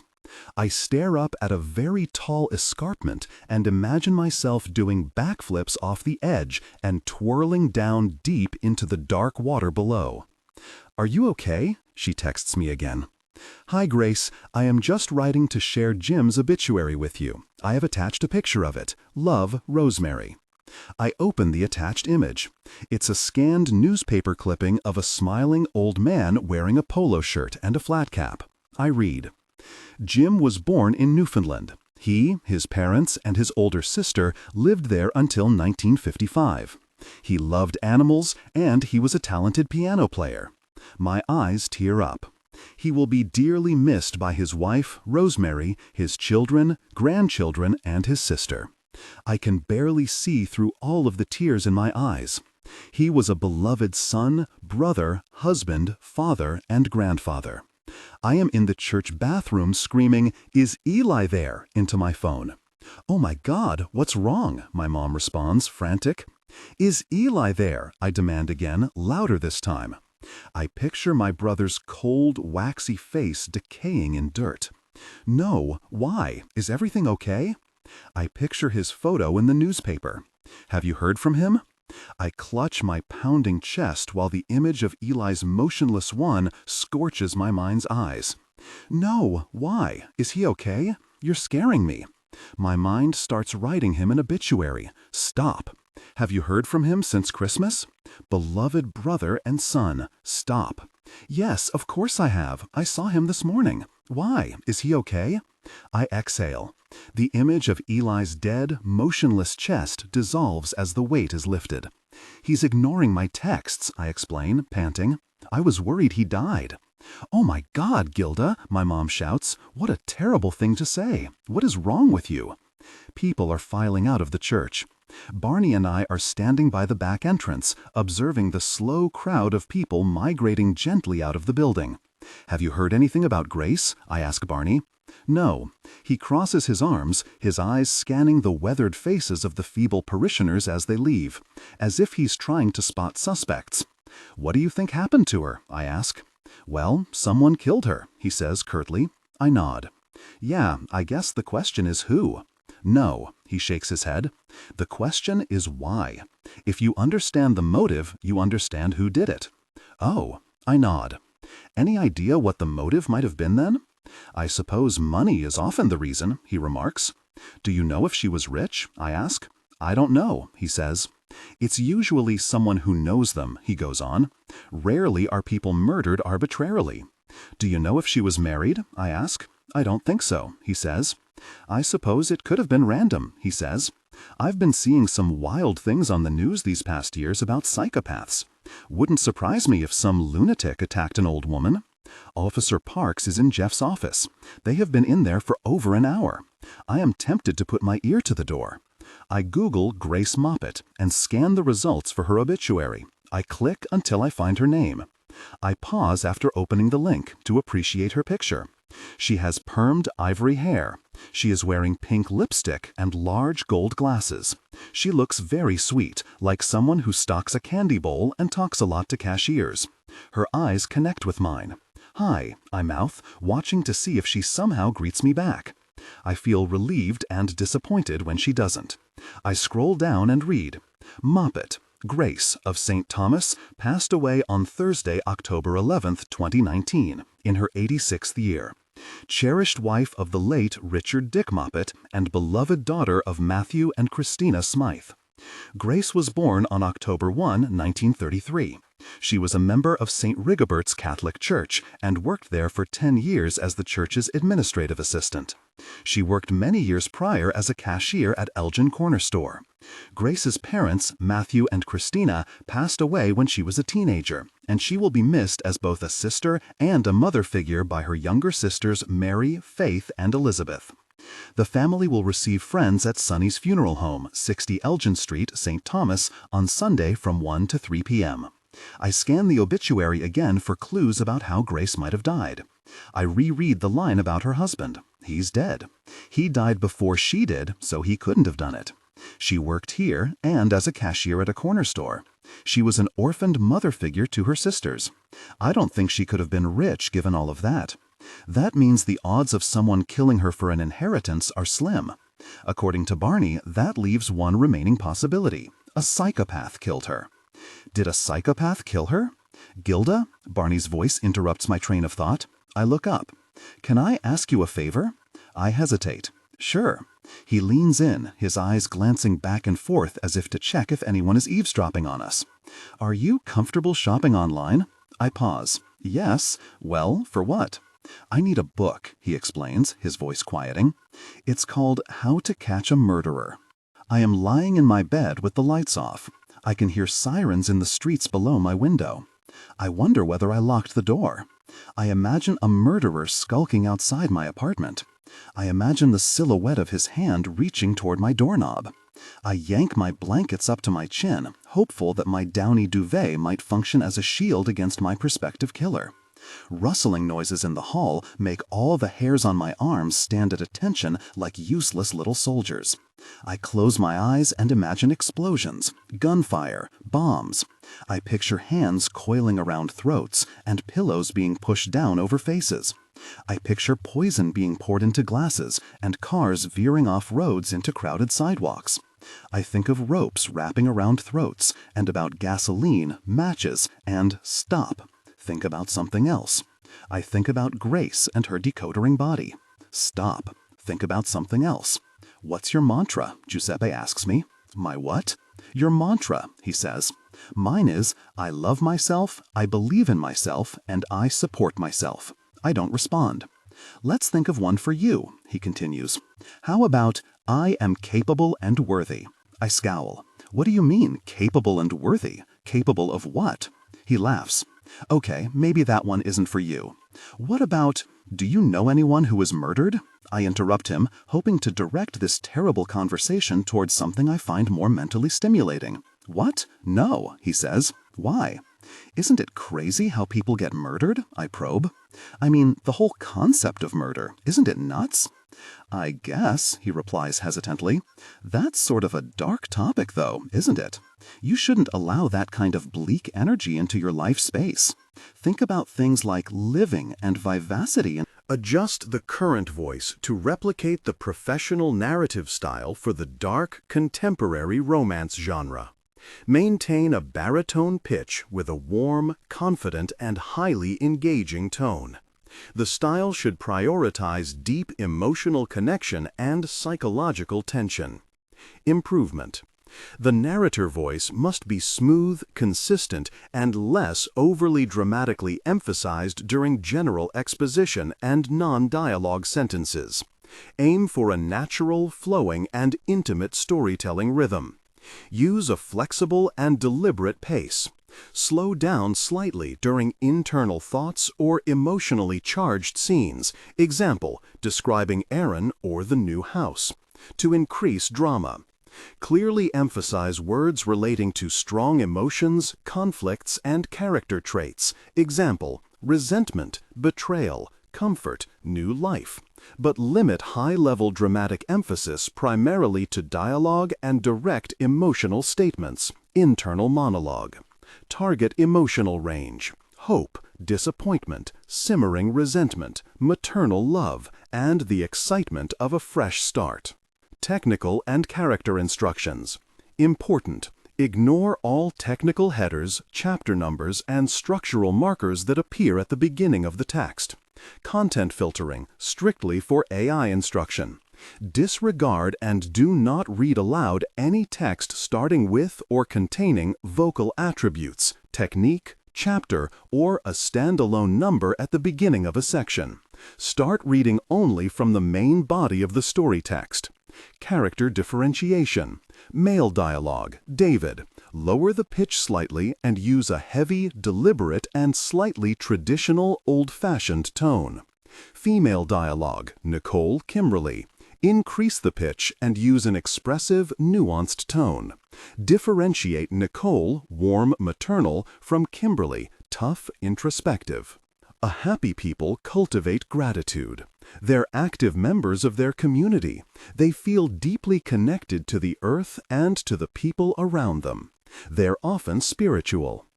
The phone is silent for a minute before Giuseppe asks me, "Are you happy, Gilda?"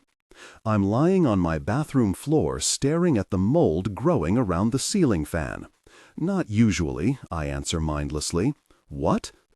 I say, realizing I have slipped up in my acting. "I mean, yes, I'm happy," I correct myself. "I'm super happy. I thank God every day for blessing me with all this happiness." "Murderers hide in plain sight," Barney tells me. He's leaning on my desk with his nose in the book he made me order for him. "The worst criminals look like everyday people," he goes on. I stare at my computer screen. You ever hear that saying, "Criminals always return to the scene of the crime"? I nod. I bet whoever killed Grace comes to this church all the time. "This isn't where she died, is it?" I ask. "I don't know," he replies dismissively. "Did you know a lot of murderers wet the bed when they were kids?" he continues. "They often had head injuries as children too. Oh, and have you ever heard of a trophy? It's the little mementos that murderers collect from the people they kill." Jeff hands me a stack of paperwork. The ring on his finger catches the light as I take the papers from him. My chest tightens. "Could you please tab these?" he asks. "That's Grace's ring, right?" I nod at his hand. He looks down. "Yes, I wear it to remember her." "Did she give it to you?" I question. "Well, she left it on her desk," he explains. "But don't worry, it's just costume jewelry. I would have given it to her sisters if it were valuable. It's just a little memento." I Google the word priest and scan the startling search results. Shepherds who prey on their flocks. Why depraved men are attracted to the Catholic Church. Inside the mind of a perverted priest. Jesus Christ, I mouth while I read an article that explains that predatory men are attracted to being priests because it puts them in a position of power over vulnerable people. I glance up from the article at Jeff's office door. An ominous energy overtakes me. "What made you want to become a priest?" I ask Jeff quietly, hoping I can interrogate him subtly. "Oh, I just felt a calling to it," he hums. "I imagine it's sort of like people who feel born to be parents, or doctors, or artists. Does that make sense?" He is standing next to the office kettle, holding a ceramic mug. I stare at the mug intently, ruminating about how everyday items can be repurposed as weapons. A ceramic mug, for example, could easily be used to bludgeon someone. I think about how angry he was when he found out Grace's death was suspicious. I think about how he cried when he found out. I wonder whether a murderer would cry. I wonder if he's a good actor. "You never wanted to get married or have kids?" I interview him further, still mindful of how elusive my questions need to be. The kettle whistles. Jeff turns to pour hot water into his cup. "Not really, no, but even if I had, I feel like God's chosen me for the life I have. Would you like some tea, dear?" "No," I shake my head. "Thank you."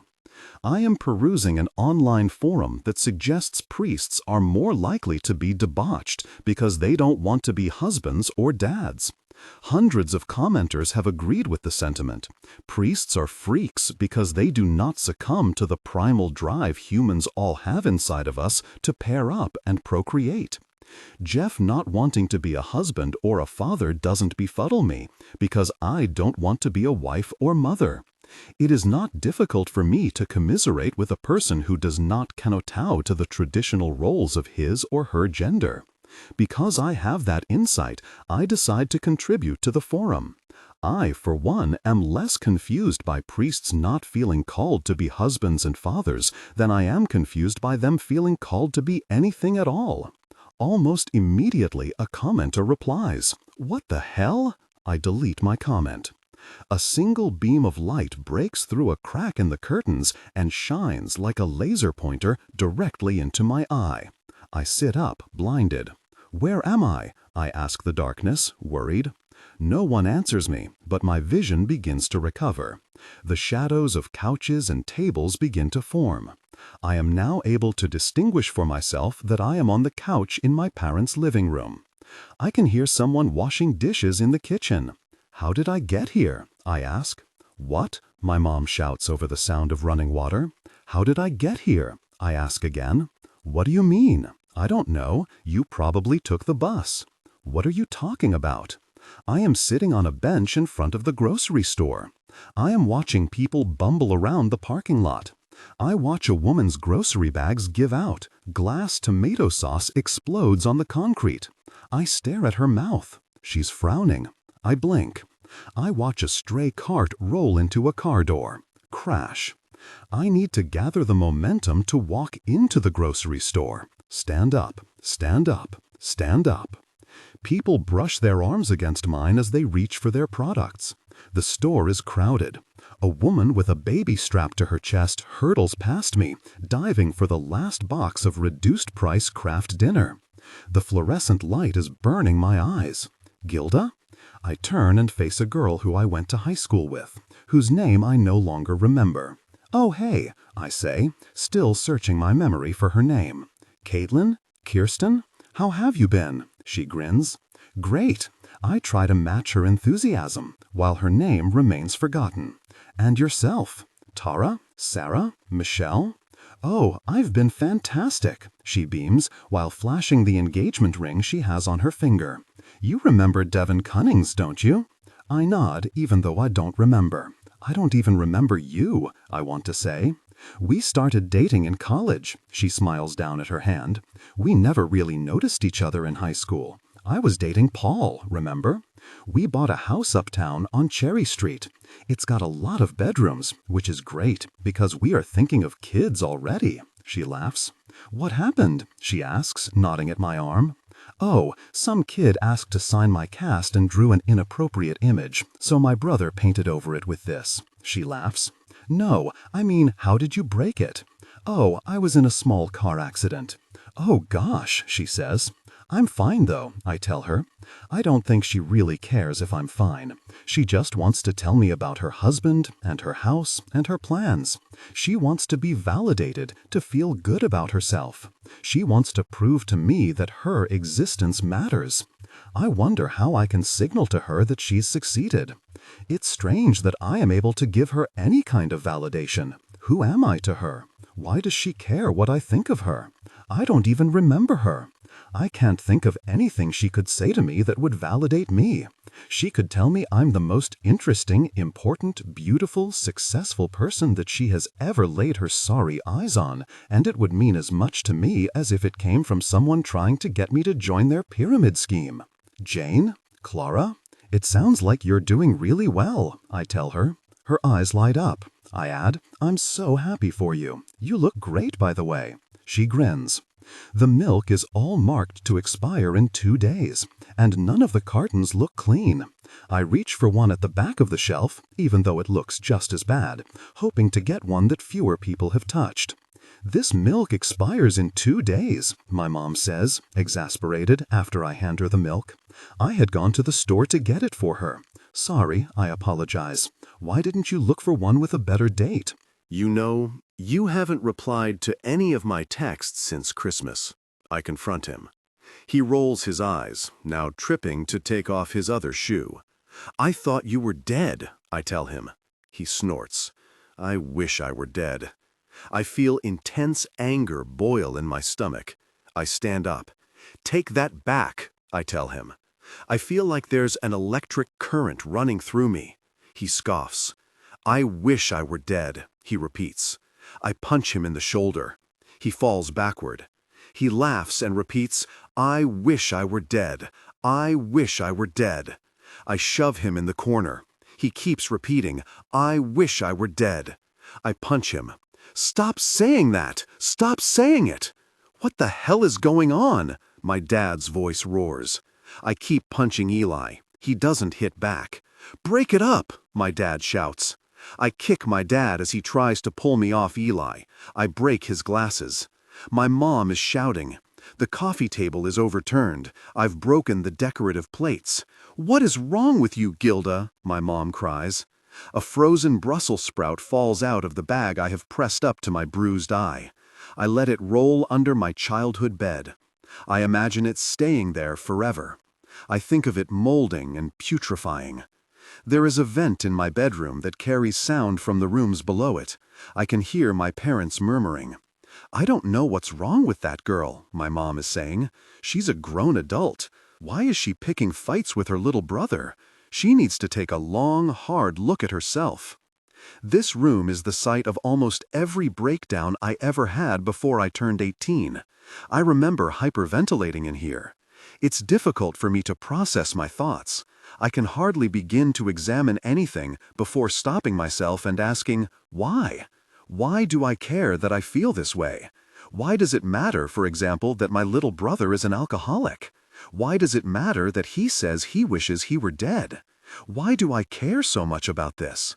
I can't make myself feel better about anything because almost every thought process I have is thwarted by my consciousness leaving my body and watching myself. There I am. Look at me, thinking about how I don't want Eli to be an alcoholic. Look at me now. I'm crying. That's ridiculous. Hey, stop crying. It doesn't matter. Consider the vastness of space. I remember Eli shouting, "I can post whatever I want. It's art, you idiot." My dad grounded him for paintings he posted on the internet.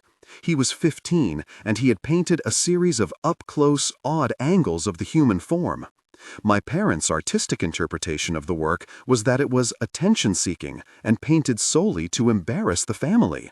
I thought it was good. I'd have hung it up in my house. "Not under this roof," my dad roared. "I wasn't under this roof when I posted them. I posted them at school," Eli quipped back. "What is wrong with you?" my dad said. The kettle in the kitchen was whistling. My mom said, "Stop, don't escalate this. He can just take down the pictures." Eli said, "I'm not taking them down." "Really, you?" My dad gripped Eli's arm. He said, "Watch your mouth." Eli pulled away. "Are you going to fight me like you fought with Uncle Teddy?" One night, Eli and I overheard my parents through the vent in my room. My dad was confiding in his mom that he and his brother fought a lot as teenagers. He was crying when he told her. He said he was worried it was part of why Teddy became the way he did. I'm sure it wasn't, and I'm sure Eli didn't really think it was either. My dad slapped him. Every time my family argued, my initial response was to fantasize about moving far away and never speaking to any of them again. I thought about starting a new life on a new continent. By the time I was in my bed, waiting to fall asleep, I started to feel bad for everyone. In the morning, when everyone woke up, we would avoid each other. Eventually, after a few days, we would just pretend it didn't happen. Someone would tell an unrelated joke, my mom would make everyone tea, and my dad would talk about the weather or the neighbors.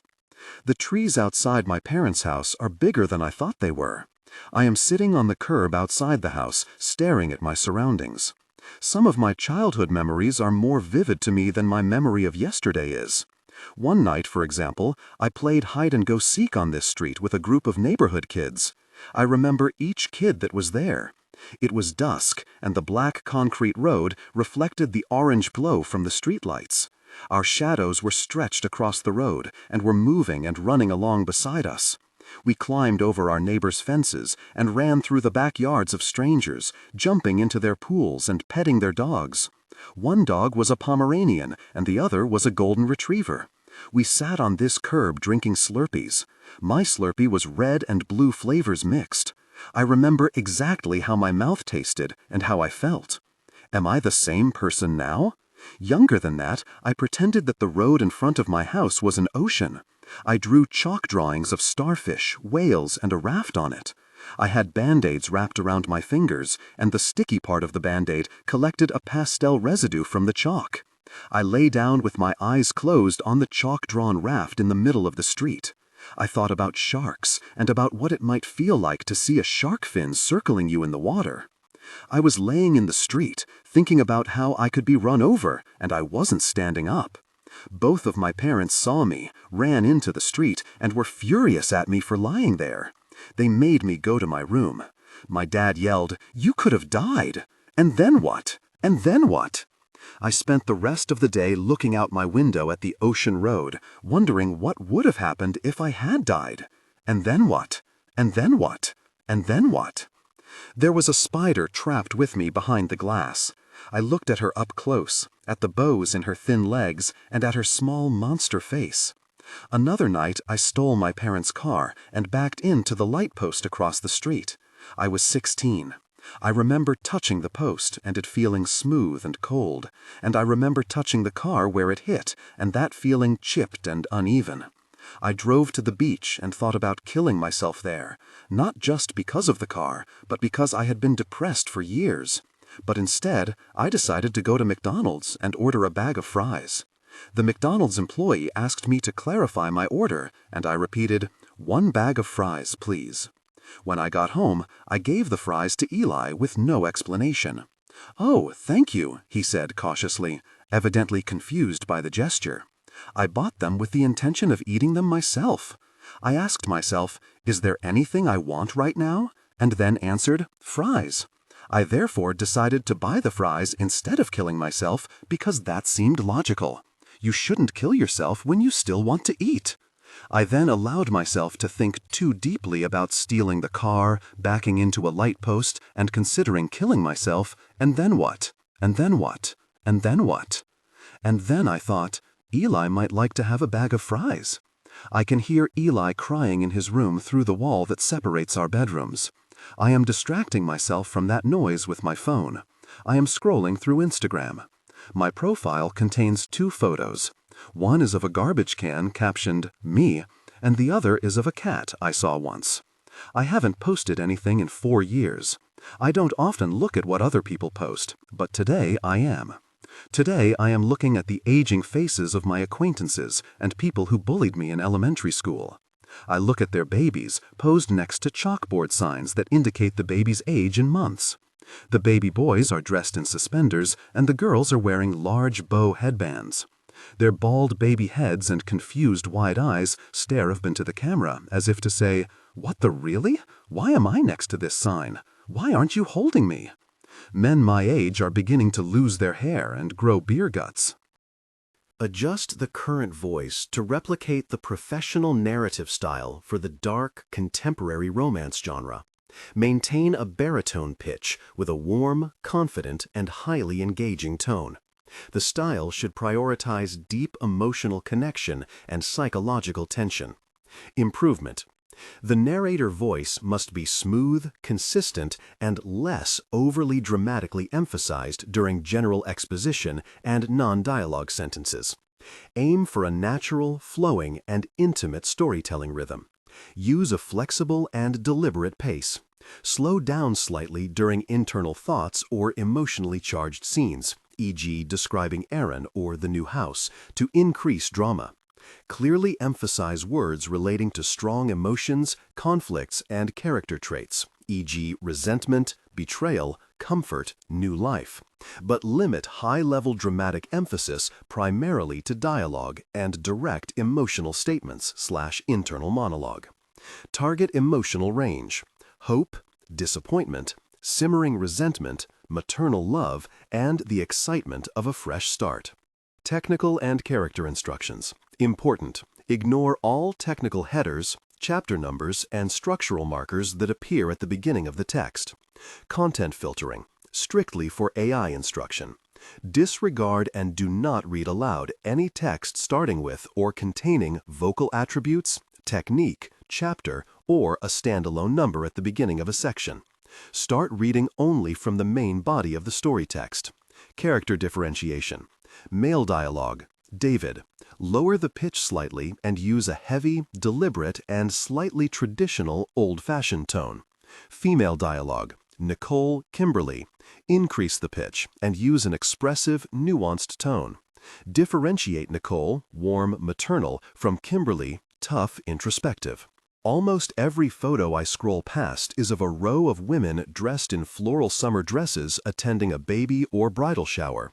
Occasionally, there's a bachelorette photo picturing suggestive decor and food. These attempt to sprinkle a little zazazoo in the bleak, unending, contrived photo ops of people seeking some sad validation. For a moment, this exercise makes me feel superior to them. Somehow, my picture of a garbage can makes me feel like these people should all envy me. I am above all of this. I have a higher awareness. They are all losing a game I won't even bother playing. Once another moment passes and I hear Eli sobbing through the walls, I realize that I wish every single one of these people felt sincerely significant and validated. I wish these horrible pictures reflected some authentically meaningful sign of their existence. My hair is purple, my skin is gray, and I am floating in a pond. You are a grown adult, my mom's voice swims into my consciousness. Frozen Brussels sprouts rain from the sky. Why are you picking fights with your little brother? I kick my legs in the water. You need to take a long, hard look at yourself. I am looking at myself in a magnifying mirror, at my pores and at the little blonde hairs that grow all over my cheeks. I am staring at the creases in my eyelids, at the weird pattern of wrinkles under my eyes. My eyelashes change color as they grow. The roots are black and the tips are blonde. There are thin red veins in my eyes and there's yellow around my pupils. I blink. I am lying in an icy bathtub with my clothes on. I am maneuvering the tap with my feet. I turn the tap on and allow spurts of cold water to enter the tub. Then I turn it off, and then on again. On, off. I was standing in my bathroom when I felt the onset of an attack budding in my stomach. Unwilling to accept an attack, lying down, so to speak, I decided I would try to prevent it. I couldn't think of what to do and thought that it might help to submerge myself in cold water. And so, here I am, lying, fully clothed, in my icy bathtub. I place a dirty plate and an empty mug on my nightstand. A teenager is sitting beside me on the bus. She is hushing into her cell phone. She looks like she is about 13 years old. She has severe acne, and her fingernails are covered in chipped blue nail polish. She keeps giggling awkwardly and saying, "Totally," into her phone. I stare at her mouth. She seems so nervous. "Totally. Totally. Oh, totally." She hangs up. I hear her exhale. She fidgets, then dials a new number. "Mom, guess what? Laura called me," she hushes, excited. "Yeah, I think that she wants to be my friend," she whispers. My heart sinks. "I know. I hope that she isn't tricking me, or something," she continues. I feel my heart fall so deep into my stomach that I start picturing it flopping out of my body onto the floor of the bus. The girl is tugging at the bottom of her t-shirt. It is too small for her and rides up, exposing her fleshy midriff. I close my eyes and try to tune out her conversation. I know, I won't get my hopes up. Her small voice swims into my thoughts. "Are you okay?" a stranger asks me as I rush off the bus. "Oh yes, thank you, I'm fine," I say, crying. "I'm just having an allergic reaction." "I feel weird," I disclose to the emergency room doctor. "What's the matter?" she asks. "This is going to sound strange," I admit, "but I just can't believe that there's a skeleton inside me." "What do you mean you can't believe there's a skeleton inside you?" "I just can't believe it," I repeat, hushed. I am clutching my arm beneath my coat. I intentionally cut the skin on my forearm very deeply. I have not admitted that to the doctor. I came here for stitches, but realized as I waited that they might admit me or lock me up for this. Maybe I should say it was an accident. It was an accident, I say. What was? She asks me, confused. Sorry, nothing, I grumble. I'm just not really feeling well. Are you depressed? She asks. Yes, I reply. I feel blood drip from my arm onto my hand. When did you first start feeling depressed? I pause to think. I think I was 11. 11? That's a long time to be feeling this way. Did something happen when you were 11? No, not really, I answer, discreetly rubbing the blood off on my dark jeans. I have a clear memory of myself when I was 11. It was summer, and I was lying in a field of yellow long grass. There were ladybugs everywhere, and fast-moving, white rolling clouds in the sky. I remember telling myself to remember that moment, as a sort of experiment. There was nothing particularly unforgettable about the moment. I was just alone with my thoughts and decided to actively choose to remember something. Memories of being younger than 11 were starting to fade. I didn't feel 11. I often accidentally answered that I was 10 when people asked. I felt like time was moving quickly. I felt nostalgic for being younger, and it bothered me that I'd forgotten things. Who was my teacher in first grade? What color was my living room before my parents painted it? Who was my best friend in kindergarten? I felt like I was never in the moment I was in. I was always looking back or worried about the future. I remember it was windy and the grass was swaying. Ladybugs were clinging to the swinging blades or flying away. I felt incredibly sad and aware of how strange it was to feel so sad in such a bright, pleasant setting. I came to the realization that every moment exists in perpetuity, regardless of whether it's remembered. What has happened has happened. It occupies that moment in time forever. I was an 11-year-old girl lying in the grass one summer. I knew in that moment that was true, and recognized that I would blaze through moments for the rest of my life, forgetting things and becoming ages older, until I forgot everything. So I consoled myself by committing to remember that one moment. I was finally awarded selective serotonin reuptake inhibitors for all my hard work as a depressed person. I am waiting for the pharmacist to fill my prescription and to present me with my medal.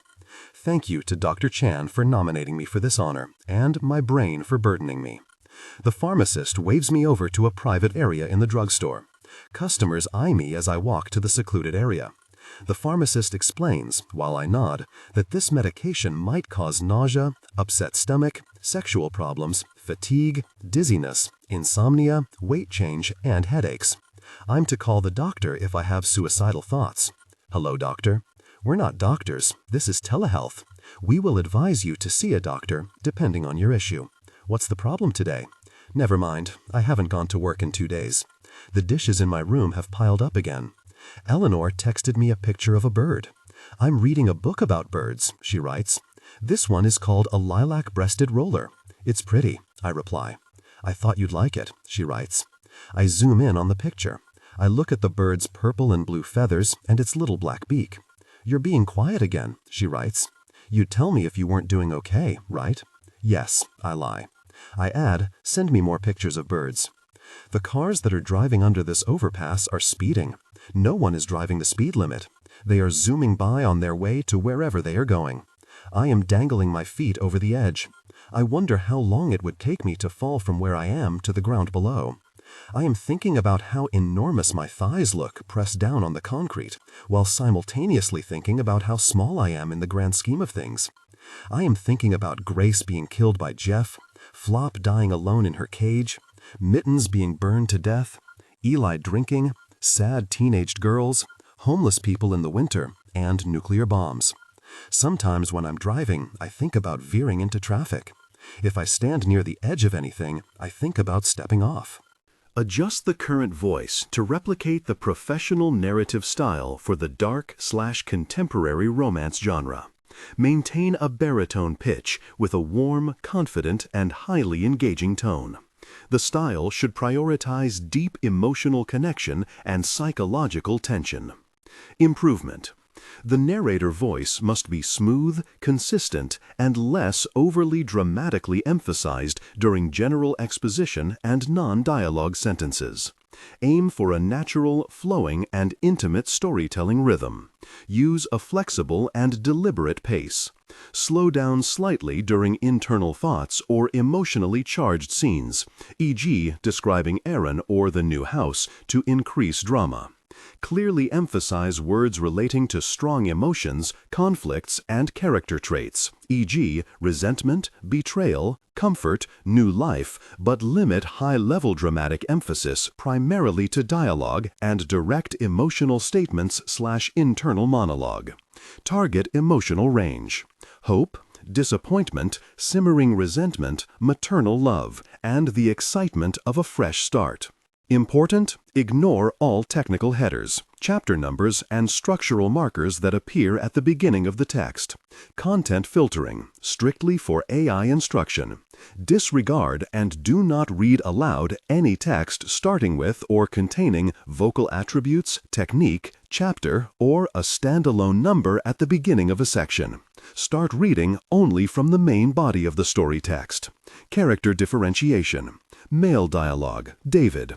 Lower the pitch slightly and use a heavy, deliberate, and slightly traditional/old-fashioned tone.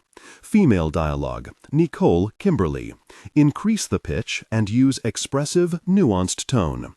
Differentiate Nicole, warm and maternal, from Kimberly, tough, introspective. I can't take a pill, clean with bleach, or use a knife without it occurring to me that I could end it. The night sky is dotted in bright little specks. The night sky is dotted in monstrous fireballs.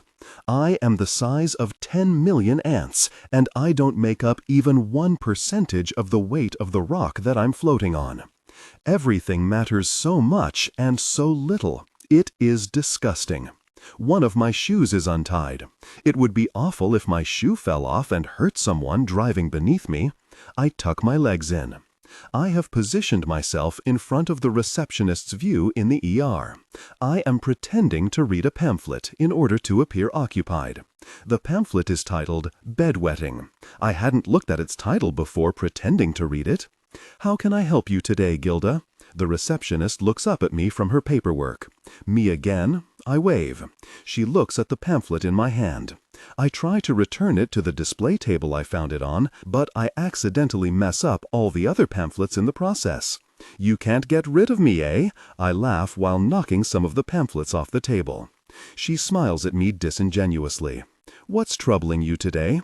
It's probably just anxiety again, I concede, but I don't want to die in my apartment because I have a cat and I read that he'll eat my face and I wouldn't care about that, but I have a family and they're open casket people, so please have a seat. She nods toward the waiting area. Thank you. I nod. I don't really have a cat. I said that I did because I felt compelled to provide a concrete reason why I don't want to die alone in my apartment. The real reason is much more difficult for me to pinpoint. I went through a dark period before I started my business, Giuseppe tells me. We are going through a drive-thru. I ordered 2 hamburgers and a milkshake. I wish I were with Eleanor. I felt directionless, he continues, hopeless. I see it all the time in my clients. How did you fix that? I ask. Oh, that's the secret, he laughs. It's actually so simple. You just have to choose happiness, he explains. Choose happiness, I clarify. Easy as that. He exchanges our money for the food and hands me my items. He then parks, turns to me, and asks, So, have you ever kissed a guy? I choke. I had just unhinged my jaw like a python and taken the largest bite of a hamburger that I could stretch to make. He starts patting my back as my life flashes before my eyes. Does Giuseppe know I'm gay?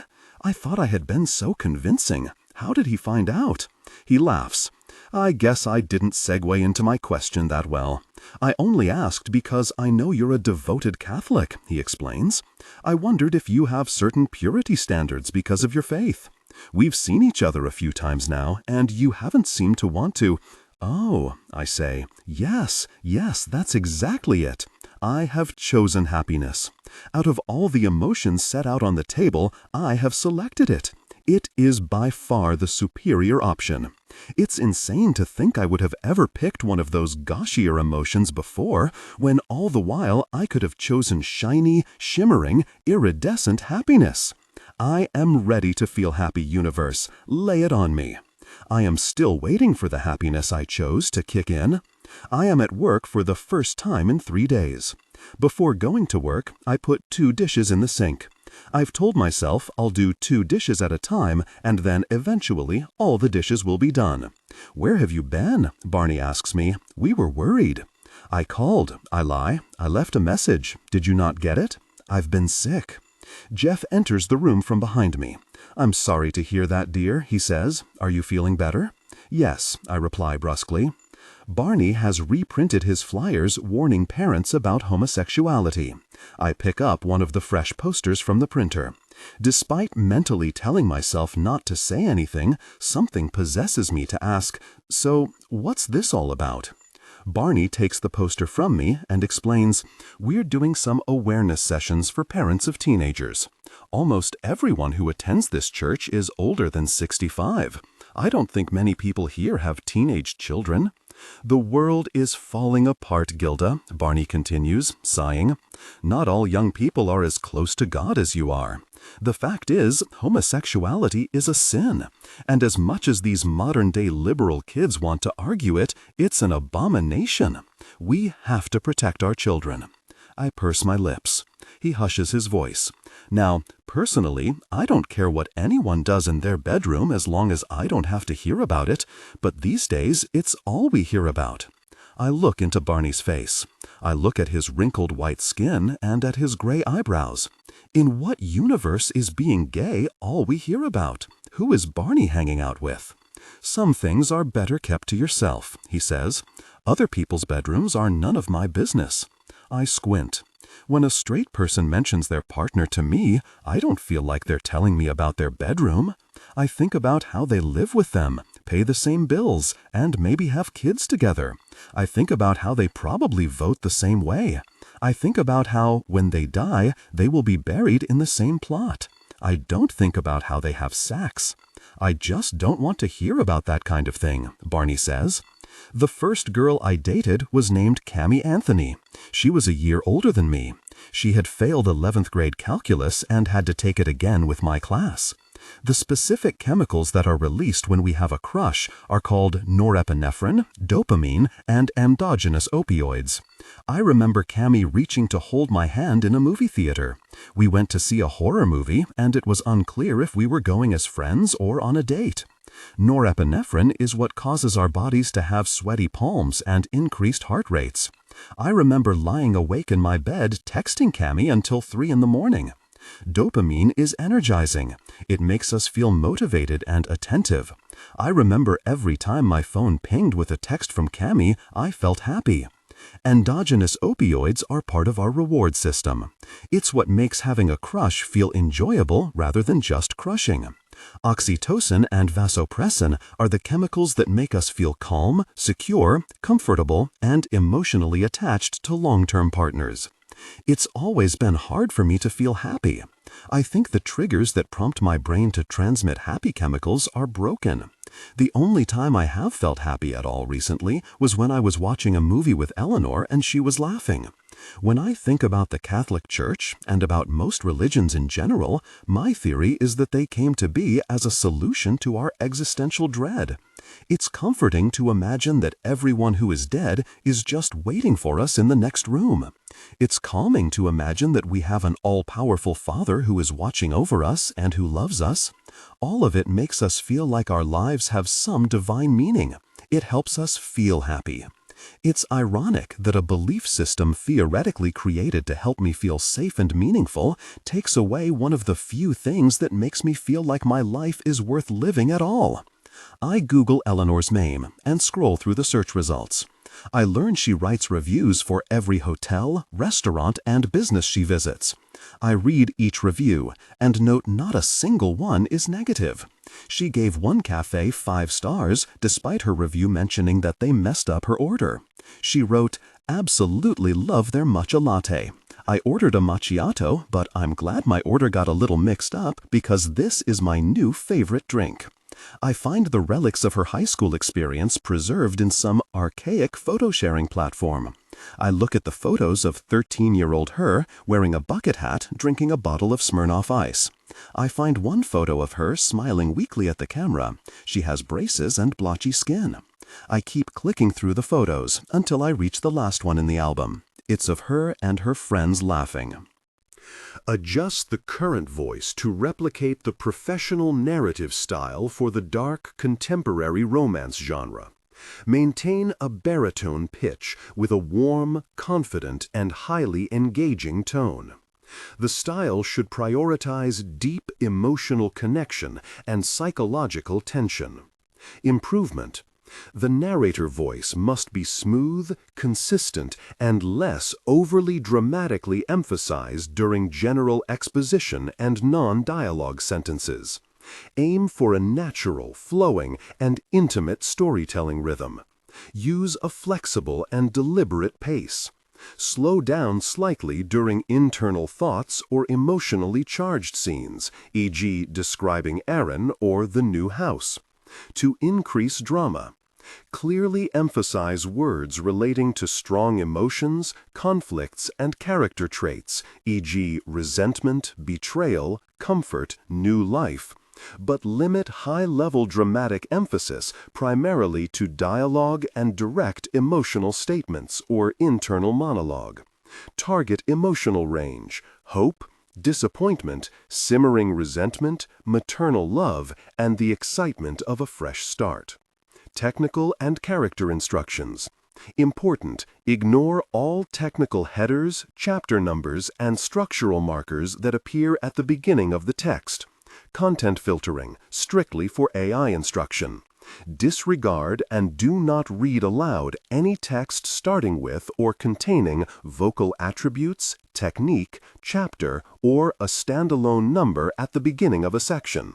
Start reading only from the main body of the story text.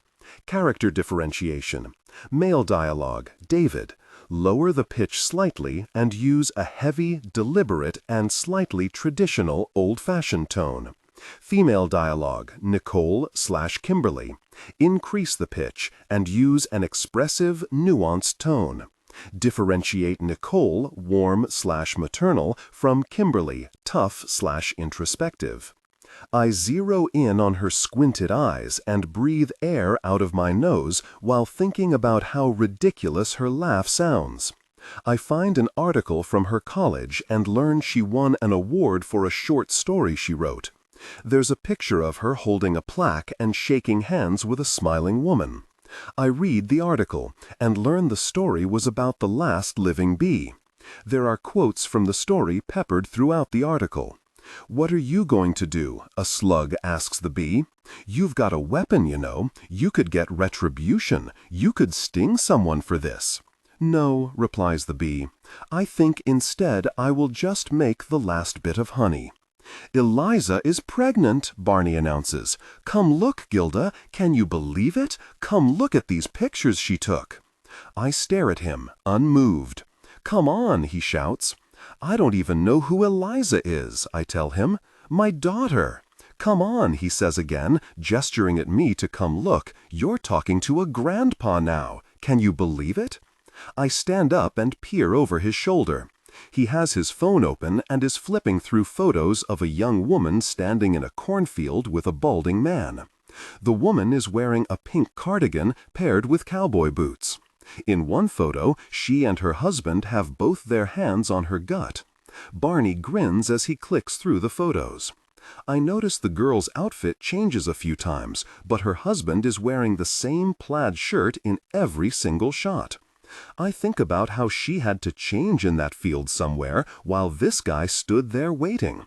The image of a naked pregnant woman standing in a field while her husband holds her clothes distracts me as Barney continues clicking through all 95 photos.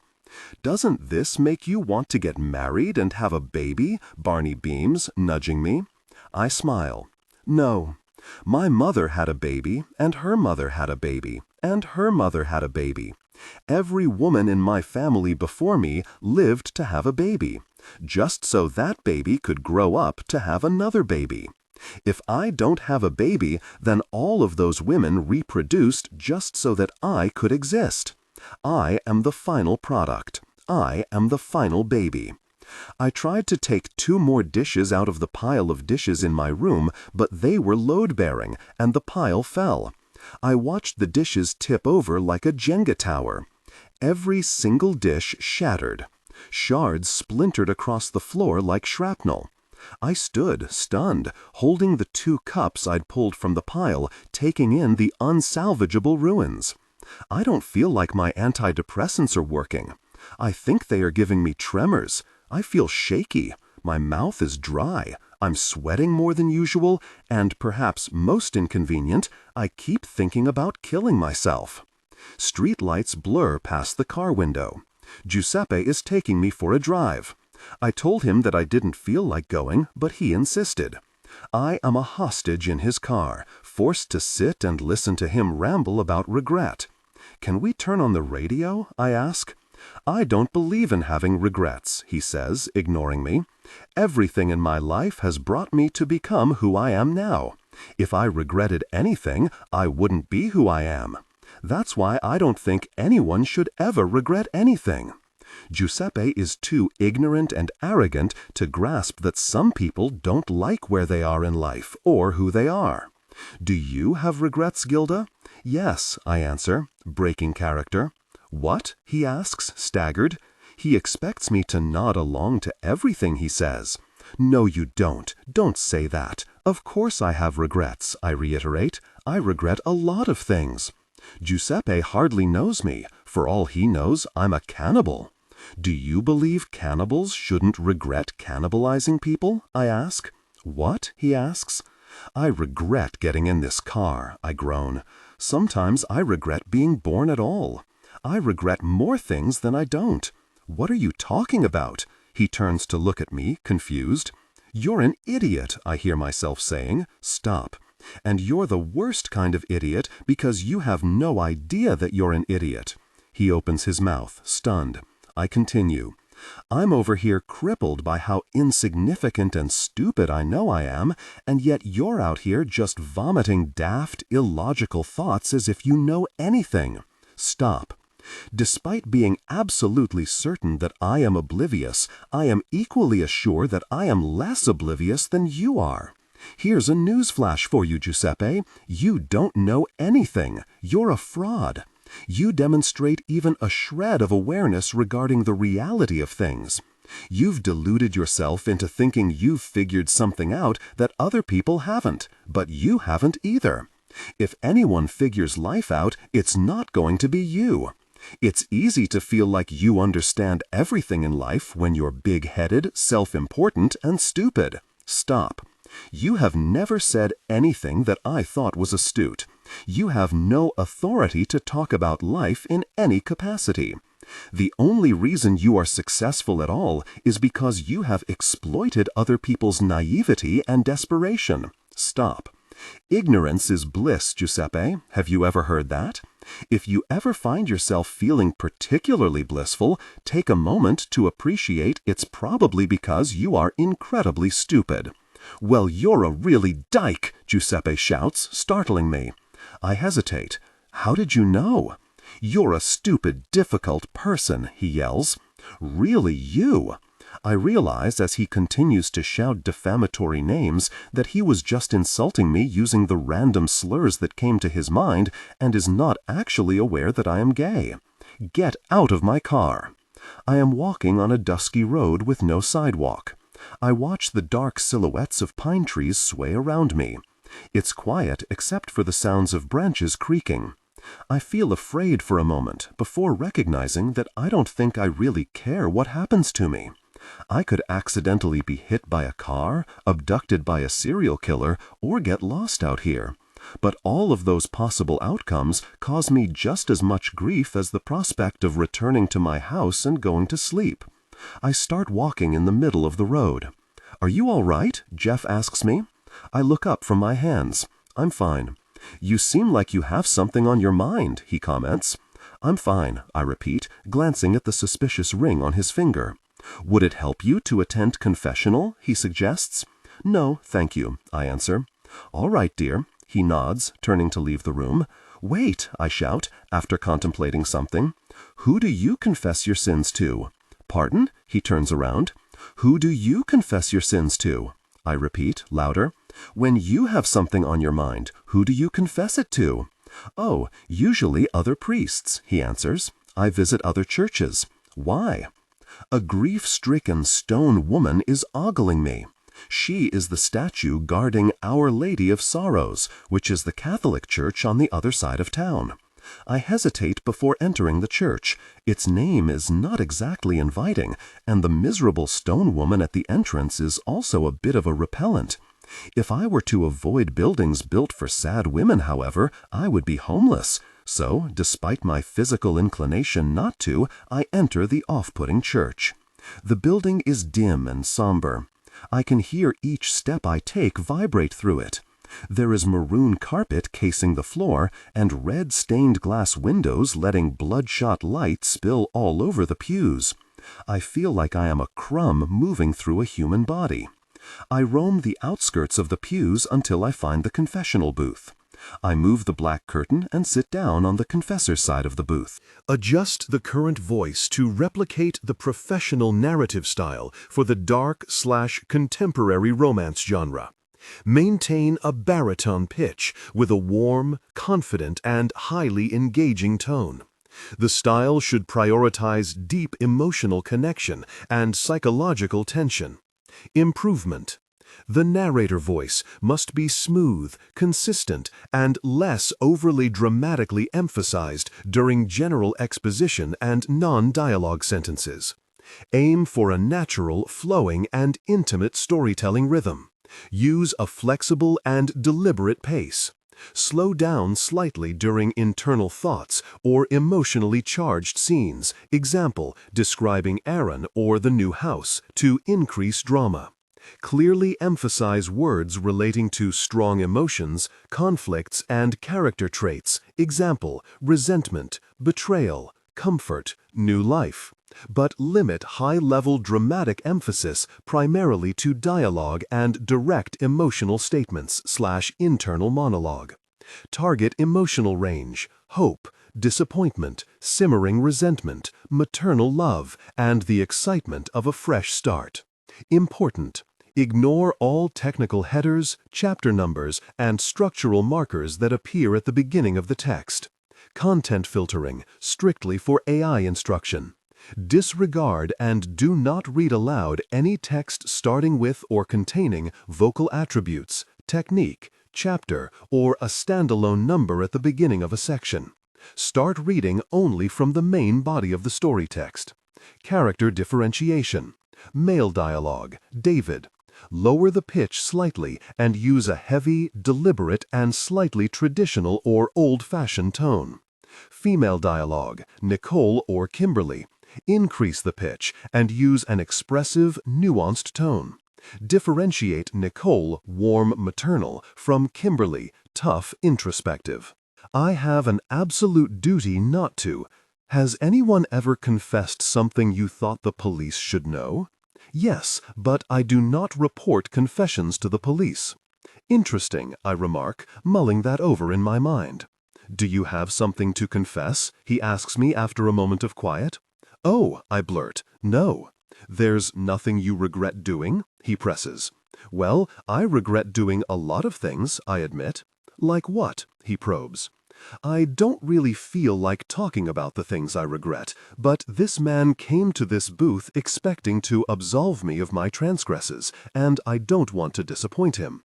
I regret lying, I admit. He hums to acknowledge he has heard me.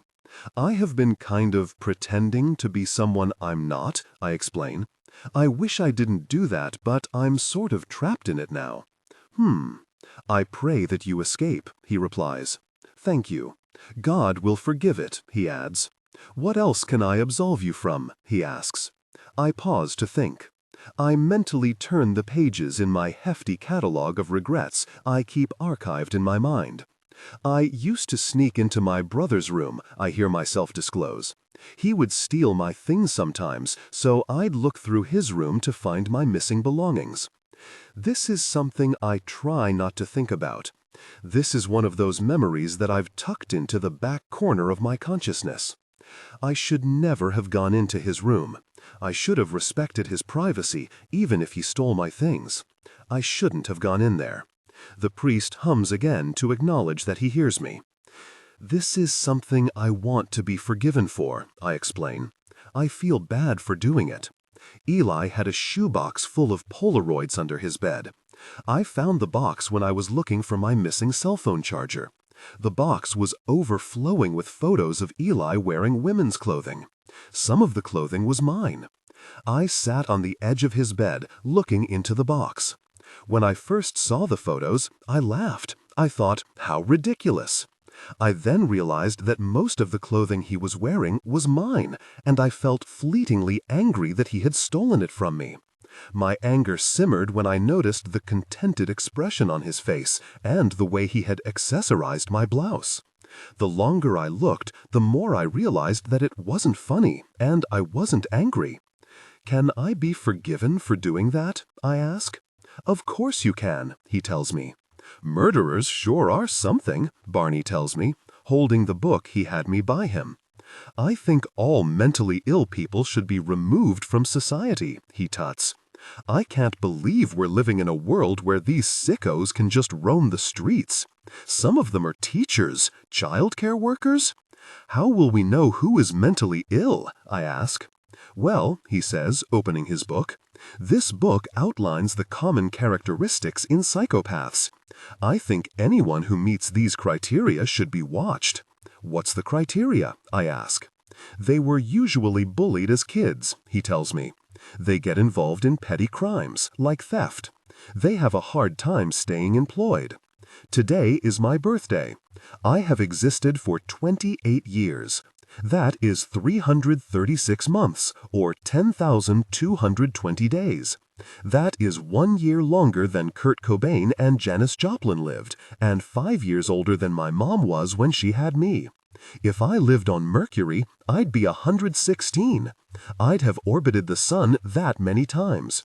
On Venus, I'd be 45. I'd be 14 on Mars. On Saturn, Uranus, Neptune, and Pluto, I wouldn't even be 1 yet. I was born late. I existed inside my mother's gut as a fully formed baby for a good 2 weeks longer than most humans do. That means I'm probably 10,234 days old. If I live as long as Gracie did, I'll live 31,390 some odd days. That doesn't seem much longer in the grand scheme of things. Even in the minor scheme of things, it seems short. I read once that women are born with all the eggs that they will ever produce in their life. That means the egg that formed me is as old as my mother.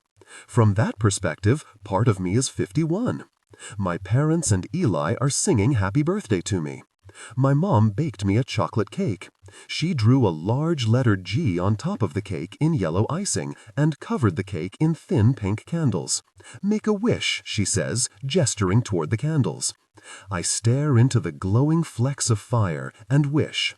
I wish that I find something distracting enough to occupy my mind with thoughts unrelated to the futility of my existence, or that I die in the least disruptive way possible for my family. I blow out the candles.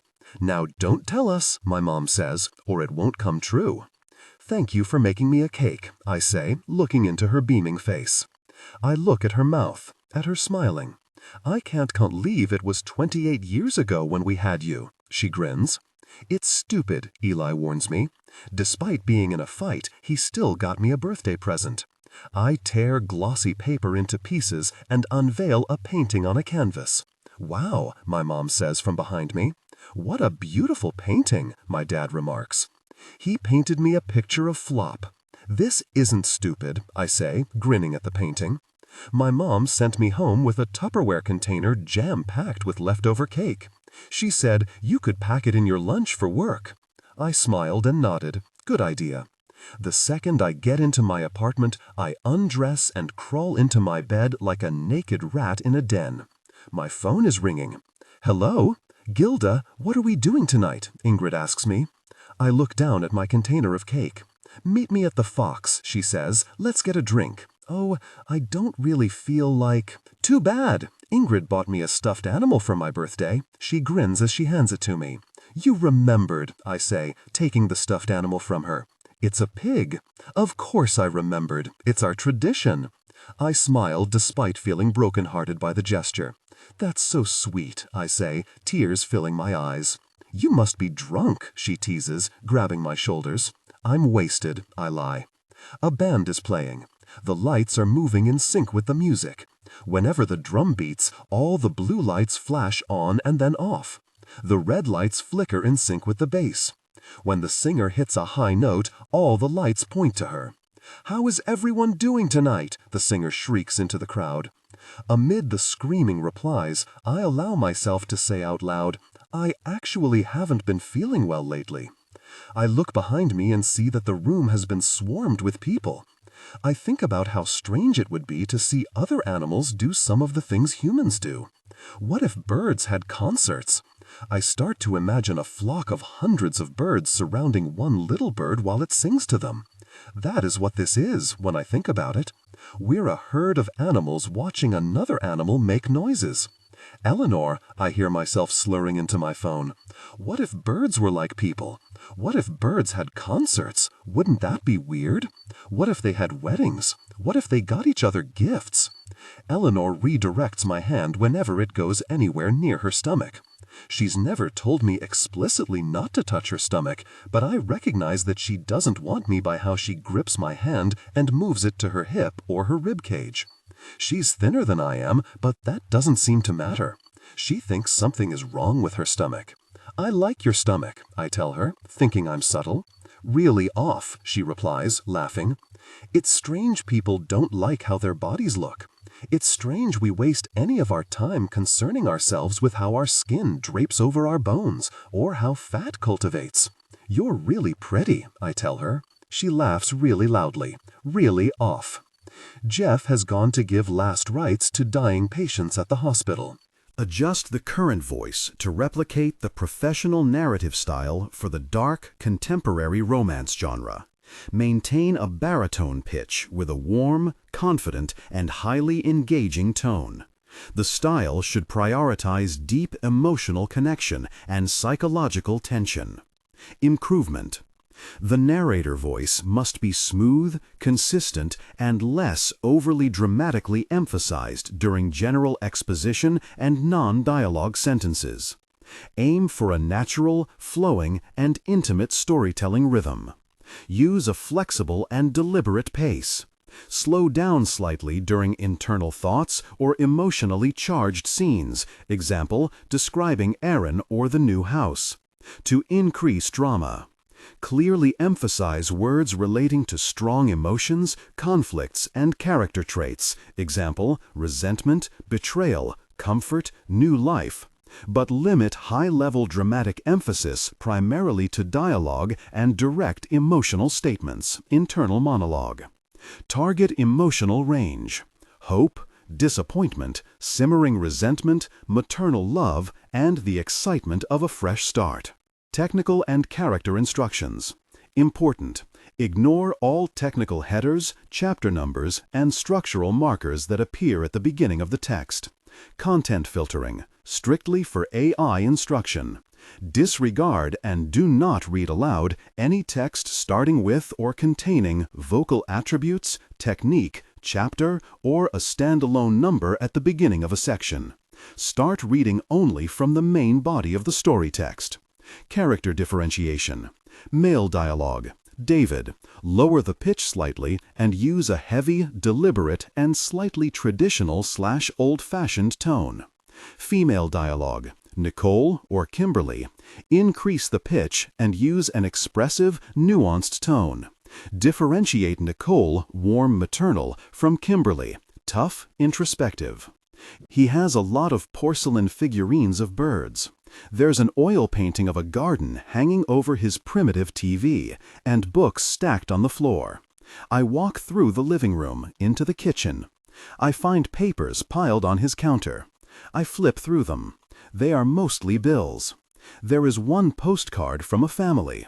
It says they are having a lovely time in India. They saw elephants and ate tandoori chicken. I open drawers and pull out piles of photos. I pause to look at Jeff in the photos. He is much younger in them. He has brown hair. I sit down at the table and continue to flip through the photos until I spot Grace's face. I study the picture. She and Jeff are standing together outside. They are at a picnic. Both of them are holding white paper plates. They are eating corn on the cob and hamburgers. Jeff is grinning and Grace is laughing. It looks like he told her a joke. I hear keys jingle in the front door. Really? I drop the pictures back in the drawers and shut them. I rush toward the back door I came in through and try to open it, but find that it has locked itself behind me. Really? Why did I do this? I rush away from the door, looking for someplace to hide. I run into the bedroom, throw myself to the ground, and roll under Jeff's bed. There is not much room for me to fit, and springs from the mattress dig into my back. I close my eyes tightly and try to imagine that I am not where I am. I am not where I am. I hear the door shut. I hear steps move closer to me. I am not where I am. The steps stop. I open my eyes and see Jeff's brown loafers standing right next to me. Really?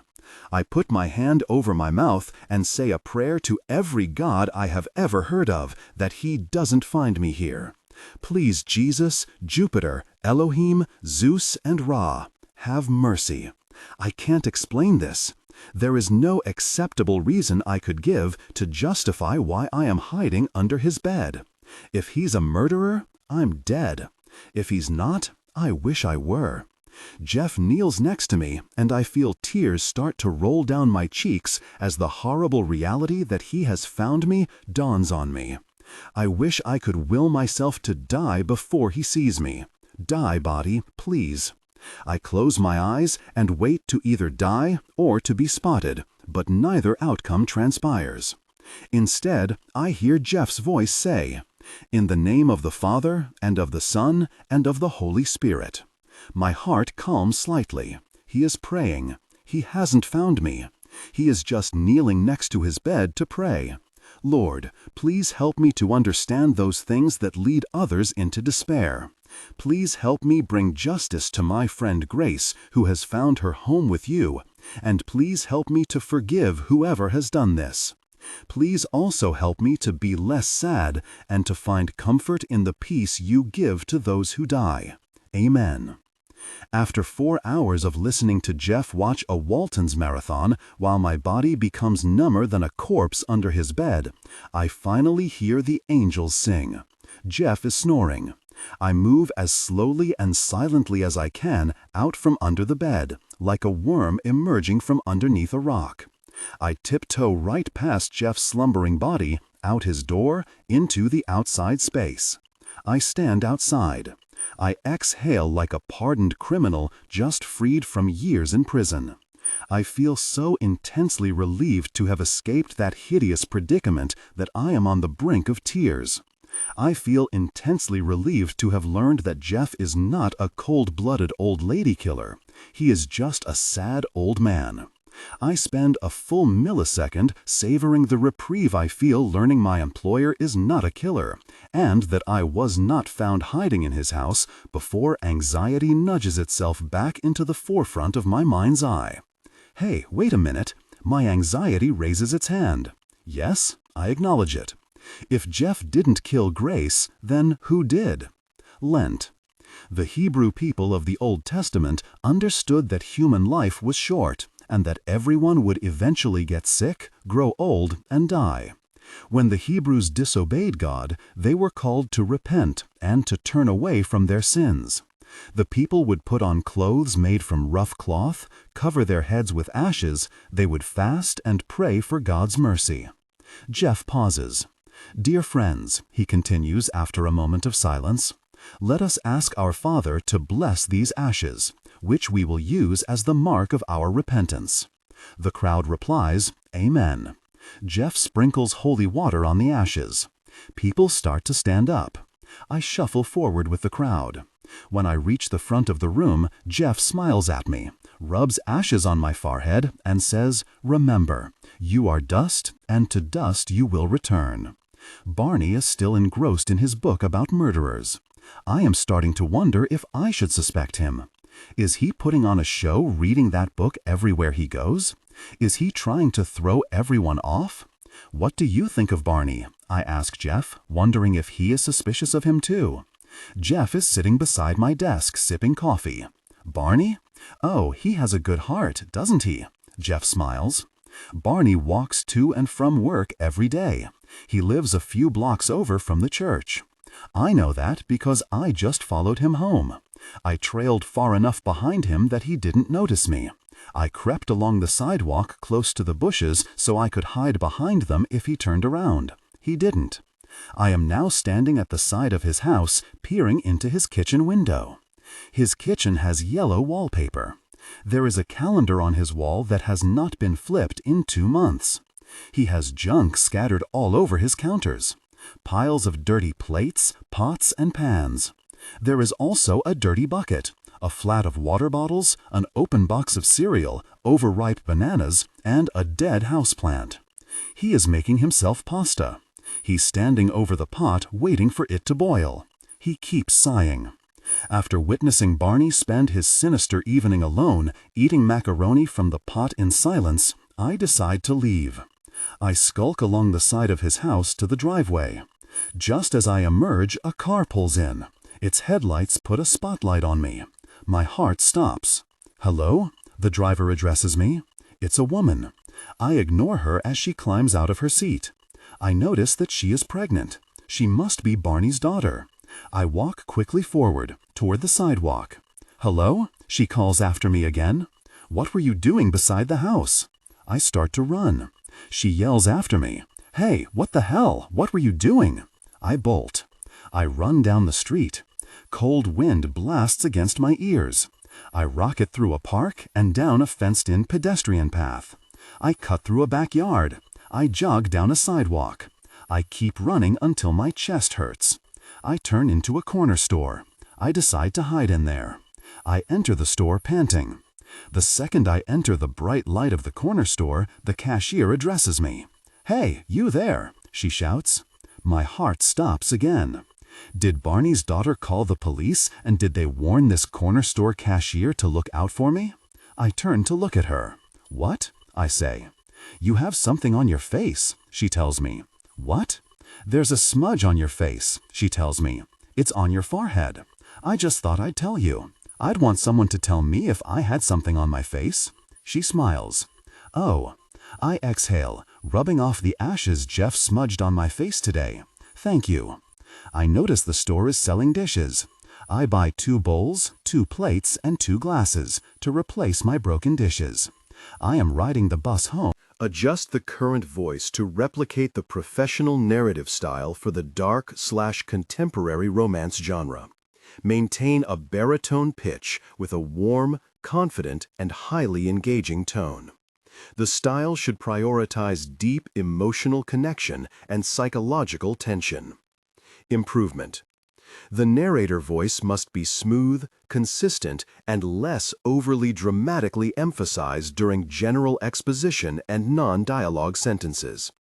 Aim for a natural, flowing, and intimate storytelling rhythm. Use a flexible and deliberate pace. Slow down slightly during internal thoughts or emotionally charged scenes, example, describing Aaron or the new house. To emphasize drama. Clearly emphasize words relating to strong emotions, conflicts, and character traits, example, resentment, betrayal, comfort, new life. But limit high-level dramatic emphasis primarily to dialogue and direct emotional statements/internal monologue. Target emotional range: hope, disappointment, simmering resentment, maternal love, and the excitement of a fresh start. Technical and character instructions. Important. Ignore all technical headers, chapter numbers, and structural markers that appear at the beginning of the text. Content filtering. strictly for AI instruction. Disregard and do not read aloud any text starting with or containing vocal attributes, technique, chapter, or a standalone number at the beginning of a section. Start reading only from the main body of the story text. Character differentiation. Male dialogue. David. Lower the pitch slightly and use a heavy, deliberate, and slightly traditional old-fashioned tone. Female dialogue. Nicole/Kimberly. Increase the pitch and use an expressive, nuanced tone. Differentiate Nicole, warm, maternal, from Kimberly, tough, introspective. I look up from a photo of Ed Gein and realize that I missed my stop. I pull the bell and walk toward the back door of the bus. I gaze at the passengers breathing around me while I wait for the bus to stop. I think about how strange it is that it's possible to end someone's life. It's like an ominous, magical power, turning someone inanimate. I remember watching rhinos chew branches at the Toronto Zoo. My 5th grade class went on a field trip. I remember looking at the rhinos, listening to their teeth crunch twigs and wood, and thinking, those things are just like dinosaurs, and dinosaurs are just like dragons. I decided rhinos were like magical creatures. The only reason they aren't considered magical is because they're real. I swallow an antidepressant with tap water. My mouth is still dry, and I am still sweating more than I used to. However, I am using a knife right now, and it's only slightly occurring to me that I could kill myself with it. I am mostly thinking about the apple I'm slicing, and about how fruit is sort of magical. There are a lot of things on Earth that I think would be considered magic if they weren't real. Dreaming, for example. The fact that babies are created inside of women's bodies. The whole concept of conception. Castles, trees, whales, lions, birds, rainbows, water, the northern lights, volcanoes, lightning, fire. Murder is like a dark magic.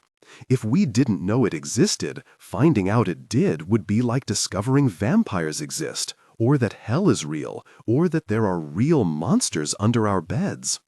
Murderers have discovered this and realized it's a real power they can use. Despite being an inconsequential animal on a pebble in space, they've found the closest thing they can to making sparks fly from their fingertips. And they want to hone it at the expense of anyone. They want to feel powerful. Someone tried to break into my house last night, Barney proclaims as he storms through the church's front doors. I pause. I had been watering the ferns by the entrance. I stand still, afraid he knows it was me. This community is in shambles, he bellows. We're living among criminals. We aren't safe in our homes. He looks at me. Do you have mace, Gilda? What? I reply. Pepper spray, he reiterates. Bear spray? A weapon? Do you carry anything to protect yourself? Before I say no, I hesitate. I wonder if he's asking me that to see if I'm vulnerable. I wonder if he's pretending to ask me out of concern, but is actually feeling me out to see if he can attack me. Yes, I decide to lie. I do. Good, he nods. I am typing gibberish into a Word document while I observe Barney pace around the church. I watch him interact with Sister Jude. She pats him on his shoulder while he tells her about the attempted break-in. That's terrible, I hear her comfort him. I'm so sorry you're going through this, Barney. I watch him talk to a group of parishioners. They all exchange expressions of concern and unease as he tells him he was almost robbed. He mentions that his daughter saw the perpetrator. He tells them it was a young woman. A young woman, one of the elderly men repeats him, aghast. My God, it's becoming more and more difficult to profile criminals in this day and age, isn't it? How are we supposed to know who we're safe around? I stare at Barney's face. I squint at him as he nods reverently at his audience. I know this church doesn't do background checks because they didn't do one on me. Jeff didn't ask me for so much as a resume before hiring me. Barney could be an escaped convict for all we know. He could be a serial killer. A couple is getting married today. The bride is blonde, and she is wearing white despite something I overheard her soon-to-be mother-in-law say in the hall. I am standing at the back of the church, watching the couple at the front. They are looking into each other's faces, holding each other's hands. I look around the church, at the crowd of people watching. They are all smiling up at the couple. Some of them are teary-eyed. I wonder, why do we do this? We give each other rocks and wear expensive clothing to sign papers saying we will be someone's partner until one of us die. We involve the government. I look around the room again, at the happy faces of the people sitting in the pews. They love this. They love watching these two get married.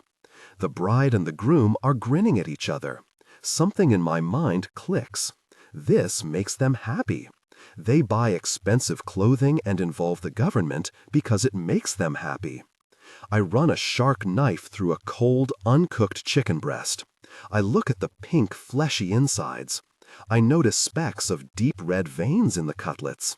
Is that normal? I ask Eleanor. She nods. We are cooking dinner together at her house. I brought wine I stole from the church. I don't cook, and I'm not contributing much. Eleanor has been stirring a saucepan with hot sauce, brown sugar, and red pepper flakes in it. She splashed some of the wine I brought into the pan. She seasons the chicken and pours the red sauce on it. I stare at the bloody, bright red chicken and wonder, what does human meat look like? Aren't you hungry? Eleanor asks me as she moves a fork of the meat to her lips. I don't want to offend her by not eating what she cooked. I cut a piece of the chicken off, put it to my mouth, and chew. Do you like it? She asks. I nod. I am looking into Eleanor's face on her pillow. Her eyes are brown. Your eyes are brown, I tell her. I know, she replies, smiling. Do you think you'll want to get married one day? I ask her. She snorts. Wow, I can't figure you out. What do you mean? I ask. She laughs. Half the time you don't text me back, and now you're talking to me about marriage? Don't you think it's a little early to ask me that kind of question, Gilda? I just wondered, I explain. In general, do you think you'll ever want to get married to anyone? Well, she answers, rolling on her back, I'm not really sure. She has freckles. You have freckles, I tell her. I know, she replies, smiling. I dream that Barney is tightening a belt around my throat. I dream that he's put my head inside a plastic bag. He's forcing me to drink Drano. He's put a pillow over my face and a knife up to my throat. He's tied a rope around my neck and put a gun to my temple. He's put a bomb in this room. I'm screaming, please stop, stop. I lash out and kick, just kill me. My stomach turns and I open my eyes. I am in Eleanor's bed and I feel nauseous. Maybe it'll go away if I fall back asleep, I tell myself. I close my eyes. My stomach turns again. I look up at the dark ceiling. I feel cold sweat roll off my forehead. I sit up and quietly walk toward the bathroom. I turn the light on and look at the toilet. The second my eyes register the toilet, they send a cue to my stomach that it's a safe time to puke, and I fall to my knees. I try to be quiet, but I keep making loud, involuntary gagging noises. Stop, I tell my body. Gag. Stop. I can't control the noises I'm making, or that my body keeps twisting my back and neck as I puke. I have no control over myself. I am trapped in this malfunctioning physical vessel. Gag. I hear stirring in the bedroom. Gilda? Eleanor's voice carries through the hall. Are you sick? I try to reply that I'm okay and that she should go back to sleep, but opening my mouth inspires the vomit in my stomach to erupt. I puke on the floor. Gosh, I glance around the bathroom. All of her towels are white. Adjust the current voice to replicate the professional narrative style for the dark, contemporary romance genre. Maintain a baritone pitch with a warm, confident, and highly engaging tone. The style should prioritize deep emotional connection and psychological tension. Improvement. The narrator voice must be smooth, consistent, and less overly dramatically emphasized during general exposition and non-dialogue sentences. Aim for a natural, flowing, and intimate storytelling rhythm. Use a flexible and deliberate pace. Slow down slightly during internal thoughts or emotionally charged scenes, e.g., describing Aaron or the new house, to increase drama. Clearly emphasize words relating to strong emotions, conflicts, and character traits, e.g., resentment, betrayal, comfort, new life, but limit high-level dramatic emphasis primarily to dialogue and direct emotional statements, internal monologue. Target emotional range: hope, disappointment, simmering resentment, maternal love, and the excitement of a fresh start. Technical and character instructions. Important: ignore all technical headers, chapter numbers, and structural markers that appear at the beginning of the text. Content filtering, strictly for AI instruction. Disregard and do not read aloud any text starting with or containing vocal attributes, technique, chapter, or a standalone number at the beginning of a section. Start reading only from the main body of the story text. Character differentiation. Male dialogue. Lower the pitch slightly and use a heavy, deliberate, and slightly traditional, old-fashioned tone. Female dialogue. Increase the pitch and use an expressive, nuanced tone. Differentiate Nicole, warm, maternal, from Kimberly, tough, introspective. I keep trying to say that I'm okay, it's all right, don't worry, but every time I open my mouth, I puke. I wrap my arms around the bowl of the toilet and vomit red, half-digested chicken into the water. As I feel pressure build up in my eyes, my stomach continues to turn and my throat burns from my own stomach acids. I watch as Eleanor takes one of her clean, folded white towels from its basket and uses it to clean up my puke. "Do you think it was a man or a woman?" Barney asks me. He's sitting on my desk. "What are you talking about?" I reply. I wish he weren't sitting so close to me. I still feel sick. "Whoever murdered Grace, do you think it was a man or a woman?" "A man," I reply, eyeing him. "You think so? Why?" he asks. "Just a hunch," I say quietly. "I don't know," he mulls. "I think it might have been who tried to rob me." I Google homicide and gender.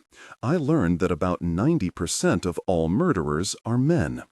"Father Jeff?" I knock on Jeff's office door. "Yes, dear." He looks up from his notebook. "Do you have a minute?" "Of course. Come in." He puts his pen down. I sit down on the chair across from his desk. "I've been thinking about Grace a lot," I tell him. "Do you mind if I ask you about her?" "Oh," he replies. "Of course. What would you like to know?" "She's been on my mind a lot," I tell him. "I feel terrible about what happened to her." "Me too," Jeff nods. "Grace is happy in heaven now, though, dear. Is that a comfort to you?" I nod, but it isn't. "What did Grace do before working here?" I ask. "Oh," he thinks for a minute. "Well, she worked for a time as a cashier at a corner store." "What else did she do?" I ask. "Well," he thinks, "she volunteered with the Friends of the Library. She loved to read. She used to monitor recess at St. Gabriel's. She loved children. She used to do a lot of crossword puzzles. She was very social. She was quite involved in the church. She used to run our canned food drives. She was very charitable." "So she was a nice lady?" I ask. "People liked her?" "Oh, yes," he nods. "Yes, everyone loved her. She was very kind." "Do you think someone killed her to steal from her?" "I'm not sure," Jeff replies. "She was from humble means, so it would surprise me." "Did she have anyone around her who seemed crazy?" I ask. "Did she know anyone who had drug problems or anything like that?" Jeff shakes his head. "None that she ever mentioned to me." "Barney's been talking to me about it a lot," I say quietly. "He's reading that book about catching murderers." Jeff nods. "Yes, it's obviously weighing on him too." I nod. "Who do you think killed her?" I blurt. "Oh, I'm really not sure," he says. "She was a very sweet, quiet woman. I can't imagine why anyone would do anything to harm her. I've chosen not to occupy my mind with those apprehensions, though, dear, and to leave it to the police and to God. It doesn't help to dwell on those types of wonderings." I Google Barney's name. I scroll until I find a link to his Facebook profile. His profile picture is a selfie taken from a very low angle. He posts a lot of links to Fox News. His relationship status is set to married. He has not mastered Facebook's privacy settings. Every photo album he has is open. He took a trip to Florida 3 years ago. Prior to that, he attended some sort of car show. This summer, he went to the beach and took a lot of blurry photos of a beach towel. There is one picture at the very end of the album of him smiling with his arm around his daughter. I click on her profile. She posts a lot of statuses regarding how far along into her pregnancy she is. The baby is the size of a walnut. The baby is the size of an apple. The baby is the size of a cantaloupe. Barney has liked every single status. I am creating a fake Facebook profile. I choose the name Homer S. Gerster. After selecting a photo of an old man from Google Images, I open Barney's daughter's profile and click Add Friend. I am sitting at my desk listening to the hum of the light above me. I am watching the clock in the corner of my computer screen tick through time. It's 2:41, it's 2:42, it's 2:43. My eyes wander across the screen. They zero in on the sent email folder. I click, scroll, and unearth hundreds of emails written and sent by Grace. I click rapidly through each email, speed reading every word, while simultaneously disparaging myself for not thinking to look here earlier. She sent condolence emails to bereaved families. "Dear Williams family, our parish family has you in our thoughts, and we are praying for you and John's spirit every day. Please see the enclosed passage about losing a loved one. With love and God's blessings, St. Rigobert's Church." She forwarded the emails forwarded to her. "Look at these funny pictures of hamsters," she wrote. She sent one titled Funny Church Signs. It has pictures of church signs that say things like, "How do we make holy water? We boil the hell out of it." She sent rosemary recipes. I read one for chocolate fudge. She wrote instructions regarding how to make kombucha and Turkish delight. She wrote, "Rose, tell Jim I saw a man who looked just like him at the drugstore last night. I screamed, 'Jim,' over and over. When the man finally turned around and I realized it was not Jim, I recognized what a miracle it is they haven't committed me to a senior's home yet. I have been laughing about it all day. Love, your friend Grace." Her most recently sent email to Rosemary was for her birthday. It said, "Dear Rosemary, happy belated birthday. My memory is going, Rosie. I'm sorry I didn't email you last week. If I ever miss it again, please consider this email my forever happy birthday. I hope every birthday and every day you have left on this earth is so happy you can barely stand it." I comb through the emails for any mention of Barney. I search his name and find one. It says, "Dear Barney, we miss you at the church and are praying for you. Love, Grace." He replied, "God bless you and thank you, Grace. I'm doing okay. Barney." I read both emails about 10 times. Why wasn't Barney at the church, and why were they praying for him? Local school children are putting on a play for Mass today. The play is called Stations. It has attracted a larger than usual congregation. The lead actor is a blonde 10-year-old boy. He has a wreath made of twigs on top of his small golden head, and he is wearing a large white robe's belt. He keeps tightening the robe's belt around his little waist. I look at his hands as he tightens the belt. He has a purple Band-Aid on his finger. I look up at his mouth and notice the residue of whatever he ate for lunch has created an orangish mustache above his upper lip. Just as I begin to grow attached to this kid, a 10-year-old girl with a beard drawn on her face condemns him to death. The lights in the church go out. When they come back on again, the 10-year-old boy is given a wooden cross to carry. The cross is impressively realistic.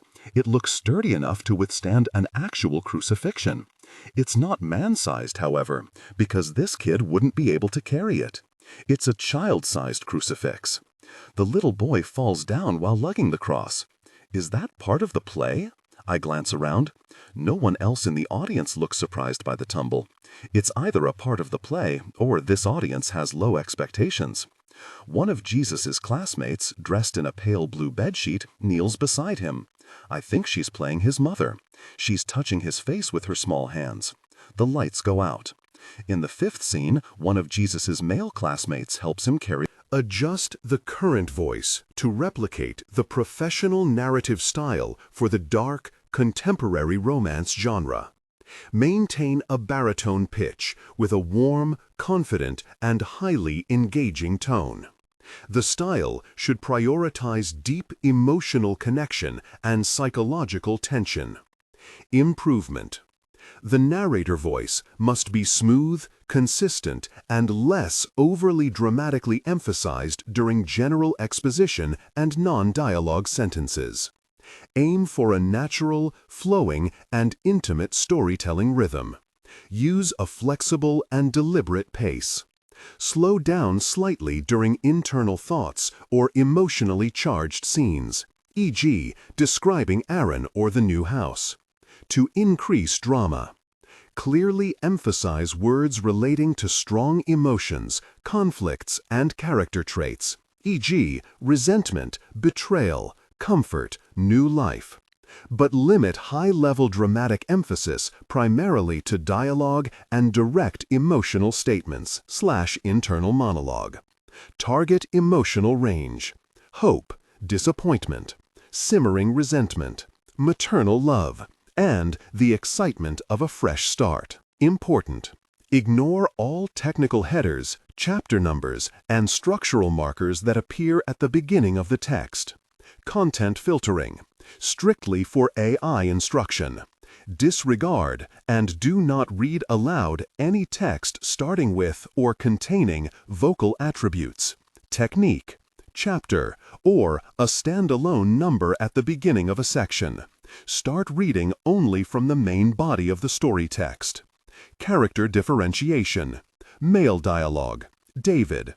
Lower the pitch slightly and use a heavy, deliberate, and slightly traditional, old-fashioned tone. Female dialogue. Nicole/Kimberly. Increase the pitch and use an expressive, nuanced tone. Differentiate Nicole, warm, maternal, from Kimberly, tough, introspective. A bunch of girls wearing bedsheets surround him and pretend to cry. He falls again. I think this time it was intentional. A crowd of his classmates rip his robe off him. Thankfully, the child is wearing a t-shirt and shorts beneath the bathrobe. The scene still feels inappropriate. Now one of his classmates is pretending to nail him to the cross. He is swinging an actual hammer an inch away from his hand. I wince every time he swings, afraid they'll misjudge the distance and hammer the palm of this kid's little hand. I think he is pretending to die now. He is looking up into the ceiling of the church. He looks down at his feet. I think this is the end. Wait, they're taking him off the cross. Now they're lying him down on the carpet of the church. The lights go out. Everyone is clapping. I am clapping as well, to blend in. We all stand up. We are cheering. "Good job, kids," someone shouts. A man whistles. "Encore!" "Beautiful stations this year, weren't they?" Barney remarks to the old man standing across from us. The man has his thumbs beneath his suspenders. He nods. The girl playing Mary suited the part especially, I thought. I thought she did as well, Barney agrees. What did you think of it? The man turns to me. I sputter. It seemed like the cross was pretty heavy. They both nod. Barney mumbles. It did seem heavy, yeah. What's going on with all this Grace Moppet hullabaloo? The old man changes the subject. Any updates? Do we know who did it yet? Barney shakes his head. We've received very little news, I'm afraid. The police are taking their sweet time getting to the bottom of it. I've been looking into it myself. I've got a couple of leads. I don't know if I trust the police to sort it out, to be honest. "Did I tell you my house was almost robbed?" "It was?" the man asks aghast. "When?" "A couple of nights ago." "The police haven't done anything. They told me there's no evidence. I've called them at least 8 times about it, and they've asked me to stop. Can you imagine? They can't solve a simple attempted robbery, let alone a murder case. I don't have much hope." The old man tuts. "What's the world coming to? Do you think anyone who goes to this church was involved?" I ask Jeff. I have returned to his office to ask him more about Grace. "No, I don't think so," he answers. "I can't think of anyone." I stare at my hands. I start to think about skeletons and the bones in my fingers. "Would you like to say a prayer for Grace with me, Gilda?" Jeff offers. "Sure," I reply, folding my skeleton hands in my lap. Jeff looks down and recites, "Saints of God, come to Grace's aid. Come to meet her, angels of the Lord. Receive her soul and present her to God the Most High. May Christ, who called you, take you to himself. May angels lead you to Abraham's side. Give her eternal rest, O Lord, and may your light shine on her forever." Who is this? Barney's daughter messages me. "Hi," I reply. "This is Homer." "Do we know each other?" She writes back. "I'm an old friend of your dad's," I reply. "I knew you when you were little. How is old Barney doing these days?" "Oh, I'm sorry, I don't remember you. He's been doing okay. Did you hear my mom passed away last year? We've all been struggling with that. I'm expecting a baby soon, though, and he's looking forward to being a grandpa. His wife is dead? I'm sorry to hear about your mom," I write. I start to imagine that Barney is a serial killer. I imagine that he murdered his wife. "Was it unexpected?" I ask. "She had cancer for quite a while prior," Eliza writes. "Did you know her?" "No," I reply. "How has Barney been dealing with all of that?" "He's okay," she shares. "My mom was always a homemaker, so he's been struggling a bit with cooking and cleaning. I had to teach him how to do laundry. He's doing his best. I'm sure he'd like to hear from an old friend. I'll tell him you said hello." Barney is eating a Tupperware container full of macaroni. I have watched him move his fork to his mouth over and over. He has poured himself a glass of tap water. I stare at his hands, at the gray hairs growing on his knuckles and his worn, fat fingers. I zero in on his gold wedding ring.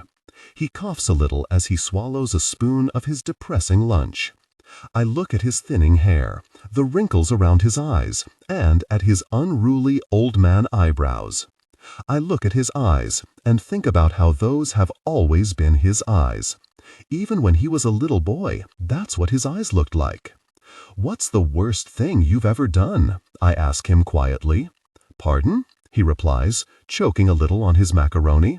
"What's the worst thing?" I repeat. "Oh," he looks at his food. "That's a big question. Why?" "I was just wondering if you have any big regrets." He hums. He snaps his fingers. "Yes, yes, I wish I took better care of my teeth. I've spent some serious money on my teeth. Do you take good care of your teeth?" I nod, even though I don't. "Good," he says, spooning more food into his mouth. A small black ant races across the table in front of Barney. "An ant!" he shouts. He attempts to kill it with a clenched fist. He bangs on the table over the ant 3 times, but each time the ant remains unharmed and continues racing across the table. I look at the macaroni that he has spilt on his shirt. I look at his unironed shirt half tucked into his pants and at how nothing he's wearing matches. I watch him continue to attempt, and fail at, killing the ant. This man doesn't know how to make himself lunch. He doesn't know how to clean his house. He doesn't know how to iron his clothing, and he literally cannot kill an ant. If Barney didn't kill Grace, then who did? I can see the top of my own head. This sensation is unsettling. However, maybe I should be grateful for it. It's sort of like a superpower, to float outside of your body. It's kind of like flying. People pay to see the world from an aerial perspective. That's why lookouts have coin-operated telescopes mounted on them. People climb mountains for the view. Window seats in airplanes sell out first. Maybe it's pessimistic of me to categorize this feeling as unsettling. Maybe my physical perspective has warped itself to encourage me to change my inner perspective. Maybe I'm supposed to stop caring about who killed Grace. Maybe I'm supposed to stop worrying about Eli having a drinking problem. And maybe I'm not supposed to care that my parents don't acknowledge it. Maybe I need to stop thinking about all these negative things. Maybe I need to look on the bright side. Hey, look on the bright side, I tell my body. Hi, Grace. I haven't heard from you in a while. I hope all is well with you. Things have been quiet around here. I've been spending most of my time knitting and tending to Lou. Last Sunday, I paid my sister June a visit. She was just moved to a nursing home. Her son wanted her to move in with his family, but she requires too much care now. She seems comfortable in the facility, but she is a bit confused. She doesn't know what she's doing there. She keeps insisting that she's 28 years old. It's not worth telling her otherwise. She is insistent that she just turned 28.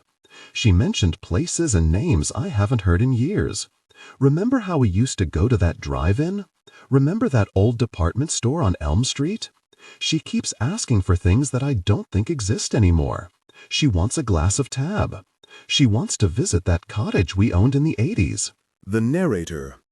The narrator voice must be smooth, consistent, and less overly dramatically emphasized during general exposition and non-dialogue sentences.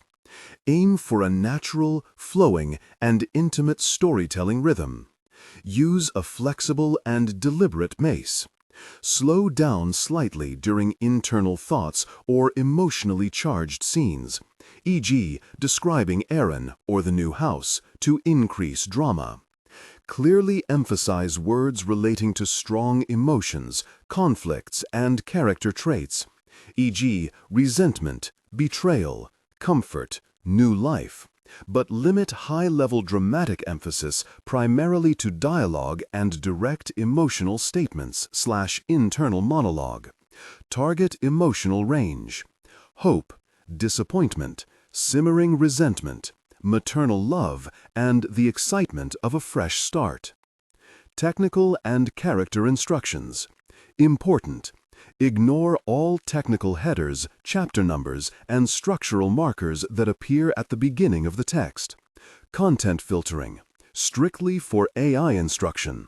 Disregard and do not read aloud any text starting with or containing vocal attributes, technique, chapter, or a standalone number at the beginning of a section. Start reading only from the main body of the story text. Character differentiation. Male dialogue, David. Lower the pitch slightly and use a heavy, deliberate, and slightly traditional old-fashioned tone.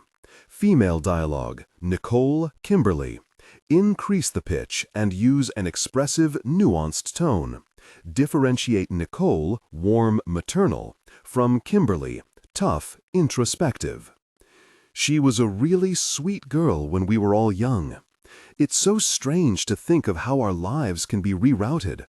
Remember that boy I was seeing before Jim? He ended up living in Costa Rica. Can you imagine how different my life would have been if I had stayed with him? I remember you used to talk about becoming a nun. Can you imagine? It's fun to reminisce, isn't it? I wouldn't go back in time myself, though. As much as I miss the people, I wouldn't want to be in my 20s again. Is that strange of me? I suppose I'm content with how everything turned out and would hate to risk messing it up. June actually didn't recognize me on Sunday. I said, "Hi, June, it's Rosemary," and she looked at me with bewilderment. When she finally recognized me, she shouted, "You look so old." The nurse in the room was mortified before I laughed and said, "I am old." I hope you've been well, Grace. Love, Rosemary. For no apparent reason, my heartbeat is racing and I am struggling to breathe. Exercise mindfulness, I tell myself. Look around and tell yourself what you see. I see dust on my dresser. I see socks on the floor. I see clothes hanging in my closet. I own 6 identical green hoodies. I don't know what possessed me to buy 6 green hoodies. I don't particularly love hoodies, let alone the color green. And why are all my jeans gray? I own a t-shirt with a drawing of an eye on it. I have another t-shirt with a tree stump drawn on it. Why? Is this my style? Why does the concept of style exist at all? Do I drape fabric over my body for the same reasons turtles have shells? Is it because I'm like a bird and these are my feathers? Is it for some other reason? Why did I pick these colors? How much money did I spend on these things? What will happen to this stuff when I die? Will everything be donated and worn by people who I've never met? What if someone I have met wears them? What if they unknowingly walk around in their dead acquaintance's green hoodie? Which of these things did I buy from a thrift store? Did anyone already die in these things? I see a dirty plate on my bedside table. I see light coming in through my window. I see my phone lighting up. I look down. Eleanor texted me. I was out of my mind when I dressed myself this morning. I overthought my outfit to the point of absurdity. I somehow landed on pairing men's gray sweatpants with an XL gray t-shirt. I reasoned through some mental acrobats that these were my only acceptable pieces of clothing. Some hateful spirit possessed me into thinking I'd look ridiculous in anything else. It didn't occur to me that going to the movies with Eleanor meant that I was dressing for a date, and that poor Eleanor might find me dressed like a large gray blob repugnant.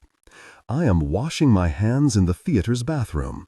The soap has already been rinsed from my skin, but I keep activating the automatic tap water and re-washing because it has just dawned on me that I should be ashamed of myself. I exit the bathroom and wave a pruned hand at Eleanor, who has been patiently waiting outside for me. I am humbled by how starkly I contrast against her fashionable, put-together outfit. She's wearing jeans and a clean, tailored t-shirt. I squint at her face. Is she wearing mascara? Why are you looking at me like that? She asks. Sorry, I reply, looking away. The people around us probably think I am her strange charity case cousin who she has benevolently taken out to the movies despite being discernibly strange and unattractive. The movie theater employee rips our ticket stubs. He smiles warmly at fashionable Eleanor, but the heat in his expression cools when his eyes land on me. We arrive at our aisle. I hand Eleanor my bag of popcorn and ask, "Can you please hold this for a second before I genuflect and make the sign of the cross?" She snorts. What the hell are you doing? What the hell am I doing? I don't like the movie we're watching, but I am still grinning up at the expansive screen. Eleanor finds the movie funny. She keeps snorting and slapping her knee. A thrill of happiness washes over me as I listen to her ridiculous chortle. Did you like it? She asks as we exit the theater. I throw my empty popcorn bag in the trash. Yes, I smile at her. Everything in your apartment is broken, Eleanor comments. You have a cracked mirror, a broken cupboard, a broken TV remote. Your closet door doesn't shut. Your can opener doesn't work. I can't lock your window. Why don't you ever get anything fixed? She asks. Do you want me to help you get these things fixed? Oh, no thank you. I'm on it, I lie. You're being quiet again, she adds. Are you doing okay? I look into her face. I'm fine. An unanticipated knock on my front door shocks me awake. I sit up, panicked, and then fumble to look at the time on my phone. Who is that? Eleanor asks. I don't know, I reply, rubbing my eyes. The person at my door knocks again. I stumble to answer. I squint quickly at my reflection in the cracked bathroom mirror as I pass by it. My hair is matted at the back of my head, and there are lines indented on my cheeks from my pillowcases. I open the door and find a police officer leaning on my doorframe. I notice my neighbor has her door open. She is peering out to see what's going on. Hi there, the police officer greets me, his eyes scanning my face. Hi, I reply. I am sitting in a sparse, gray room at the police station. 2 police officers are sitting across the table from me. I was given a can of orange soda. I am not sure why I was brought here. They asked me to come, and I said okay. I am trying to ignore my internal dialogue while it attempts to speculate why. I feel my heart rate increase as I explore the various possibilities in my mind. I look around the room for something to distract myself with. The room is bare. There's very little to look at. There is a clock in the room. I can hear it tick. Focusing on the tick, tick, tick is making me feel antsier. I inhale and stare down at my hands. Tick, tick, tick. On the shape of my fingernails. The officer who came to my door is filling out some paperwork. Without looking up at me, he asks, "I saw a pretty beat-up-looking car outside your apartment. Is that yours?" "Yes," I answer, nodding. "I have not repaired my car since I was rear-ended at that stoplight." "How did it get so beat up?" he asks, still looking down. "I got in a car accident," I explain. "A woman hit me at a stoplight." "Did you file a report?" I shake my head. "Why not?" I stammer, "I'm not sure." I didn't file a report because I didn't have the motivation to. I suspect that this rationale might be difficult for people with the drive to complete basic tasks to understand, so I am choosing not to share it. I would rather ignore the problem than go to a police station, fill out paperwork, and talk to an insurance company. The task of filing a report is more daunting to me than accepting the loss of my car. The policeman tilts his head. "So, according to you, you were stopped at a red light, following all the rules, someone rammed into the back of your car, totaled your car, and you didn't so much as file a claim with your insurance company?" "Yeah, I guess. I just haven't gotten to it yet," I lie. "Do you drink, Gilda? Alcohol?" I clarify for some reason. My existence as a living human person implies that I drink water and other liquids. I correct myself quickly. "No, I don't drink." "You don't drink at all?" "I drink a little, but I wouldn't call myself a drinker, no." "Did you have much to drink before that accident?" "No." "Nothing at all to drink that day?" "No, I don't think so. It was like 8 a.m. Adjust the current voice to replicate the professional narrative style for the dark/contemporary romance genre. Maintain a baritone pitch with a warm, confident, and highly engaging tone. The style should prioritize deep emotional connection and psychological tension. Improvement. The narrator voice must be smooth, consistent, and less overly dramatically emphasized during general exposition and non-dialogue sentences. Aim for a natural, flowing, and intimate storytelling rhythm. Use a flexible and deliberate pace. Slow down slightly during internal thoughts or emotionally charged scenes, e.g., describing Aaron or the new house, to increase drama.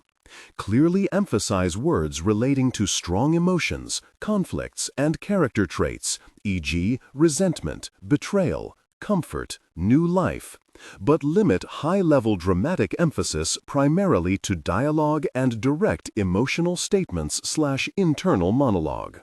Target emotional range: hope, disappointment, simmering resentment, maternal love, and the excitement of a fresh start.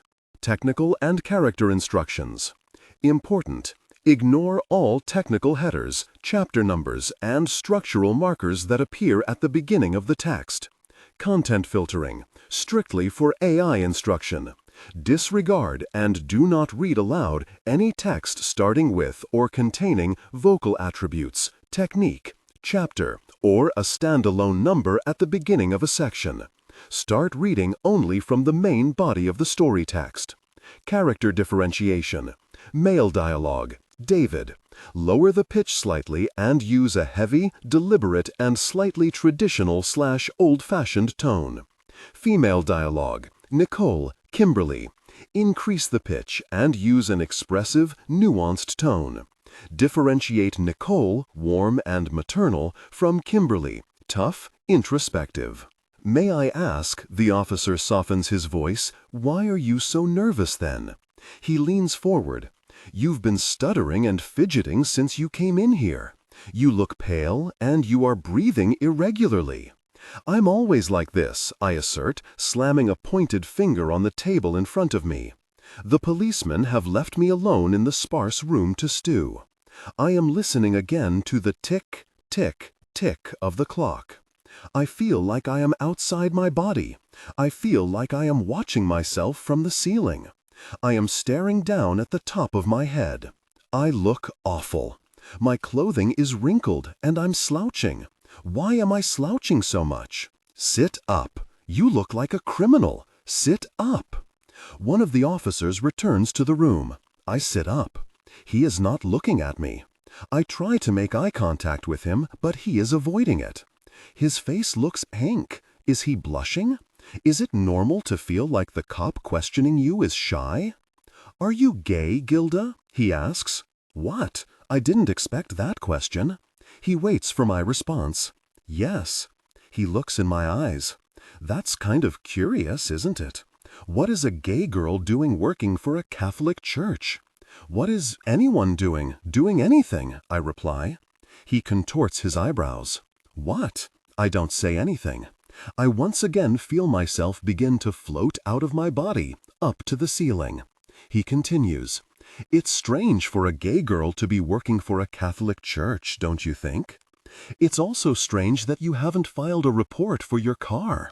You seem off, okay? I'm concerned. You're coming across very strange. I am watching his mouth open and close, open and close, open and close. I hover above myself while he continues to tell me that I seem strange. I do seem strange. I watch myself struggle to form a facial expression that will not exaggerate how strange I seem. It is difficult in response to this subject to produce any expression that isn't weird. I can't smile, for example. That would be weirder. Maybe I should nod.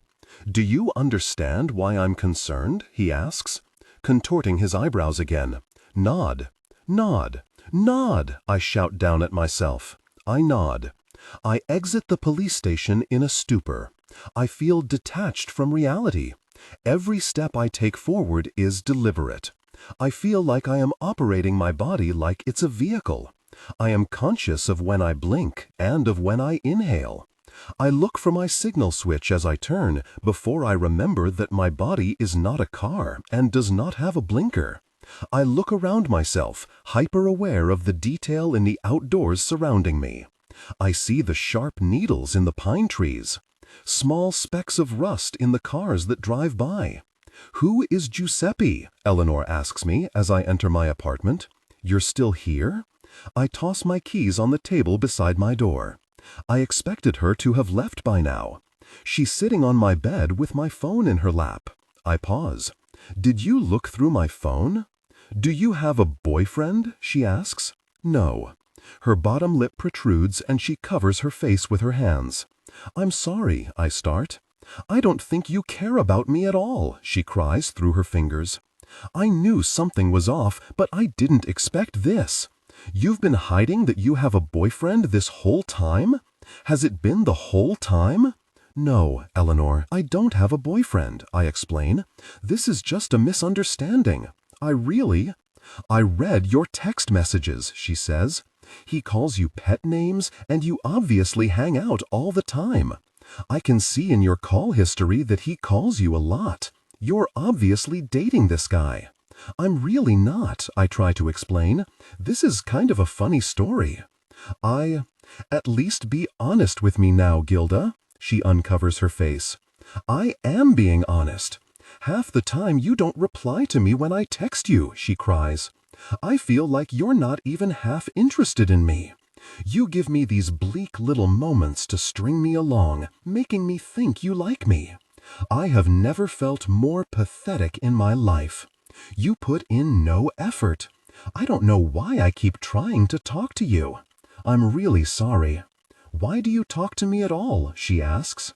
You obviously don't even like me. I do like you, I tell her. Why do you act like this then? Something's wrong with me.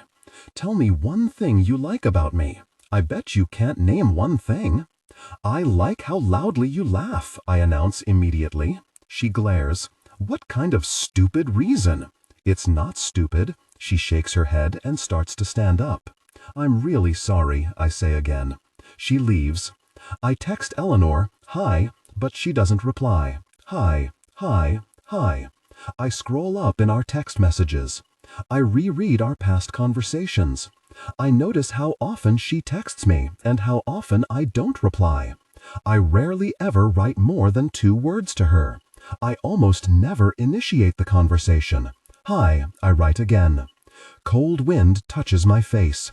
It's below freezing and the air is burning my skin. I can barely smell or hear. All my senses are muted because I feel frozen. I touch my numb left arm with my numb right hand. I sink deeply into a blip of awareness that one day I will never feel anything again. I arrive 4 hours late to work.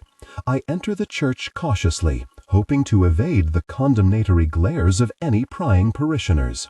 I slept in. My alarm went off, but it didn't wake me up. I slept through 3 hours of beeping.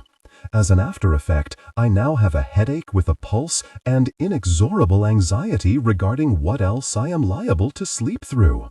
The church phone is blinking, meaning I have missed calls. There are also 2 emails in the church email inbox. I open the emails first. They're both from Rosemary. The first email contains a recipe for hazelnut fudge. You'll love this one, Grace, she writes. The second email contains photos of her family reunion. She included a note in her email saying, I just wanted to share a glimpse of my family with you, old friend. I look through the photos.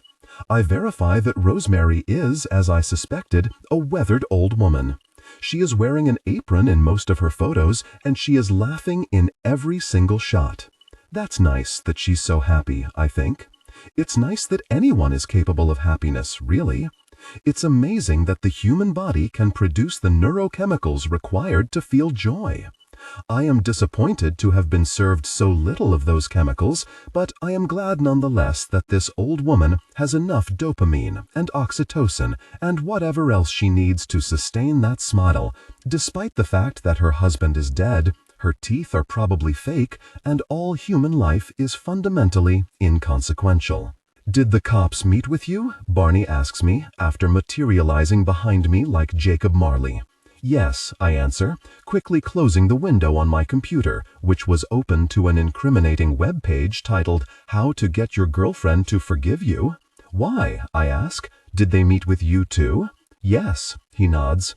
I feel the blood rush out of my face. I look up at him. Did they tell him I'm gay? I'm afraid they might be incompetent, he says. Why? I ask, my palms sweating. Does he think they're incompetent because they told him I'm gay? All they did was ask me about you. He shakes his head. They seem to think they need to look into you. You didn't even know her. They're inept. What did they say about me? I don't remember, he says. They had a bunch of questions. Adjust the current voice to replicate the professional narrative style for the dark contemporary romance genre.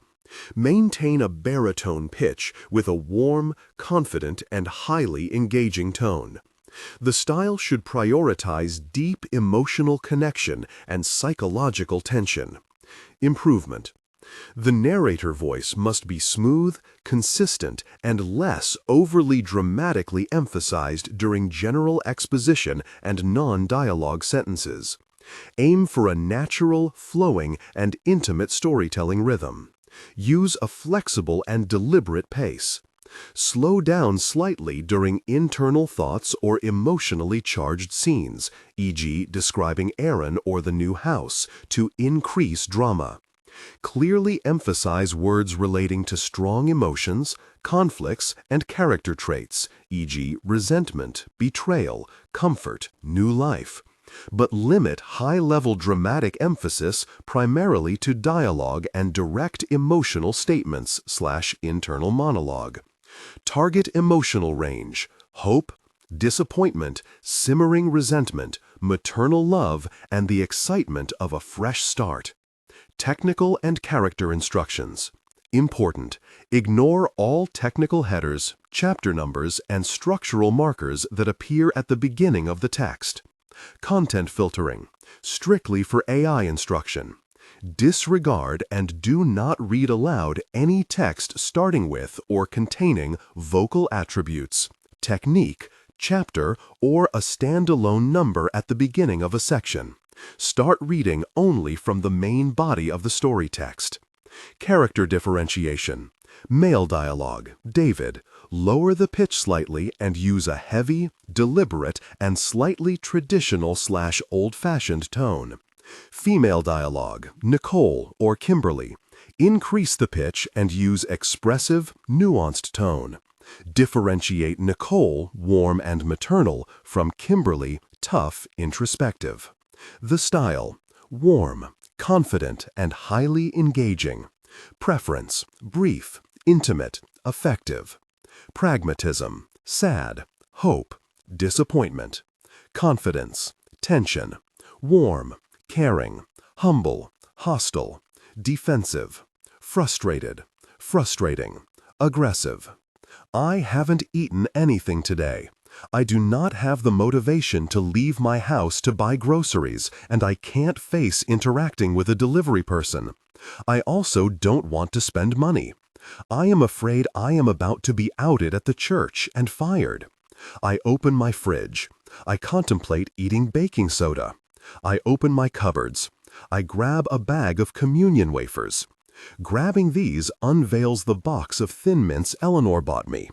A surge of sadness overwhelms me at the sight of them. I feel tears in my eyes. I slam the cupboard shut to conceal the cookies from my view. I slam it so hard that it breaks off its other hinge and crashes to the floor. A bowl on my counter crashes to the ground with it. The cupboard lands partly on my foot. I scream, "Really?" and grip my injured foot. I scream, "Really, really, really," over and over at increasingly lower volumes as I adjust to life with my new injury.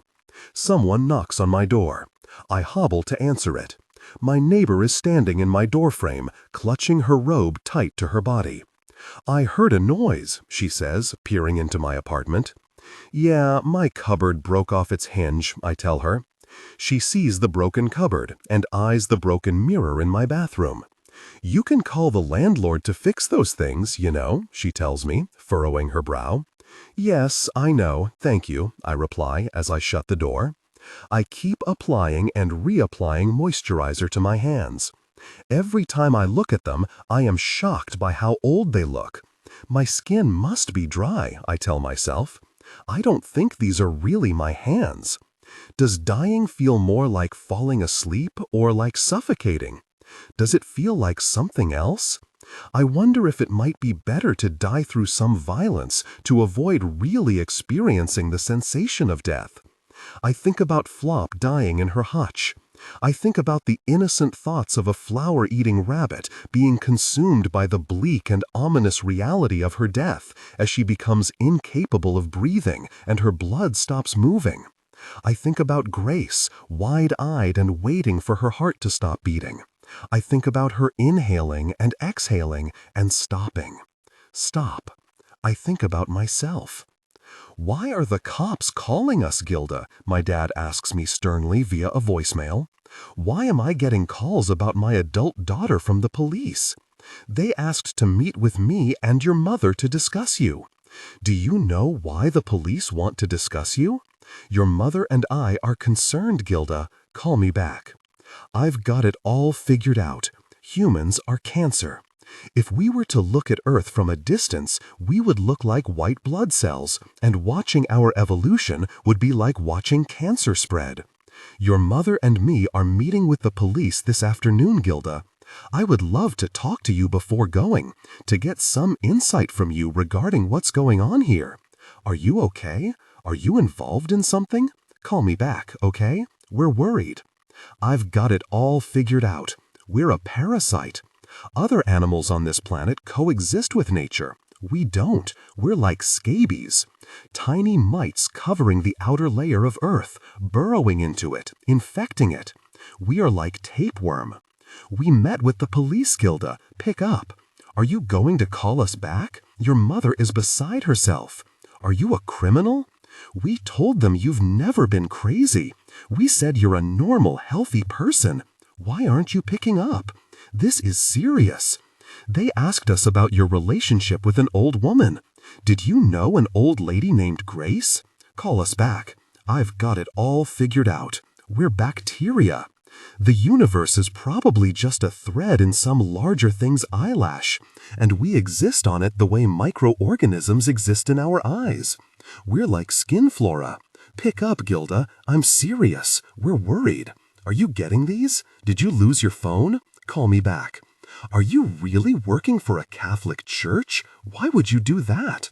Are you drugs or something? Have you really been going to the hospital every week?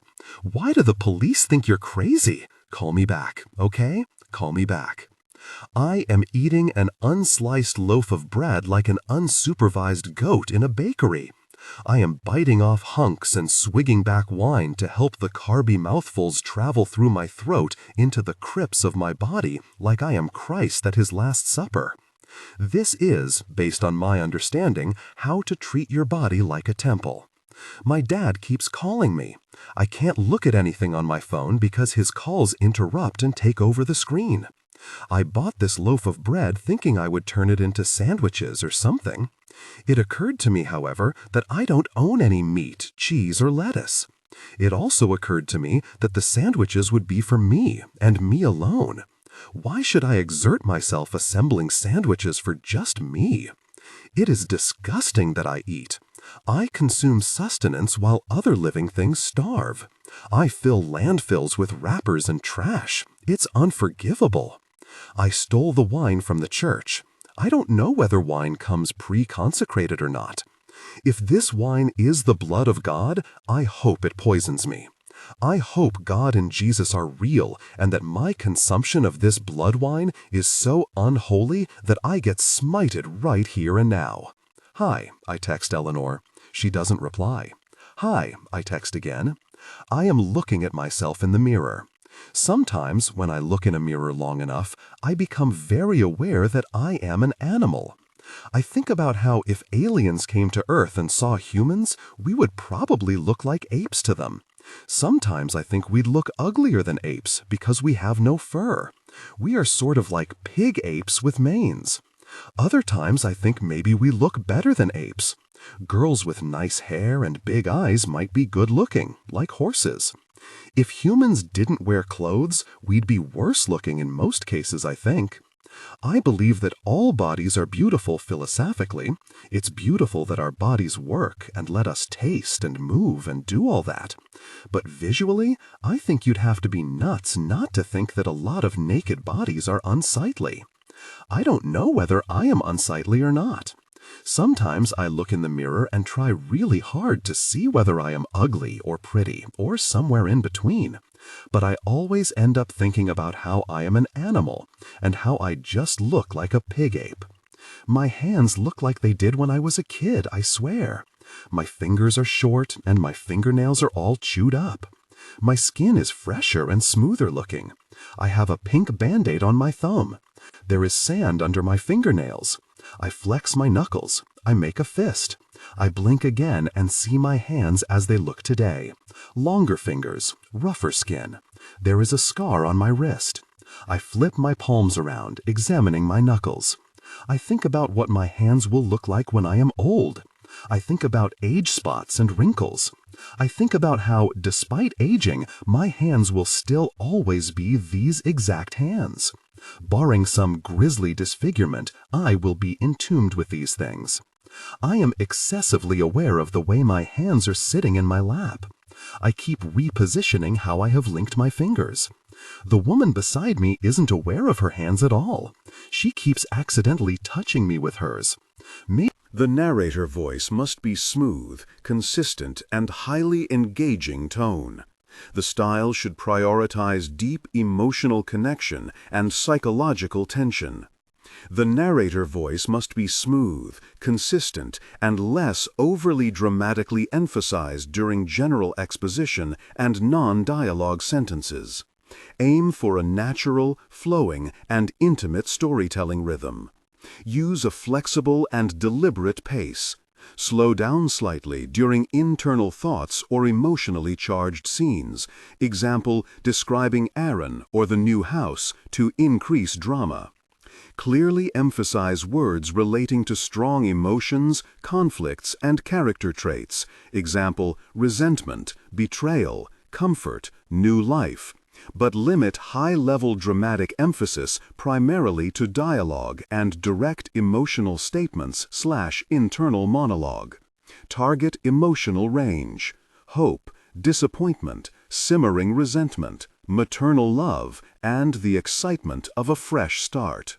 Technical and character instructions. Important: ignore all technical headers, chapter numbers, and structural markers that appear at the beginning of the text. Content filtering, strictly for AI instruction. Disregard and do not read aloud any text starting with or containing vocal attributes, technique, chapter, or a standalone number at the beginning of a section. Start reading only from the main body of the story text. Character differentiation. Male dialogue, David. Lower the pitch slightly and use a heavy, deliberate, and slightly traditional, old-fashioned tone. Female dialogue, Nicole, Kimberly. Increase the pitch and use an expressive, nuanced tone. Differentiate Nicole, warm and maternal, from Kimberly, tough, introspective. What motive could you possibly have to kill a woman? I ask myself out loud. I am standing on a bridge above a road and some water. I am watching cars beneath me run over the concrete. What motive could I have to do anything? I could jump. I could ruin everyone's day down there. I could absolutely traumatize some motorist on their way to wherever they're going. I tighten my eyes closed harder. Black. Look at your hands. Do you remember everything you've ever done with your hands? Every moment exists in perpetuity regardless of whether it's remembered. What has happened has happened. It occupies that moment in time forever. You blaze through moments all your life, forgetting things and becoming ages older until you forget everything. I am staring intensely at my own hands. I am zeroing in on the wrinkles in my knuckles and the veins beneath my skin. I will never have any other hands but these. It's bizarre that a body can be animated 1 second and then turn lifeless permanently. Black. When we die, our bodies are garbage. We rot. Black. I can't believe that I'm alive. Black. I can't believe that I can believe anything. What are you doing? Someone shouts at me from their car. I hear ringing. I look over the bridge into the black water. Is she fishing? She doesn't have any fishing gear. Are you okay? Hey, are you okay? I'm thinking about fishing, I announce. I am thinking about how it must feel for a hook to snag your cheek and for your body to be dragged into a space where you can't breathe. What if someone outside Earth thinks of humans as fish? What if aliens drag us out where our heads will pop? Are you okay? He asks me again. I look into the car. There are 2 teenaged boys in it. Come over here, one of them says. You're making us nervous. Are you feeling sad? I look into their faces. They are both very young. They were little boys a couple years ago, I can tell. I'm okay, I tell them. I just went out for a walk. Thank you for asking me. That's very nice of you. You must be nice. Can we call someone for you? He asks. Yes, I nod. Please call 911. You're just a little depressed and anxious, the doctor tells me. Do you think you're a danger to yourself? Yes, no. I shake my head. I'm just feeling a little bit off. We all have those days, he replies. You're probably just adjusting to your new SSRIs. I can send a referral to a psychiatrist for you, though. Thank you. Now, you've had this cast on you for 2 weeks longer than you were supposed to. He knocks on my cast. I forgot to come get it off, I explain, as he prepares to saw it off. I watch as Ila's drawing is cut in 2, and my arm emerges from the cast like a fat, overdue chick from its shell. I might be a robot. My hands are cold, and moving my fingers requires that I really put thought into it. I am aware of when I blink. I blink repeatedly. Black, black, black. Someone is knocking on my door. I roll over and listen to the knock, knock, knock. Gilda, it's me, it's Eli. Answer the door. Are you in there? Hello? Did you do something, Gilda? Are you okay? Can I help you? Can you hear me? Hello? Do you need me to lie for you? He whispers through the crack by the door frame. Tell me what to say and I'll say it, okay? If you're in trouble, I'll help you, don't worry. Are you in there? Hello? Hello? After sitting catatonically on my bedroom floor for hours, I stand up, gather every dish in my house, and throw them against my wall. I had to throw a cup twice for it to break. When I was a kid, I was obsessed with animals. I exclusively took out books about animals from the library. I subscribed to magazines about dogs and horses. All I talked about were the fascinating facts that I unearthed about various pets. Basenjis are the only dogs that do not bark. Siamese cats have fur that turns darker in the parts of their bodies where they feel cold. All puppies are born blind and toothless. My family and I were sitting at the kitchen table where I had just blown out all 8 of the candles on my birthday cake when my mom asked me, "So, what did you wish for?" I almost admitted my wish before I caught myself and said, "I can't say, or it won't come true." At that point, my dad reached under the kitchen table and emerged with a white metal cage. He placed the cage in front of me, and I was stunned. After a moment of gaping into the cage, at Flop's twitchy nose and cotton ball tail, I gasped, "Am I dreaming? I can't tell if I am dreaming or not. Am I in a store? I feel like I am on a movie set. Everything is familiar to me, but it's different. It feels like a plastic backdrop. It is all off and sort of otherworldly. Are you lost?" a blurry-looking woman asks me. I stare at her. She hesitates. "Are you okay, miss? Do you need any help?" "I'm fine," I lie. St. Rigobert's is a large building. It has a steeple with a small cross on top of it. It is covered in decorative carvings, little grotesques and gargoyles. The buildings surrounding it are all modern. It stands out in the skyline like a tall goth kid in a class photo. I haven't gone to work for days. I am standing on the lawn of the church, staring up into its large rose windows. I think of what's behind that glass. I think of the statues of Jesus and angels. I think about Jeff praying and making coffee. I think about the old people bumbling around the pews, praying their rosaries, planning funerals. I think of the incense smell and the organ playing. There is a statue of Jesus outside. It's perched above the front door like an owl. Jesus is wearing a crown and holding up one of his hands. I look into his stone face, and I swear his lips move. "Why aren't you inside?" the statue asks. "You're supposed to be working, aren't you?" "Is that what I'm supposed to be doing?" I ask. "You said you're not much of a drinker, didn't you?" The police asked me to come back to the station for more questioning. I am hungover. I can smell God's blood in my sweat. I nod. "You smell like you've been drinking," one of the officers remarks. "I have been," I reply. They eye each other. I am sitting across the room from myself, watching myself, like I am watching a weird ape in a zoo. "Are you okay?" one of the officers asks me. "I'm fine," my body replies as a reflex. "Are you sure?" she asks, frowning at me. "I have a headache, I think," I say. "You think?" she repeats me. "You don't know whether you have a headache?" I feel very detached from myself physically right now, I admit. My mind feels foggy. I can't really tell if my head hurts or not. I think it does. She stares at me. "Why do you think you feel that way?" she asks quietly. "I'm not sure," I reply. "Can you tell me what you did yesterday?" a police officer asks me. I try to recall what I did. I think I went to the store. I think I ate a loaf of bread. No, wait, that was a few days ago. I don't remember, I answer.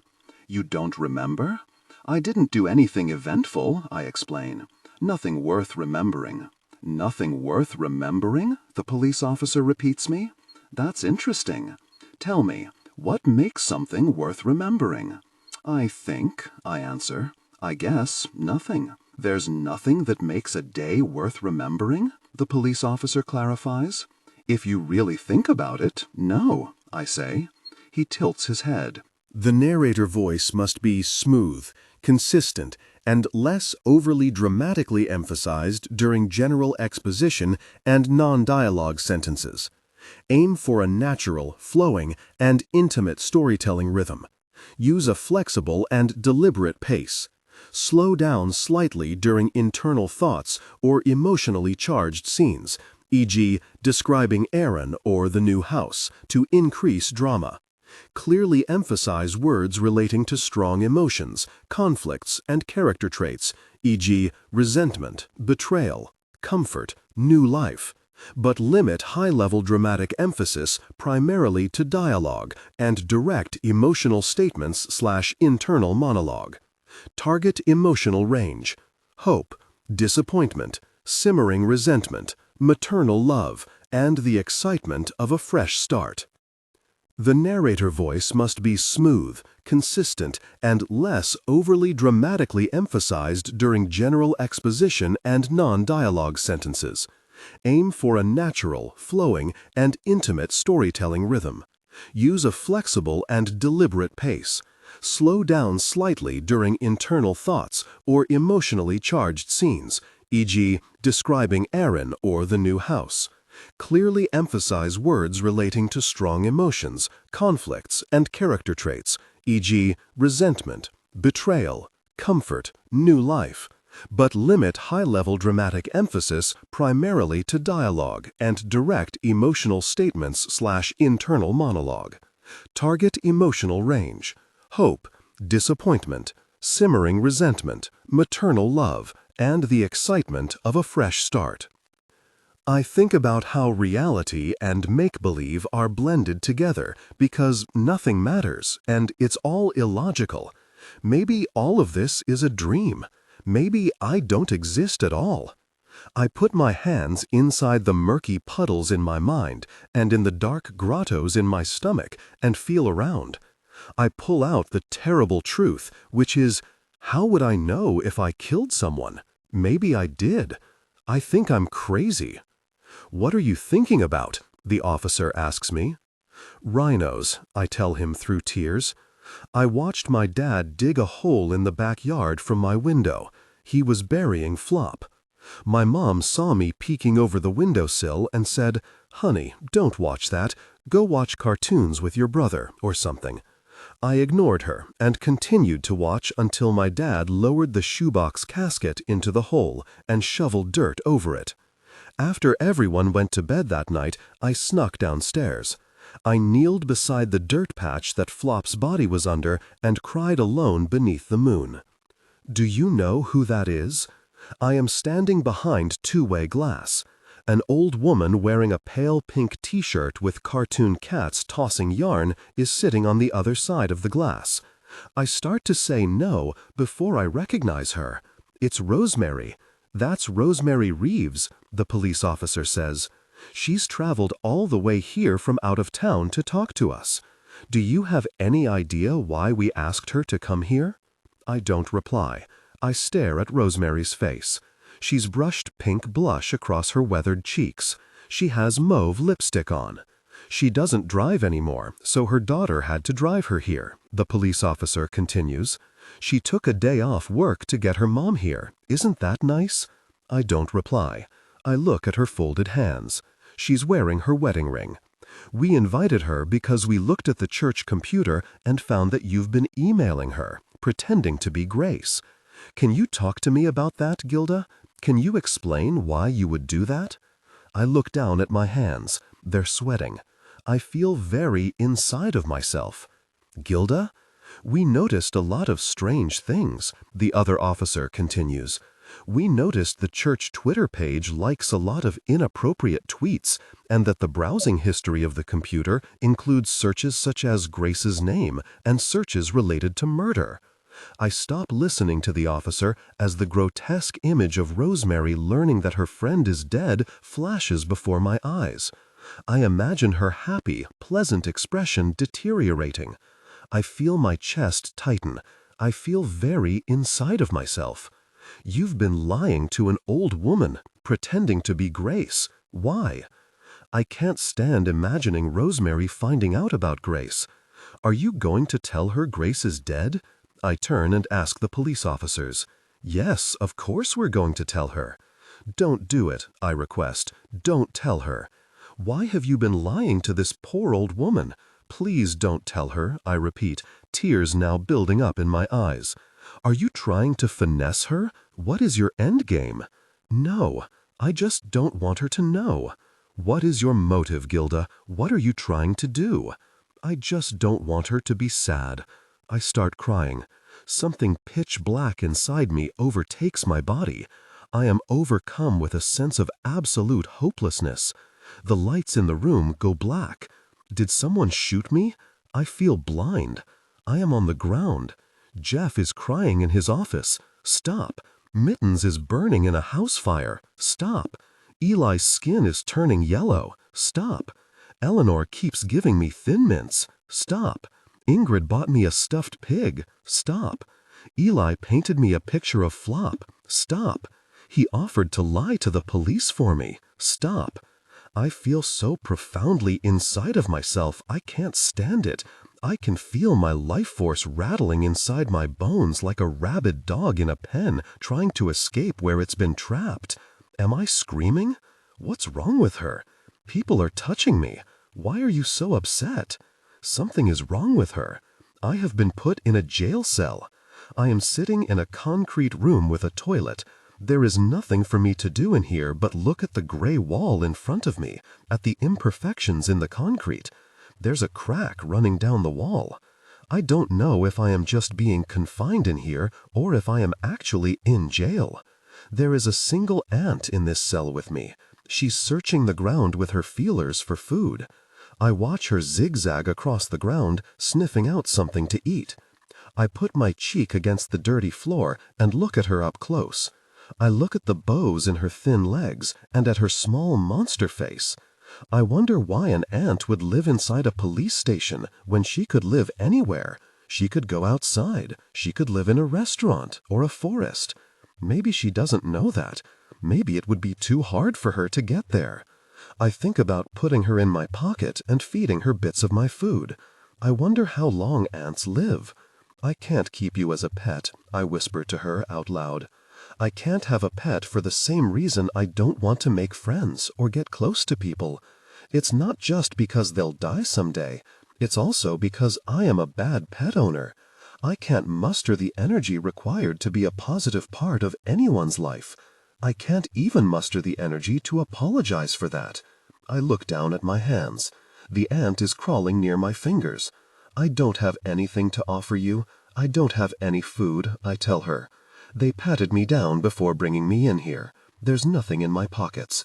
I demonstrate that to the ant. I turn my pockets inside out. I am surprised when crumbs fall out. What did you learn in therapy? I asked Eleanor. We hadn't met yet. We were still messaging on the dating app. It was after midnight. The glow of my cell phone was illuminating my face on my pillow. I hadn't felt engaged in any conversation I'd had in months, but I felt engaged talking to her. I was interested in what she had to say. Every time I got a notification that she had messaged me, I felt alert. She said, I learned that there is a circular connection between thoughts, behaviors, and feelings. She said, it works like a feedback loop. What we think affects how we feel and act. If I feel bad because I think I'm not a good friend, for example, I might avoid people, which will then make me worse. If, instead of avoiding people, I visit a friend, that behavior will affect my thoughts about how good a friend I am, which will then affect my feelings and my behavior in the future. I got the impression Eleanor was more upbeat and optimistic than I was. When she talked about therapy, I thought it might work for someone like her, but it probably wouldn't for me. Did it work? I asked her. She said, yeah. Drink that glass of water, a guard instructs me. Do I get a phone call? I ask, ignoring the glass of water. Sure, she replies. You can have as many as you like. I thought I only got one. That's just in the movies. Eleanor, I don't want to bother you. I understand why you're ghosting me.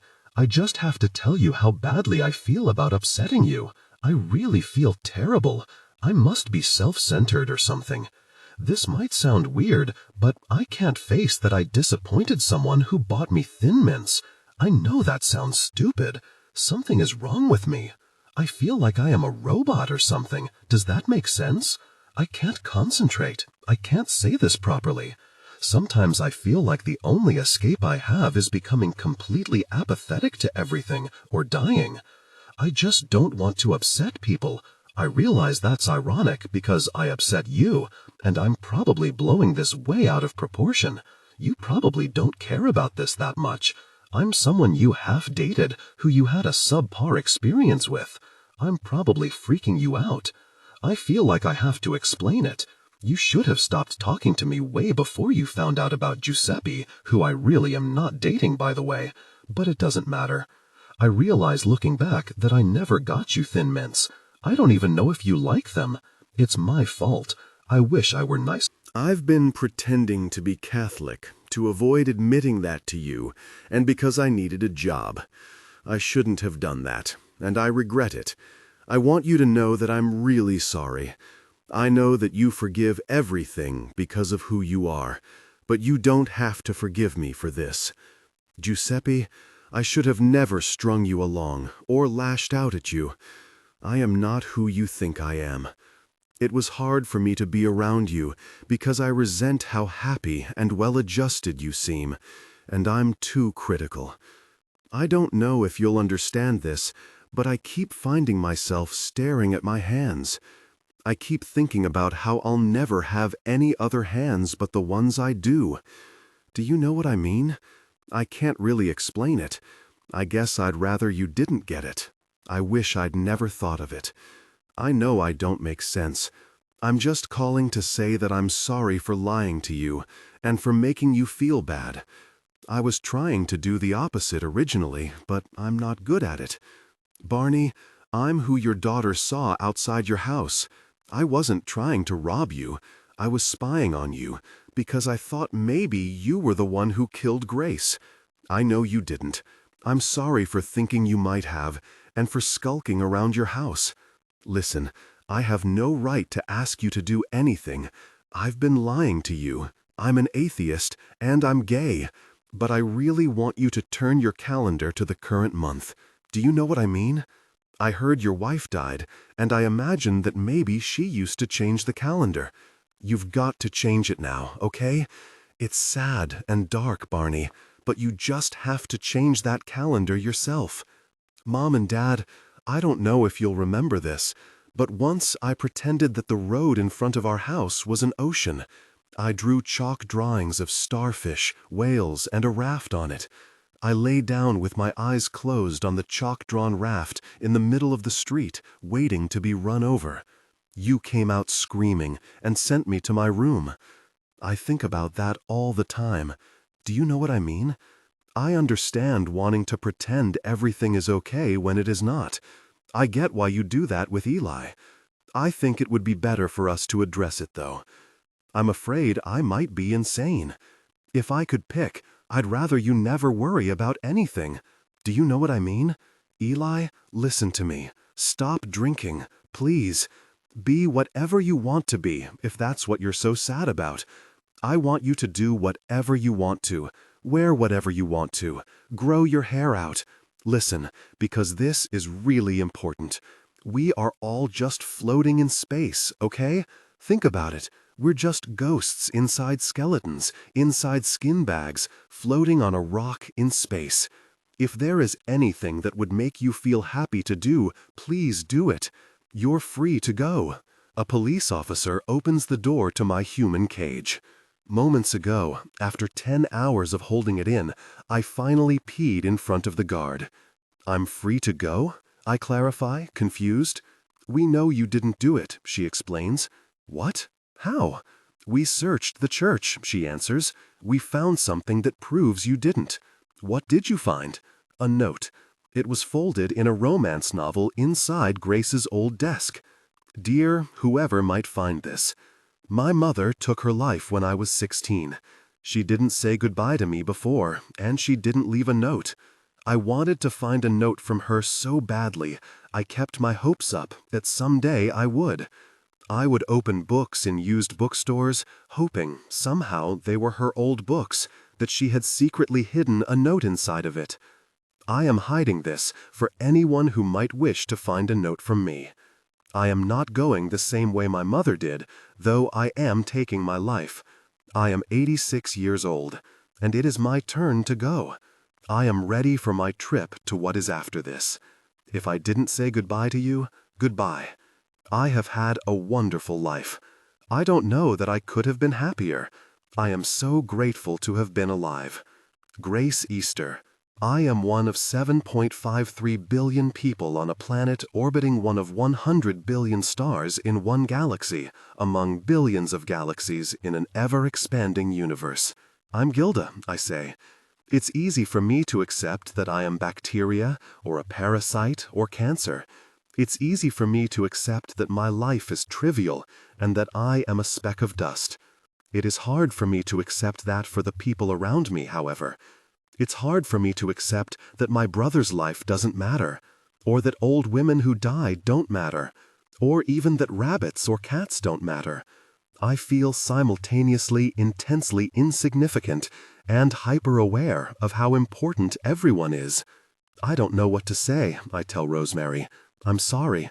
This was so bizarre of me. I had no right to keep it from you that your friend died, or to send you any emails pretending to be her. I don't know what's wrong with me. Rosemary touches the top of my hand from across the table. I look at her mouth. She's smiling. Grace would have thought this whole thing was hilarious, she tells me. She laughs. I forgive you, Gilda. It's okay. A strange, sad relief overwhelms me. She would have? I ask, my throat tightening. Rosemary nods. Are you just saying that? I ask. She shakes her head, still laughing. She'd have thought this was hysterical. I hesitate. Are you just being nice to me because I'm crazy? You're not really crazy, are you? She asks, touching the top of my hand again. I don't know. I might be. I haven't been feeling well lately, I explain. I've been struggling with feeling like nothing matters. One day I will die, and one day everyone I know will die. One day everyone I don't know will die. One day every animal and plant on this planet will die. One day Earth itself will die, and all of humanity and all relics of human life. Do you ever think about how small we are? Do you ever think about space? I ask her. I keep fixating on dying and thinking about why we exist and how sad everything is. I've been starting to think that the only thing that matters is that people feel happy, and I was trying to spare you some sadness. I keep noticing so many people aren't happy, and it's been making me feel sick. I keep looking at everyone and thinking, oh my God, I just want them to smile. I keep staring at people's mouths. Do you know what I mean? I keep thinking, oh my God, I just wish you were smiling. Rosemary nods. Yes, I have thought about that too. She looks at my mouth. Now, do you ever think about how people might wish that for you? The police station buzzes as I am escorted toward the exit. I hear an officer's voice say, she was performing under-the-table assisted suicides. There is a TV on in the room, broadcasting the news. A blonde reporter is holding a microphone. Lori claims she is not alone in doing this. She alleges that in most hospitals, nurses and physicians offer hints and euphemisms for patients to interpret about ending their lives. She claims she chose to be blunt and honest with her patients. She allegedly offered to help them end their lives with their consent. She confessed to giving some of her patients the medication they needed to do it independently in their homes. Grace Moppet and Rita Davis supposedly injected themselves. We've been informed that Grace may have left a suicide note that seems to corroborate this. The note allegedly states that Grace was ready for the so-called curtains to be drawn. The TV shows a clip of Lori reading a statement to a crowd. I don't think anyone's goal should be to live as long as they can, she states into a small throng of microphones. I am not ashamed of my involvement in the lives or the deaths of Rita, Alfred, Lee, Grace, or Geraldine. I hope my admittance of this sheds light on the fact that none of this has to be so bad. I exit the police station. It's mid-afternoon. My eyes had adjusted to the dimness indoors. It's sunny and hard for me to see outside. I have one eye closed and one eye squinting. I put a hand over my eyebrows to create a shadow. I squint through my watering eye at the last heaps of snow in the shadowy corners beneath trees, and at the yellow dandelions in the grass. The narrator voice must be smooth, consistent, and less overly dramatically emphasized during general exposition and non-dialogue sentences. Aim for a natural, flowing, and intimate storytelling rhythm. Use a flexible and deliberate pace. Slow down slightly during internal thoughts or emotionally charged scenes, e.g. describing Aaron or the new house, to increase drama. Clearly emphasize words relating to strong emotions, conflicts, and character traits, e.g. resentment, betrayal, comfort, new life. But limit high-level dramatic emphasis primarily to dialogue and direct emotional statements/internal monologue. Target emotional range, hope, disappointment, simmering resentment, maternal love, and the excitement of a fresh start. Technical and character instructions. Important, ignore all technical headers, chapter numbers, and structural markers that appear at the beginning of the text. Content filtering, strictly for AI instruction. Disregard and do not read any text starting with or containing vocal attributes, technique, chapter, or a standalone number at the beginning of a section. Start reading only from the main body of the story text. Character differentiation. Male dialogue, David. Lower the pitch slightly and use a heavy, deliberate, and slightly traditional, old-fashioned tone. Female dialogue, Nicole, Kimberly. Increase the pitch and use an expressive, nuanced tone. Differentiate Nicole, warm and maternal, from Kimberly, tough, introspective. When I was a kid, I picked every dandelion I crossed paths with. I collected carrot peels and apple cores. I would pocket berries, cucumbers, and lettuce from my own plate. I would combine all of what I collected into a large bowl to feed as a salad to my rabbit Flop. When it was sunny out, I would put her cage on the lawn. She would bite blades of grass and clover and lie on her side. I remember her furry white stomach moving up and down in the sunshine. I remember her falling asleep. I built obstacle courses for her out of cardboard boxes and newspaper. I taught her how to come when I called her and to stand when I had a treat. I remember she would hop around in circles in her hutch when she saw me. I remember she made clucking, purring noises. I wake up. I make my bed. I take a shower. I comb my hair. I brush my teeth. I floss. I get dressed. I put my socks on. I put ice in a clean glass with water. I put bread in my toaster. I set out a plate. I cut an apple into slices. I take the toast out of the toaster and butter it. I cut it into 4 pieces. I sit down at my table and eat. I rinse the dishes I used and put them away. I run a dishcloth over the counter. I put my shoes on. I look in the mirror. I leave my house. I walk outside. A thrill of happiness washes over me as I listen to Eleanor's ridiculous chortle. We are sitting on the steps outside my apartment, waiting for my landlord. He is coming with a repairman to fix my cupboards and my bathroom mirror. Think about it, I tell her. If we discovered a dandelion on a planet besides Earth, that would be astounding. The fact that dandelions exist on our planet is therefore astounding. Eleanor is inspecting a dandelion, nodding. You're right.